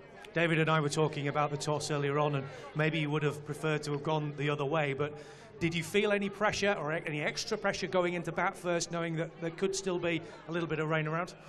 It's the nature of the game that we play, is there's things we can't control, and the toss is one of them. So, yeah, look, for us, it's we just go out there, do the job for the team, whether it means batting or bowling first. Did you have a target before you started? Did you say we've got to get to that? Oh, look, well, we played on that wicket, was it a week ago, and I guess we made 190 odd off 20 overs. So, look, it's constantly just adapting to the surface and working in partnerships. And once Joss and Libby sort of got a roll on, they're just trying to pull trigger every ball and maximise as much as you can. And for us guys coming in, it's about trying to get them on at strike as quickly as much as we can and try and cash in with the odd boundary as well. When it came to the bowling side of things, it looked like a masterclass, really, in terms of how to bowl properly, how to set your fields properly and be successful. Yeah, I think everyone with the ball did a job, which is really cool to see. We're starting to get, I guess, a blueprint of how we want to go about with the ball and certain overs that guys will be bowling and stuff. So that's exciting heading into the end of the competition. And, yeah, looking forward to, I think the Roses clash next, isn't it? Is it tight and back of a length? Just tight at the body, just back of a length? Because length balls will go in the distance. Yeah, and also the nature of the boundary sizes. Yeah. I guess when you're bowling from this end here where the pavilion is, you're trying to keep it away from that short side, and the other side you're trying to, I guess, go into the wicket, use your slower balls and hit out to the big boundary as well. Do you get the feeling, Darryl, that this team is really starting to come to the boil now at the right time? Look, for us, we won't get too far ahead of ourselves. I guess we'll just keep trying to show up and keep trying to get better each game, and we'll control the little things that we can control as a team, and if that means that we're in the back end of the comp and winning games of cricket, then happy days. Ask him if he knows who they're playing next. Go on, who are you playing next, do you know? I know we've got Surrey in a Champo game in a couple of days. No, T20, what's your next T20? We've got that white flower team, what are they? Yeah, from over the other side of the Pennines. That's it. Yeah. But that is a great game to look forward to, isn't it? It's going to be a huge atmosphere here. This place will be absolutely rocking. That's the kind of game that players like yourself will thrive in, surely. Yeah, that's, I guess, why you play the game in many ways, is to be able to experience amazing things. This wonderful thing about this country is the history in the game, and being able to play at grounds like this, as well as with crowds like they do. It's quite nice, I guess, to have the English fans on my side for once instead of abusing me on the boundary, so it's good fun. These remaining two games now, you're at home. Destiny is very much in your hands as far as this group is concerned. Is the approach just go out, play as well as we can, try and win both of them straight off the bat? Yeah, I think it's just guys backing their skills and trying to do a job for the team. You can't really, I guess, look too far ahead. It's a funny old game, cricket. We'll just keep showing up with a smile on our face, puffing our chests out and taking the game on, and hopefully it means we'll win a few games and be there come the end of it. Well, many congratulations tonight, Darryl. Thank you very much indeed for joining us, and good luck for the remaining two games. Thanks a lot for joining us, Darryl Mitchell there. Seemed like a very happy man and pretty happy with the way things have gone tonight. Yeah, I think they're organised. From what you see, it's a very experienced team and players who have done it with the bat and the ball. I thought they were outstanding in the field. It's a big area, is this, and they look athletic. they look to have got things back together after that wobble, after that 4. I can't understand it. They lose 4. Forget about it. Forget about it. Yeah, I need therapy. 2 games to go, Bumble. Yeah. How confident are you? Oh, I'd be confident every time. When you look at that team on paper, now deliver. And I think they're relaxed enough. He's a relaxed character. And Livingston, to me, is a fiery sort of character. He wants to hit 4s and 6s. And somewhere along the way, you need a mix. You need a mix of players who've got a fiery character and others who are calm and don't let too far ahead. I think they've got everything covered. David, it's been a pleasure having you this evening. Thank you very much indeed for joining us and safe passage back to the other side of the Pennines. My thanks to David. My thanks to everybody for joining us this evening. Major thanks to the production team here who got us through a really badly rain-affected game tonight, but it's turned out very nicely indeed. A 27-run victory for the Lancashire Lightning. Don't forget, it all carries on our social channels, Twitter, Instagram, TikTok, you name it. It's all on there. Tweet us, messages, tell us what you thought of tonight's presentation, ask us any questions you want, and don't forget, we'll be having the quiz again before too long. There'll be all sorts of prizes up for grabs in the future, so check out our socials and keep the conversation going. But from me, from Bumble, from everybody here at Emirates Old Trafford, thanks for joining us. Good night. Good night.